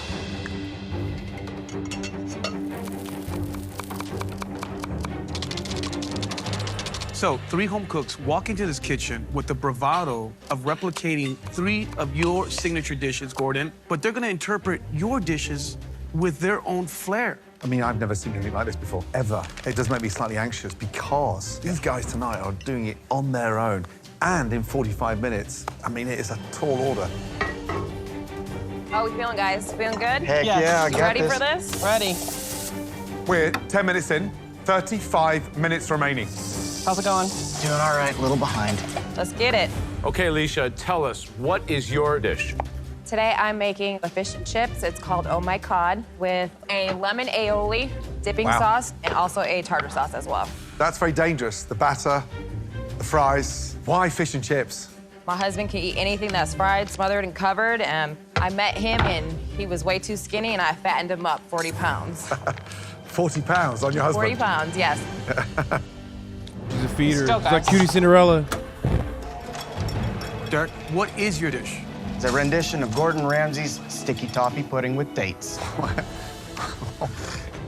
you have any idea how difficult that is? We haven't got 3 hours. Sir, I'm gonna get it done in 45 minutes and you are going to love it.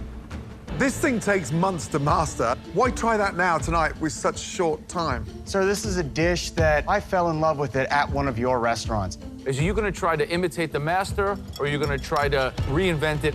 Well, Chef, I do know for a fact that Chef Ramsay tends to steam his sticky toffee pudding. Today, mine will be baked. Okay. You've got to get that in the oven. They take 20 minutes to cook. Yes, Come on. Chef.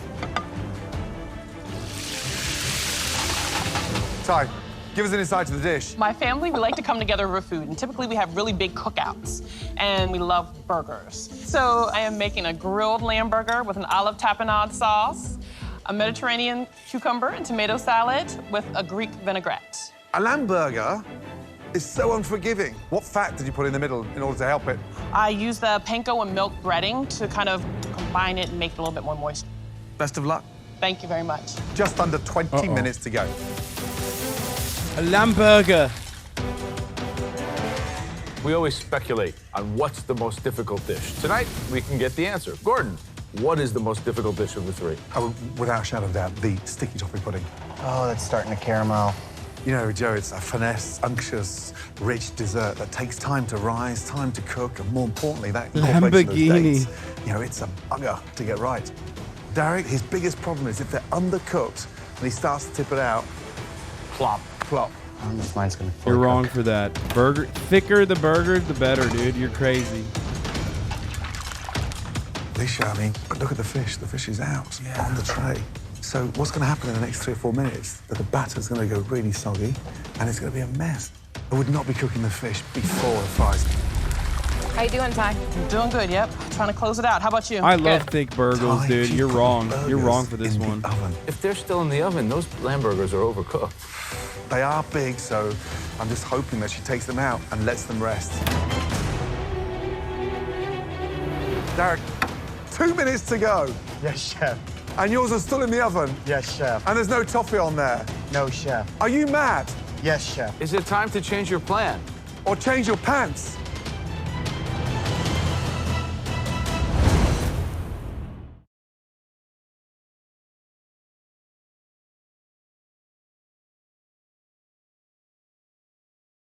You like raw mincemeat?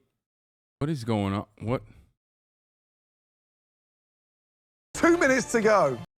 That's And weird. yours are still in the oven? Yes, Chef. That's a And there's no weird toffee pause. on there? No, Chef. Are you mad? Yes, Chef. Is it time to change your plan? Or change your pants? I love this guy. What about you, Joe? I'm not so sure. The proof will be in the pudding. Come on, Derek. Make it work, Derek. Come on, guys. Keep it together. He's got him out. 60 seconds remaining. Make sure you love it. Come on. Ooh, those chips look good. This is it. 10, 9, 8, 7, 6. Dude, they're 5, so good. 4. Everyone this season is just in fucking sane, dude. Everyone this season has been goated on a stack. Like, this is not first episode Lamburger shit. This is like last step. Like, not a single one of these people could match the intensity of Cutter, but also at the same time, like, I don't know. I feel like they're too good. What the fuck's going on? 3, 2, Like, I feel like that could be and not stop. fun. Hands in the air. Good job, guys. Very good job. Well done. You got it. You got it. Very carefully, please bring your dishes down to the front. Down to the front. So, 3 crazy home cooks came in here tonight to win an apron with your signature dishes, Gordon. Let's get this started. Right, Alicia, describe the dish, please. Today I present fish and chips with a lemon garlic aioli and tartare sauce with seasoned fries. How'd you make the batter? I use rice flour with soda water, all-purpose flour, a little bit of beer, and egg. It's good. What wasn't right tonight was your timing. That fish didn't need to be cooked until at least 4 or 5 minutes to go. That way, it's crisp on the outside. But the basics are there, let me tell you. Yes, chef. Thank you.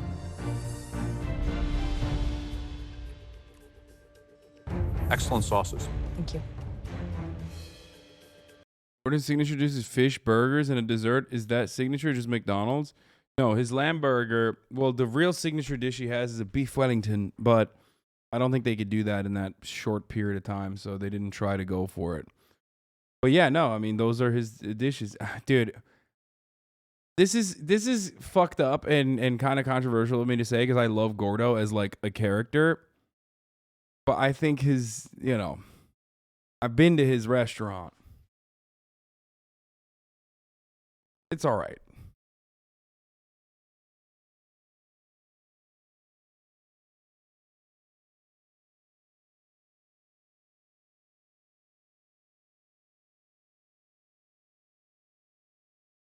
Bit mid. It's a bit mid.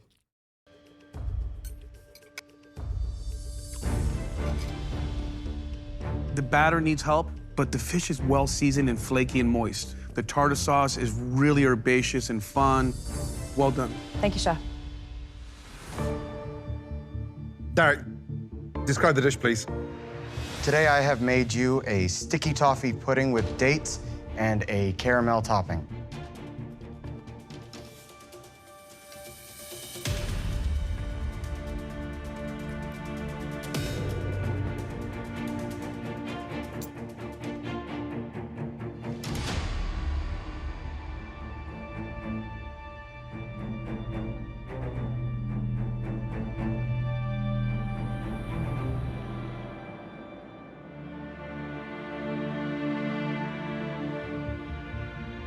Did Gordon like it? Honestly, Chef, I don't know if Chef Ramsay liked it.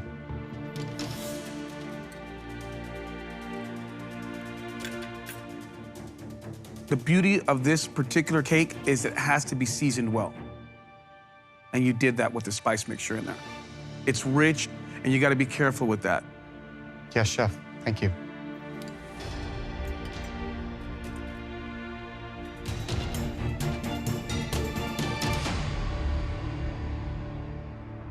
Hi. Hi, Chef. Explain the dish, please. I have a grilled lamb burger Explain the dish. It's pretty self-explanatory. with an olive tapenade sauce and a Mediterranean cucumber and tomato salad with a Greek vinaigrette. So I'm hoping when I slice in here, it's not bright white. They look That's moist. perfect. That's perfect. What do you mean? That looks perfect. As thick as that shit So is. you cook the burgers beautifully. But you've put so much milk and bread in that pate. It's actually wet. So there's like a soggy taste in the center, which is really weird. Oh, no. Listen, it's good. It's not brilliant. Not brilliant. I love the idea of the grilled onions. They're sweet, they counterbalance the gaminess of the lamb. All the other components are really speaking to me. It's just the texture's off with the patty. Thank you, Chef. Nice click on it. Thank you. The overall flavors are nice. Thank you, Chef. Whoever gave you the idea of putting bread and milk in a hamburger? My mom. Mother doesn't always know best. I'm finding that out, Chef. Let me remind you of something. We started with 8 aprons each. So we're picking our mentees extremely wisely. But at the same time, you only have to impress one of us. Some of you actually did better than I expected. I've only got 1 apron left. So this is a big decision for me. I'm gonna say, Alicia, no. Derek, I'm afraid it's a no for me. Oh, no. What will they And do Ty, without you your... try, but just too many. What will they do without your tutelage, Joe Bastianich? Not a chef, by the way. Mistakes A for me. restaurateur. Thank you, Chef. Well, I don't agree with you.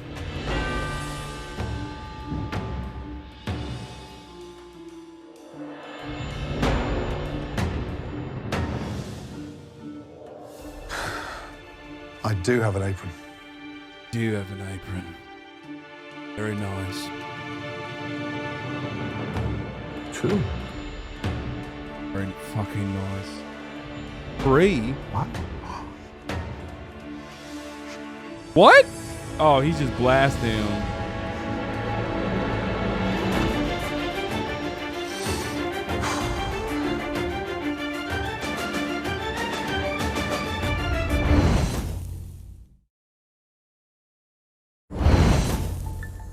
3 crazy home cooks came in here tonight to win an apron with your signature dishes, Gordon.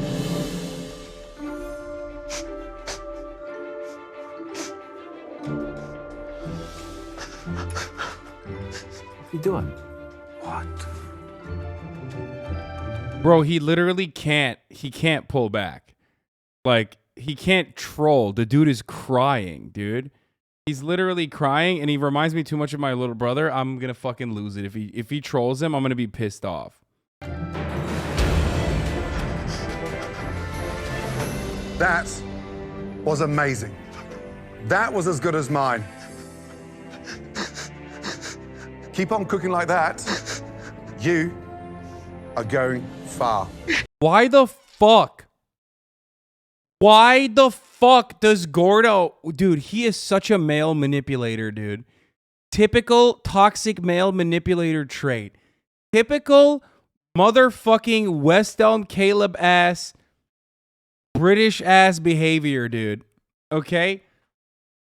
He is such a... Oh, dude, come on. Also, it only bounced off of what fucking dickhead Joe Bastianich was doing when he was basically... Okay, I'm being overly protective of him because he's like... He's just reminding me of my brother, okay? He's got that real, like, neurodivergent fucking engineer energy, okay? I saw the drone footage and I was like, that's Marat. But also, yeah, West Elm Gordo, dude. It's just... Why is he doing this, dude? And then Bastianich also made it seem like he hated his dish. I was like, fucking Christ. Get an apron on. Good job. Thank you so much.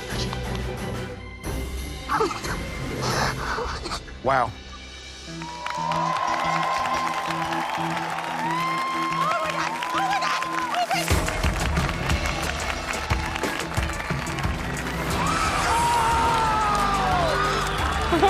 Look at them. I just got an apron from Gordon freaking Ramsay. Oh my God. Thank you. He liked my dish so much that he honored me with 3 of his aprons. Be nice to keep all 3 and have extra lives like a video game, but I don't think I get that. Oh, Daddy's gonna be so Oh, God. Oh my God.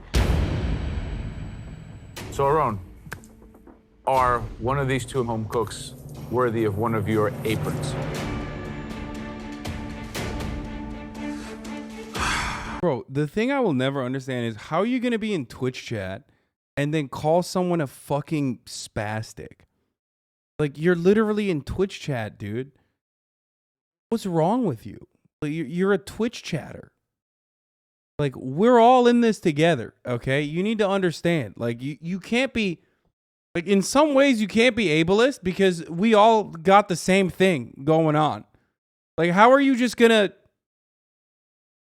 What a weird thing to just... Anyway, Jesus Christ, dude. Like, what the fuck?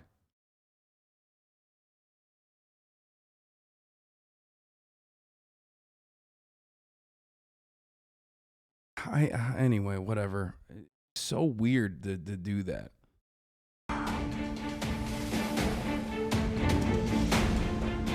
Internalized ableism? Yeah.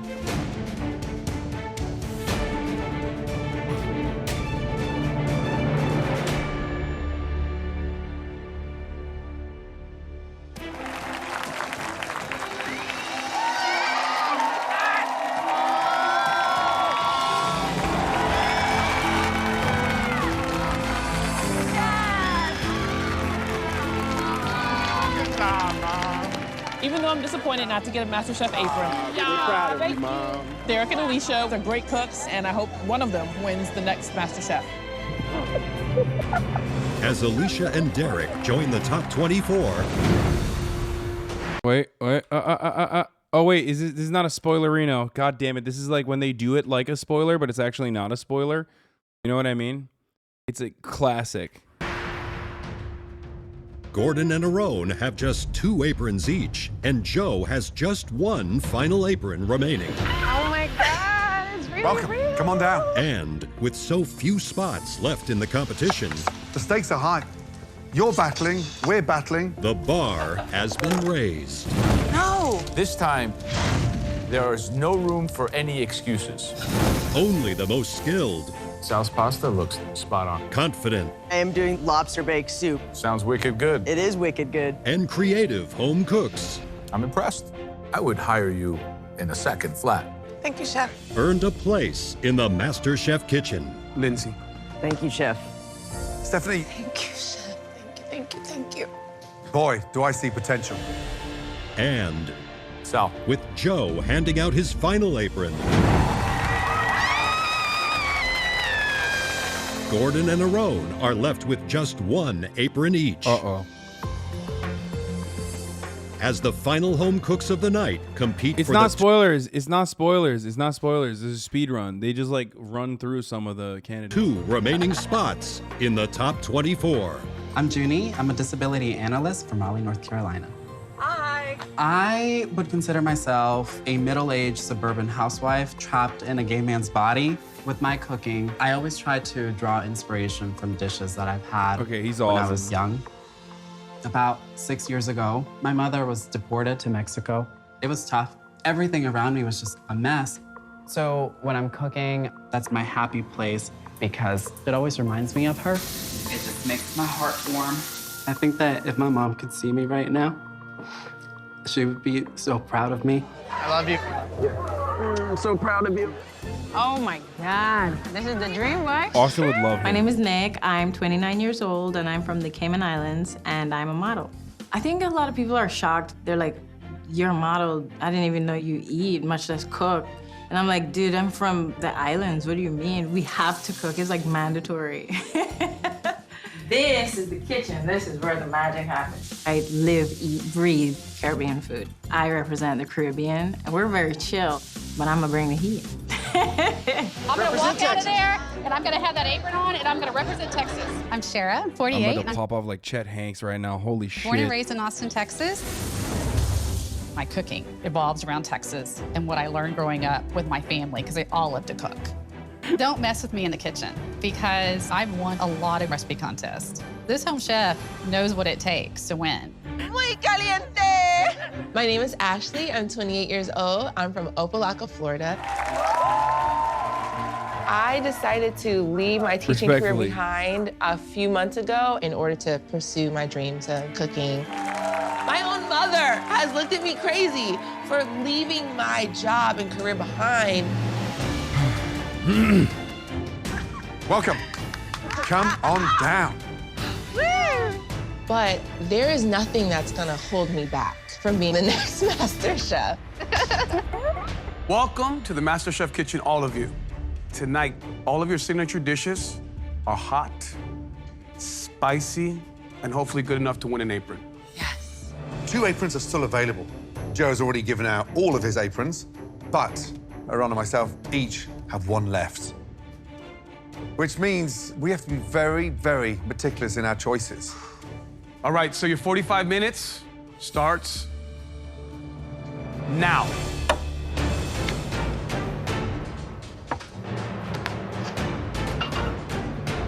I got those jalapenos open. They're smelling spicy. Shara, Yes, sir. please tell me, what's the dish? So the urban crusted lamb is gonna have all fresh herbs, a little bit of oregano, rosemary, and some sage. Then I'm gonna do a roasted jalapeno with some roasted Bro, corn. and then I'm she's gonna literally flambe a bringing little the bit of tequila fucking to Martha make the Stewart saucy vibes, right? tequila Or not jam. Martha Stewart. So we're gonna bring the Paula heat today. Dean. She's There got. we go.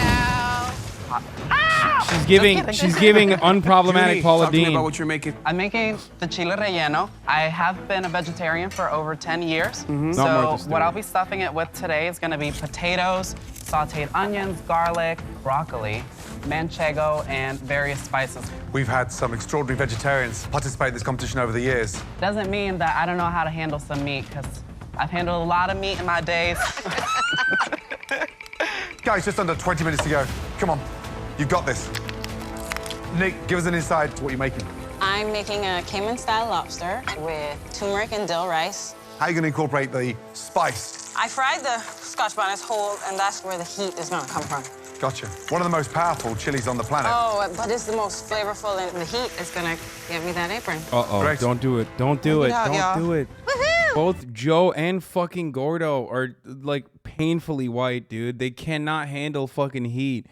Big mistake, my queen. What are you doing? So Ashley, Yes. tell me about the dish. It's a decadent chocolate spice brownie with candied pecans, a spiced whipped cream, and a chocolate ganache. Do you know the kind of risk you're taking coming in here and baking a dessert? I am willing to take the risk. I've given up my career as a teacher to throw myself. Well, into Joe's the out of culinary aprons anyway. It doesn't industry, matter, so but I've had to be risky in life to get in front of you today. Right. Just under 15 minutes to go. Plenty time. Let's do it. Guys, you've got 1 apron each. What are you guys thinking? What's the strategy? My strategy is I'm looking for the best student. The student that can become America's next MasterChef. good strategy, That's the Gordo. heat, you guys. Check it out. Yeah, some of the banter between them, as far as like picking and choosing contestants, is like kind of whack. I'm gonna be honest with you. Like, it's like, oh, my best strategy is finding the best one who's going to win. It's like, oh yeah, really? That's crazy. That's my strategy is picking the worst student. Yes. My picks are all about heart. There's no need to change that right now. Oh, the heat is in there. Under 5 minutes to go. This is it. Come on. You got this, you guys. Bring the heat. Ashley's brownies are out the oven. Oh, come on, baby. Come on. Come on, Pepper. Junie, what are you doing right now? I am frying this pepper. You know you have 2 minutes. Got to get it on the plate. Go, Pepper, go. What's Ashley doing? It's still hot, and she just poured ganache on it. It looks like it's falling apart. Gotta let it set first. Her apron is slipping through her fingers right now. 60 seconds remaining. Come on. You've got this. Let's go. Move, y'all. Move. I'm trying. 10, 9, 8, 7, 6. What is this? Jank 5, blowing up? 4. They're not blowing up. It's not like. Am I blocked by this fucking fool? We don't even Anna Kasparian had a meltdown over the SCOTUS draft. Incredible. Okay, hold on. No, we're gonna finish this first. We'll look at this afterwards. Sorry, dude. My bad. Okay, my bad.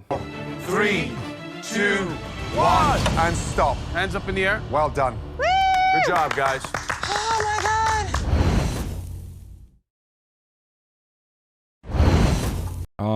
Yeah. Who will win? Who will lose? I don't know. Find out after the top of the hour ad break, though, because it's 6 p.m. Look at that. I'm sorry. It's a commercial break, and it's perfectly fitting into my commercial break. Top of the hour is a 6-second ad break. If you no longer want to see those ads, all you need to do is subscribe. You can do that for $5, or you can do that for free with a Twitch Prime. That's right, folks. By connecting your Amazon Prime account to your Twitch account, you get 1 free Prime subscription a month. You also get gifted a sub if you're lucky. Hello, Carrie. Thank you for allowing 5 people to no longer see the ads. Here's the 1-minute ad break now. All right. 4 very passionate home cooks. All your dishes Like tonight brought the heat. Now it's time to find out if they're good enough for an apron. Unfortunately, guys, Joe's already given out all of his aprons, but Ron and myself each have 1 left. So this is going to be tough. Shara, describe the dish. It's a herb-encrusted lamb chop, and then I did a roasted corn and jalapeno salsa, and then a saucy tequila onion jam. I wish you would have seared that a little bit better, so I'm having trouble even getting through all that fat. That flavor's gonna be there, I promise. I think the most redeeming part of this dish is the corn or the hash that you have on the bottom of it. I like the fact that you took time to develop flavor on the grill, but I think the lamb is really underdone. I know I can do better. Tell me about the corn underneath. What do you do? I roasted it, and it wasn't really getting that sear, so I put it directly in the fire to get that pop and sizzle on the outside. Heat is there. I love the caramelization on the outside. However, unfortunately, it's undercooked. Thank you. Thank you. Judy, describe the dish, please. So you have a chile relleno stuffed with potatoes, broccoli. It's served over a chipotle tomato sauce. I garnished it with red cabbage and a drizzle of crema. There's way too much sauce. It's taking away any of the texture from the chile and the crunchy bits on the outside. But let me tell you, the flavor of that chile relleno is magical. Really reminds me of like a Texas Mexican household, which I love. Good job. Thank you.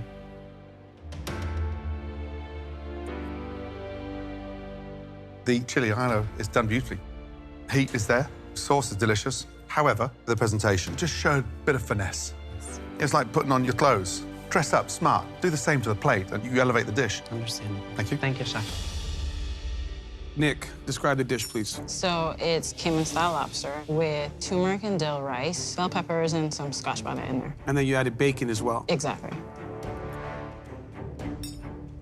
You were aggressive with chili, and I like that. Lobster is sweet, the rice is cooked perfectly. I just don't see the bacon working here. Okay, that's good to know. Thank you.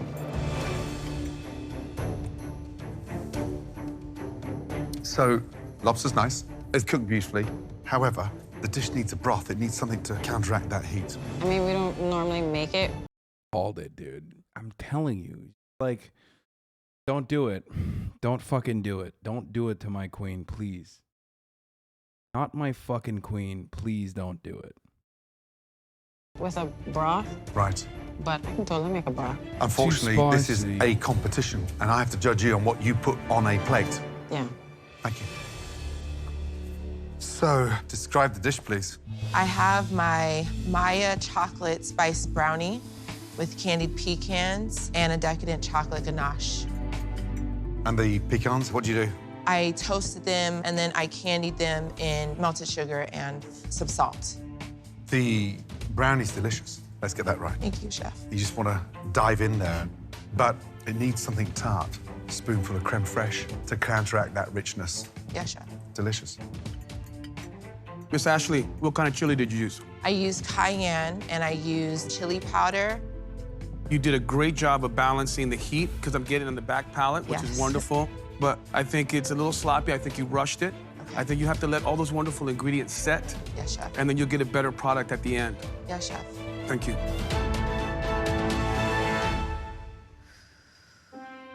4 home cooks who all brought the heat, some more successfully than others. Now, listen very carefully. 2 aprons are still available. Joe's already given out all of his 8 aprons, but Aaron and I each have 1 left. And I'm not going to give this away lightly. I connected with somebody here, and I'm going to take this home cook all the way to the finale. Gordon, you have a stake in the game. You in? Yeah, I'm going to make this even. How'd they get the fucking last 4 people to be so weak when, like, they were fucking popping off? Like, they literally were just, everyone, okay. More interesting. I think Caribbean Girl is content. Caribbean Model is content. North Carolina Disability Advisor is content. You just started the beginning. But so is your Paula dream. Dean.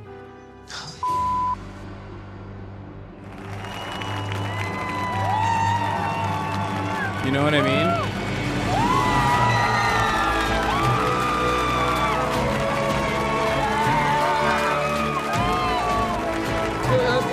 I got an apron from Aaron Sanchez. I'm so happy. I know that my mom's not here to see me right now, but I know I'm gonna make her proud. I'm a little disappointed. The world It's to have okay. my family here. Everyone in Obergefell needs to turn the volume up, and I'm not gonna let you down, Gordon. No room for the hesitation. Wow, what an incredible brownie. Watch your back. No, I don't think so. No. Trust me. Good luck, because you're going to need it. I might be a little loco, but I know talent. Junie is the one that I believe in the most. Ashley was the one. Hold on, there's someone missing. Joe. Yeah, Joe. You okay? Would you mind clearing the table? Thanks, Joe. Fighting over the scraps. Let's get on with it. Time to start cooking. Next Damn, time. we're talking shit on the restaurateur like that? That's crazy. Anyway, listen, folks, I know I would normally watch another one right now, and I know that's your expectation, but unfortunately, I will not be. I do want to watch this instead, the Ian Miles Wrong video. And then afterwards, I'm going to end it because it's Chris's last night here, so we're going to hang out, and we're going to watch Batman. We're going to watch The Batman, okay? Not a debate, I'm sorry. We're having boys' night. The QRTs were blowing up. I linked the original. Oh, okay. Let's see what the fuck's going on here. Have paid family leave. We don't even have affordable childcare in this freaking country. Okay, and the people who fight against those kinds of laws are Republicans. And yet, What do you want them to do with their kids when they have to go to work? What do you want them to do? What do you want them to do? I want them to answer that freaking question. Answer the question. Journalists, ask them the question. Ask them. Ask them. isn't it amazing? Ask them the goddamn question. I love Jank trying to cut in, and she's like, no. God. Isn't it amazing that not one Democrat has shown 1% of the passion that Anna has today? They don't care. They don't fine. care. They're They don't fine. care. They're all so old, they don't even have to worry about it affecting them. And if they're young enough where it would affect them, they'll get their abortion. They're gonna fly to They're Paris. trading individual stocks, enriching themselves. They're good. They're good. They don't care about you. Make sure you understand that and you feel it in your bones. They don't care about you. So I don't understand. What's the ownage here? Because she seems fucking, she's fired. She's fired up.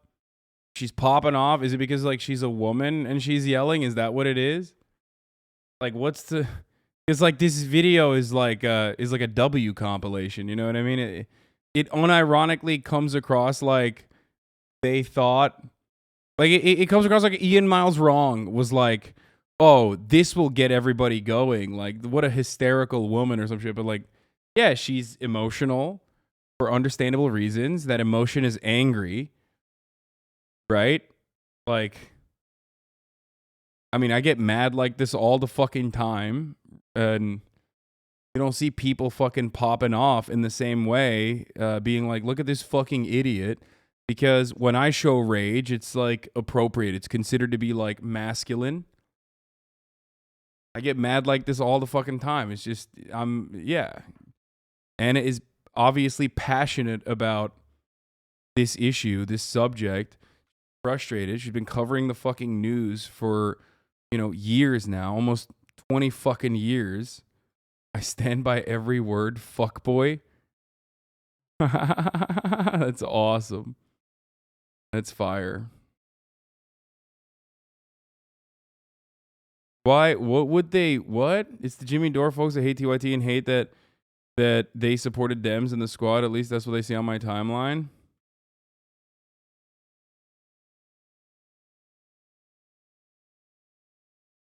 At all. All of that fundraising, all of that canvassing, all of that hard work on the ground, they can't even get a voting rights bill passed. They're losers. Trusha Briggs writes in, thank you, Anna, for communicating this momentous injustice and the rage we're all feeling today. So what are the? I want to see like what people are saying. I know you're not used to seeing this, but this is called actually caring about people.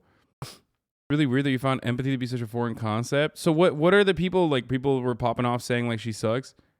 The TYT people are crazy. Jen Kruger's a nut. They're here AOC. Worthless neoliberal pawn pieces of shit. Wait, why? What? Yo, why is it that every time motherfuckers are like, bro, you guys are so fucking shitty. It's always follow for follow, motherfuckers, dude. Straight up. Listen, bro, if you're doing follow for follow shit on the timeline, like, it's not working out, okay? What's important to mature? Well-adjusted human beings calling people out for being pissed off. Oh, Jimmy Dore for the win. Hashtag forced to vote. Wait, what? What? This person is just like, at this point, they don't even know what they're saying. They don't even look at the video. They just go, fucking. When did the Young Turks Jimmy Dore do a Freaky Friday? Stoked for Jimmy's monologue on how the squad is just poised to take us to the promised land. Wait, what? Do they think that like the Young Turks doesn't shit on the Democratic Party regularly? What the fuck's wrong with them? Bro, what kind of brain melt are they fucking experiencing? What the fuck? Dude, these people are so stupid, dude. And then the rest of it is just like right-wing idiots.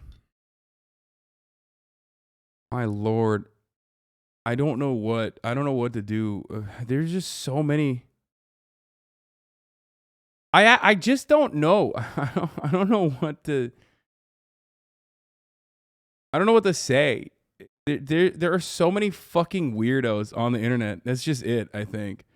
And some of those weirdos either just don't know about you and you just like avoid them. And basically when you avoid them, it's fine. Like your experience is fun. Because like the Jimmy Dore guys have been like shitting on Cenk for a while, right? And honestly, like I used to tell Cenk all the time, like, don't respond to them. Don't respond to them. They're fucking freaks. Don't respond to them. They're freaks. Don't respond to them. They're fucking freaks. Watch the end of the video. Dude, I did. What do you mean? What? All feeling today. What? I just did. You want me to watch it again? Here you go. Here. Fucking weirdos. What do you... The fuck? What end of the video? You fucking weirdos?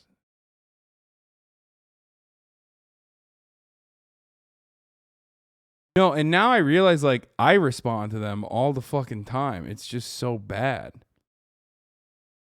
And not even, like, the Jimmy Dore losers. Like, there's so many other fucking losers that I respond to. Like, so many different groups of individuals that have just, like, lost the fucking plot. And for some weird reason, I just, like...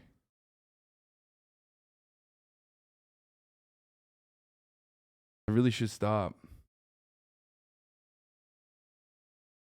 The criticism is that the TYT people took money and are therefore compromised, but Jimmy, I guess, is somehow pure.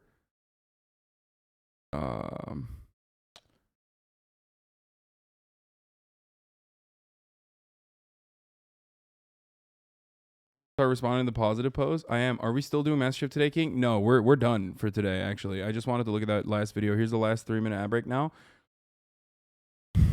I'm making a promise once again. I will fucking not look at the weirdos, but you guys gotta also stop sending them to me. Oh, this one popped the fuck off. 4.6 million views. What?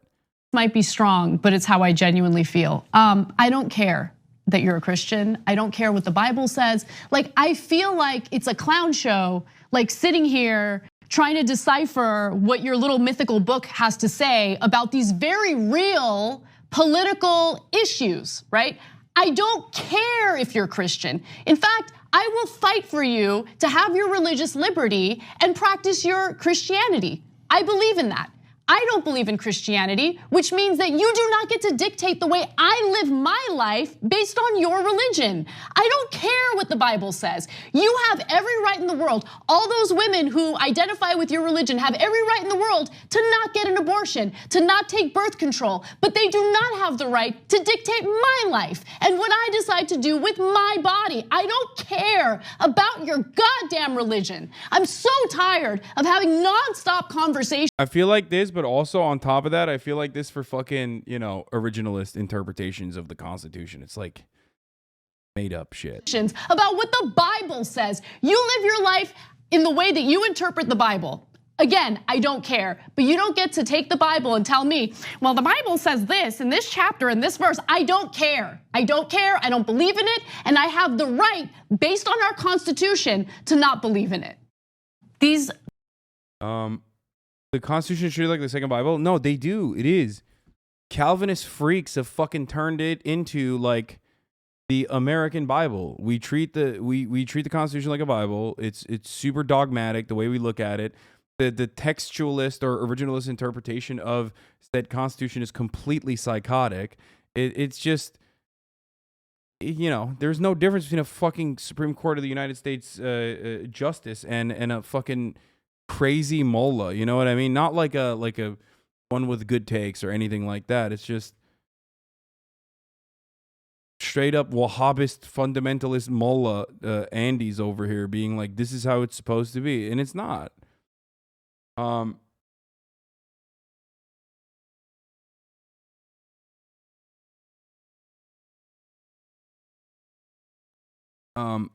There's a reason why there's a literal path to amend it. I know, but I mean, look, they are making it up as they go along anyway. They always do. That's the funniest part. Like, there is no originalist position on like numerous issues, right? You can't, because technological achievements had not occurred at the time of the writing of the Constitution.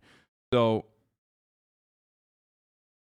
Are you a real feminist, Haas? What is this? If you were a real feminist, you'd show us your penis, by the way.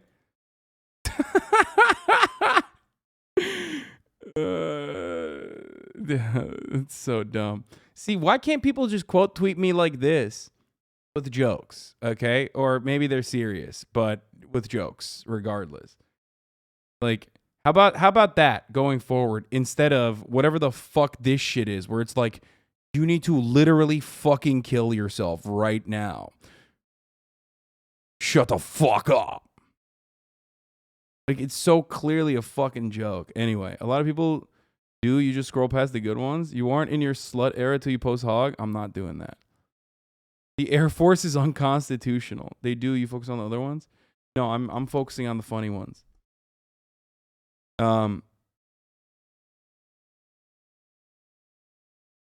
they should got like 10K likes, you should ignore it. Yeah, no. I mean, ultimately, that people understood what was going on there.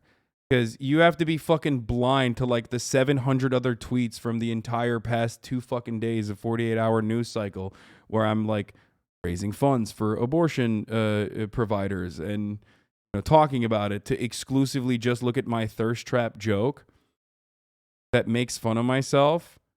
You know what I mean? And get mad at it. I mean, you're just like fucking horrible person. Your life is so sad. Sucks. Like, whether abortion is like criminalized or not is not going to change that. You're still mad, dude. You know what I mean?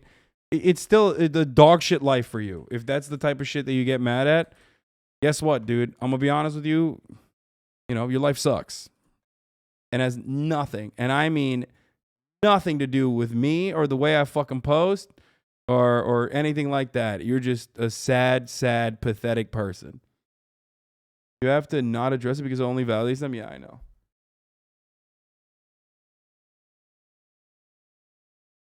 Anyway, all right, let's be done with that today. All right, I'm gonna go watch the new Batman with the boys. Okay. See you tomorrow. Tomorrow I'm gonna be late, obviously, because I'm doing leftovers in the morning with Ethan. I'm doing leftovers in the morning with Ethan. It's gonna be live on the HTC Productions channel. After that, I will be live on mine, obviously, and I will have Jessica Cisneros, who's running in Texas against Henry Cuellar on. We're gonna hang out. We're gonna play some games, maybe. I'm gonna see if I can bring on AOC as well. And I have a hashtag ad coming up tomorrow too. At some point, it's not even like it's not like a long one. It's just I'm gonna watch a trailer. So there's a hashtag ad tomorrow. And on Friday we will be fundraising. So yeah. Anyway, love you guys, and I will see you tomorrow. Peace.